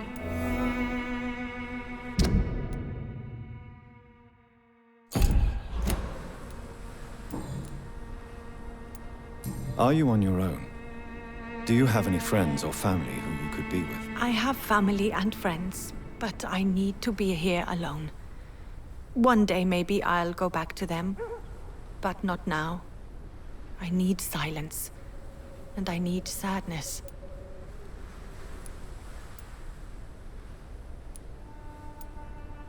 I've seen many deaths in my life, and we all grieve in our own way.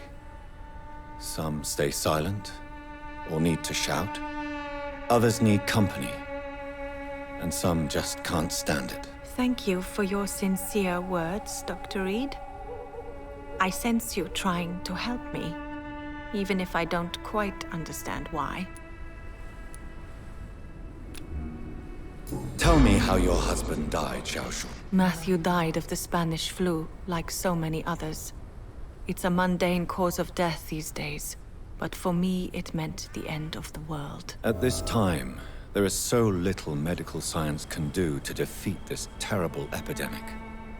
I'm truly sorry. The worst thing is not his death, even if it tears me apart. The worst is not to have seen it coming, to have lost him so quickly, even before realizing it. Did he hide his condition from you? Matthew was a smiling type, a happy sort. Everything that I am not. Did he laugh at his death to come, or did he not realize what was going to happen? I'll never know. The Spanish flu may be the worst disease mankind has ever faced. Why are you blaming yourself? You don't understand. I didn't know he was so sick. I didn't realize the gravity of his situation until it was too late. As harsh as this sounds, we are all equally vulnerable to this awful disease. It can take the strongest man in just a couple of days. I never said goodbye to Matthew. We never realized how bad it was. We laughed about it even. He always made me laugh. Now I don't have enough tears to shed.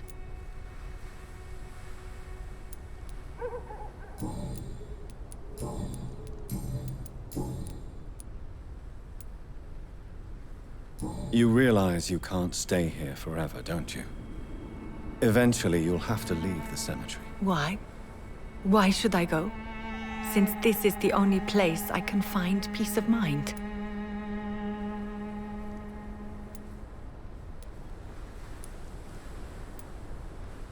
To be honest, I don't know. Please forgive me if I've upset you. We must all honor our departed loved ones in our own way. You sound like you're no stranger to the pain I feel. Let's just say, I too have a good reason to visit cemeteries at night. Please accept my condolences for your loss then, Dr. Reid. Are you a doctor yourself? Is this why you feel so guilty for not saving your sick husband? No, I am not. But I still need to blame someone for Matthew's death.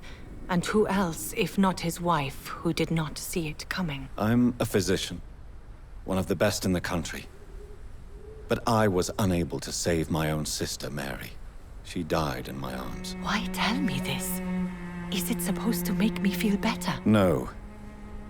But I felt I should share it with you, since she is buried here too. May I ask what caused the death of your sister? You could say she was also killed by a terrible disease. A disease I have sworn to fight and cure, no matter how long it takes. Thank you for sharing that with me, Dr. Reid. Maybe it's time we start to rebuild our lives, you and I. You should go home now. I think you're right. Cemeteries are for the dead, for they need silence too. Thank you for your honesty and your wisdom, Dr. Reid. Thank you for your company, Xiaoshu. Take care on the way home. Maybe I'll see you again in Whitechapel. Goodbye for now.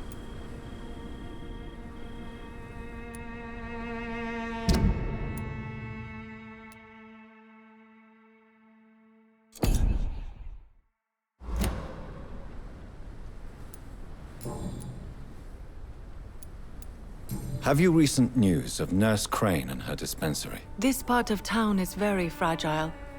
I hope the trust so many people put in her will not be betrayed.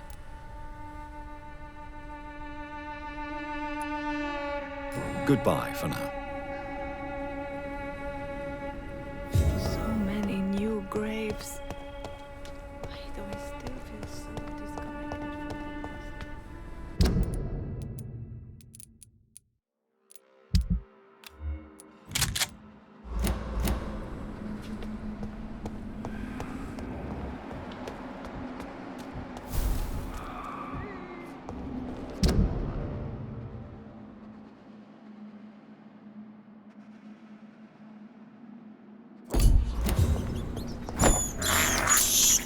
I have this thirst for blood.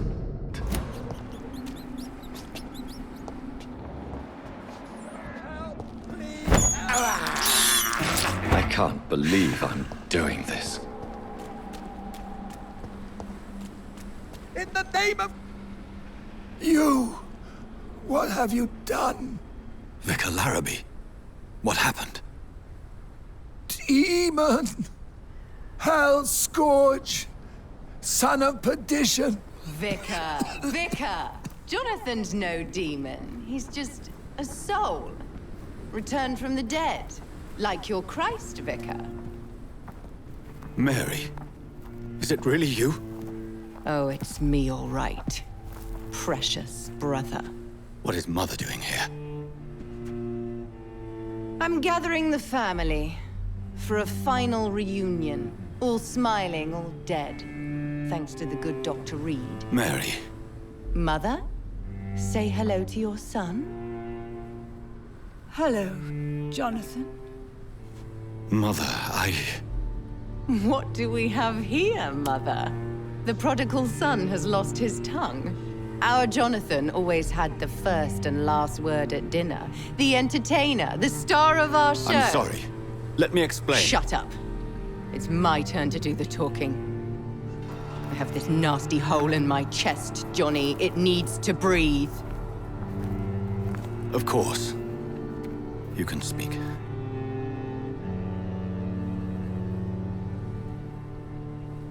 My prayers went so long without an answer. My husband, killed in France. My child, carried away by the flu. My brother promising to return in his letters, then disappearing in thin air.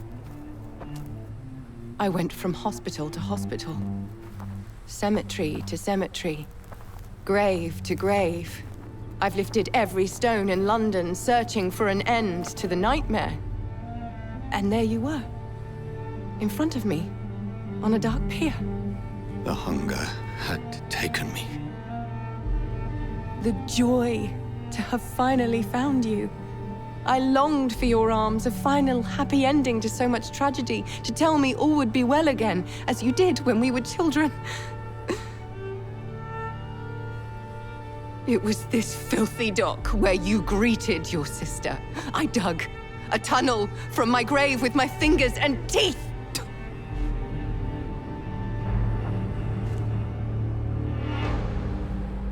Mary. I thought I had murdered you. I tried to end myself. We've been through the same horror. We are a disease, Jonathan.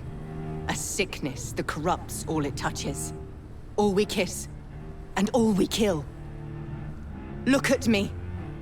Admire your ilk. I'm so sorry. Apologies will not suffice. I demand reparation. I want a miracle. Are you a miracle worker, Dr. Reid? No?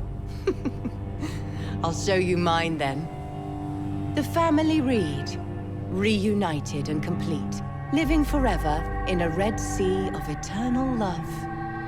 Time to go, Mother. Say hello to my son for Mary, me. wait. I have made friends with vital knowledge. Vampires. We are not alone, Mary. With time, we can learn to live almost as we lived before. How long? What? How long will this masquerade continue? I've been watching you. All these nights in Whitechapel pretending you're still a doctor. You believe you're just fighting a disease. But it's you, the disease. Jonathan, you! I'm a scientist. I'll find a solution. Let our mother go, please. You're always the one to sway me to reason, Jonathan. But before, your motivations were always pure. Now you're tainted. Let her go! She has no part to play in this. Very well. Have you heard our good doctor? You can go home, Mother. Go home and rest in peace. Yes, I'll go home and rest. It's so easy to make them obey or forget. Puppets for our pleasure. I've seen you have your fun. You are mad.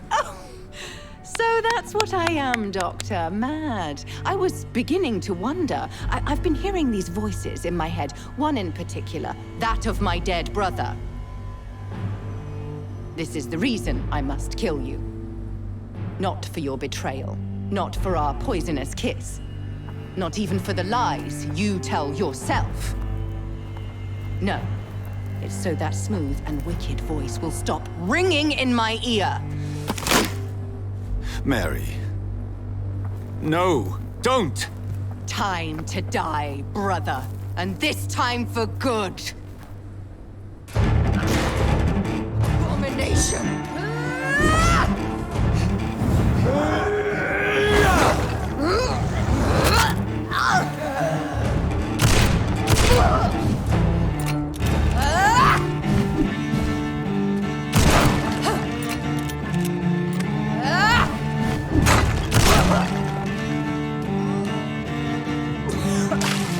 Come to me, Jonathan. You killed me, brother.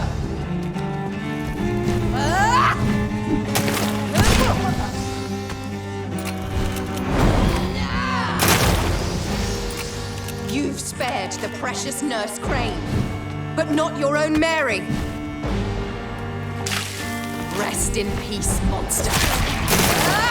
Give me your blood, priest. You left me to rot in this grave. Final thoughts are just to die for.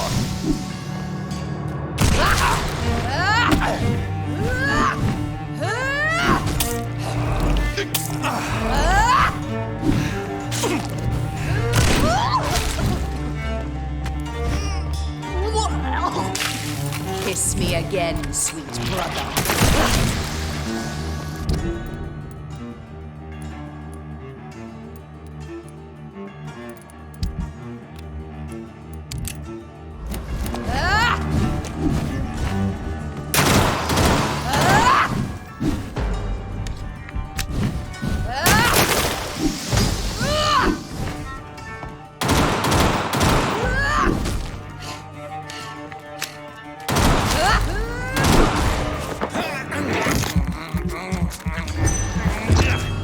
Assassin!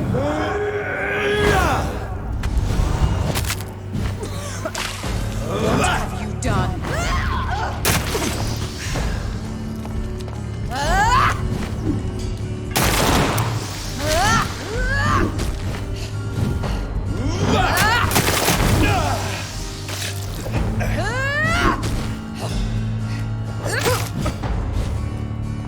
You left me to rot in this grave!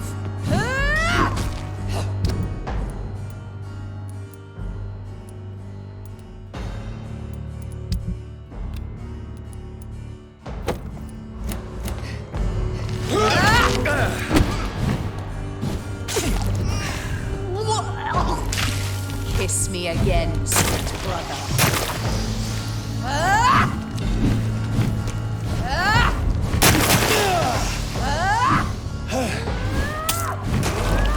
Assassin!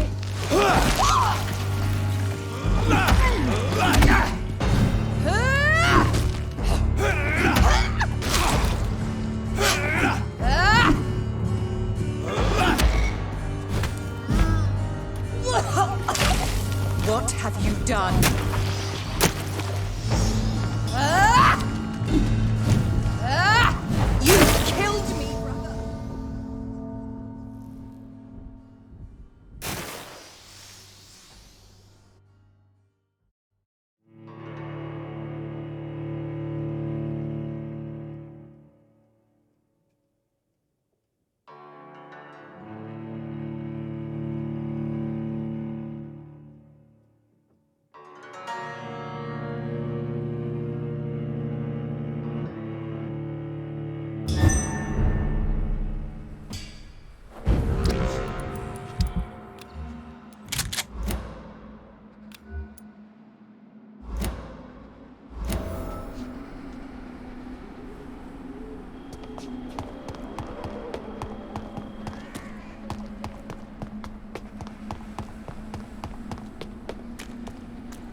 have this thirst for blood. I can't believe I'm doing this. Please help me! Killed me, brother!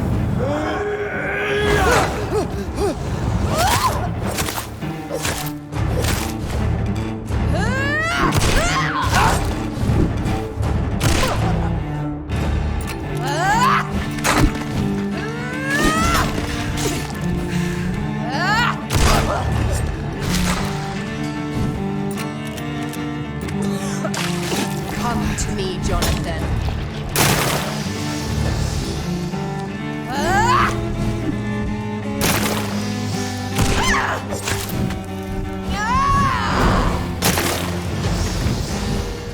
You've spared the precious Nurse Crane.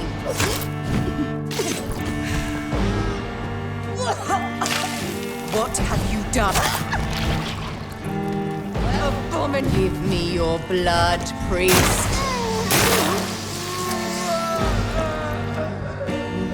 Final thoughts are just to die for.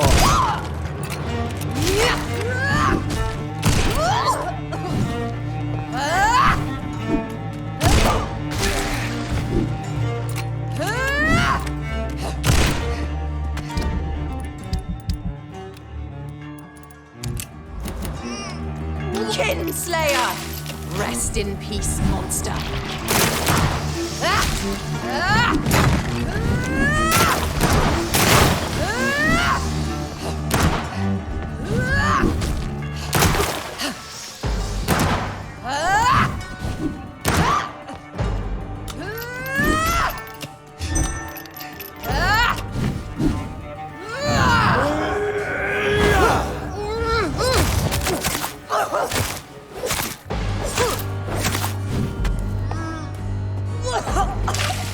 Kiss me again, sweet brother.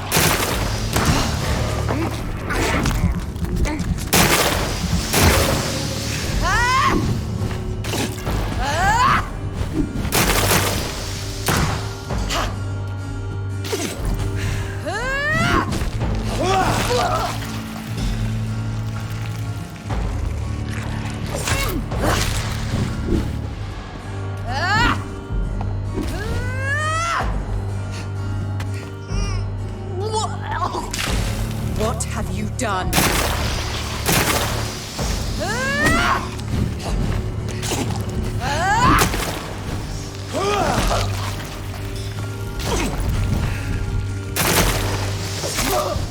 Assassin!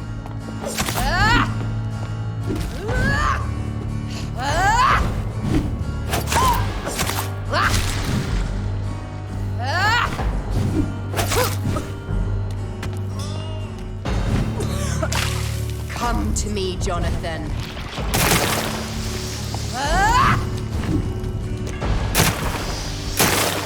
You killed me, brother!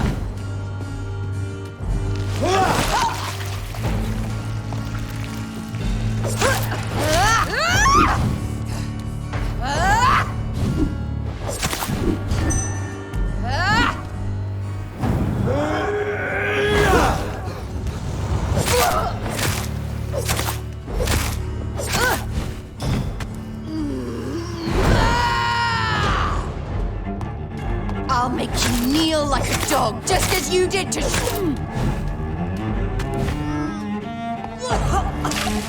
Kiss me again, brother.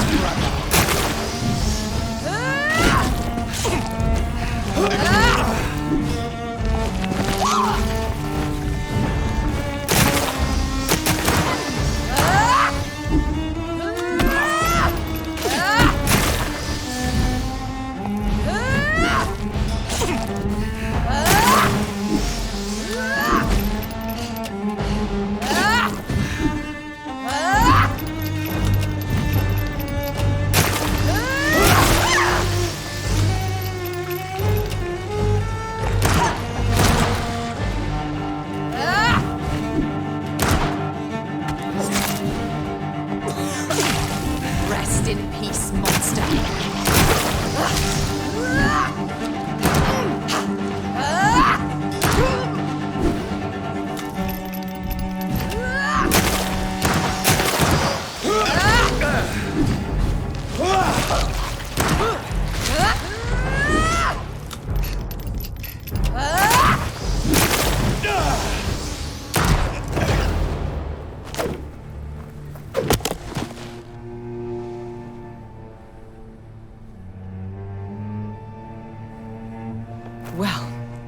Brother, it's time to bring this conversation to an end. Forever.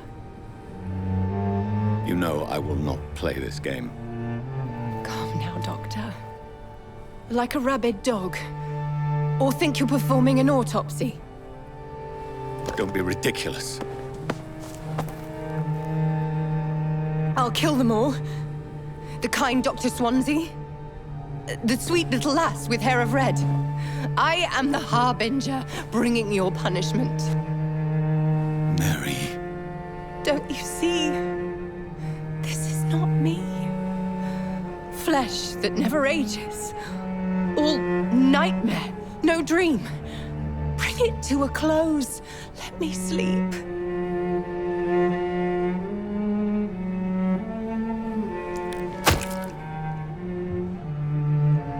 I will find a cure, Mary.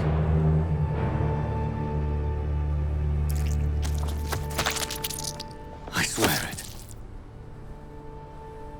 Then, at last, I can forgive you.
Blood.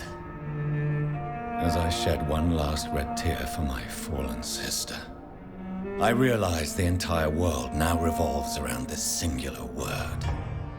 The epidemic that has stricken London is not the Spanish flu. It is transmitted through the blood, via violent biting, turning survivors into frenzied immortals. I am Dr. Jonathan Reid. I am a vampire, born anew into an age of death and pestilence. While plotting factions close in around me, I am sworn to find the source of this epidemic. I am convinced greater perils are still to come. I know the answers I seek are hiding in our blood.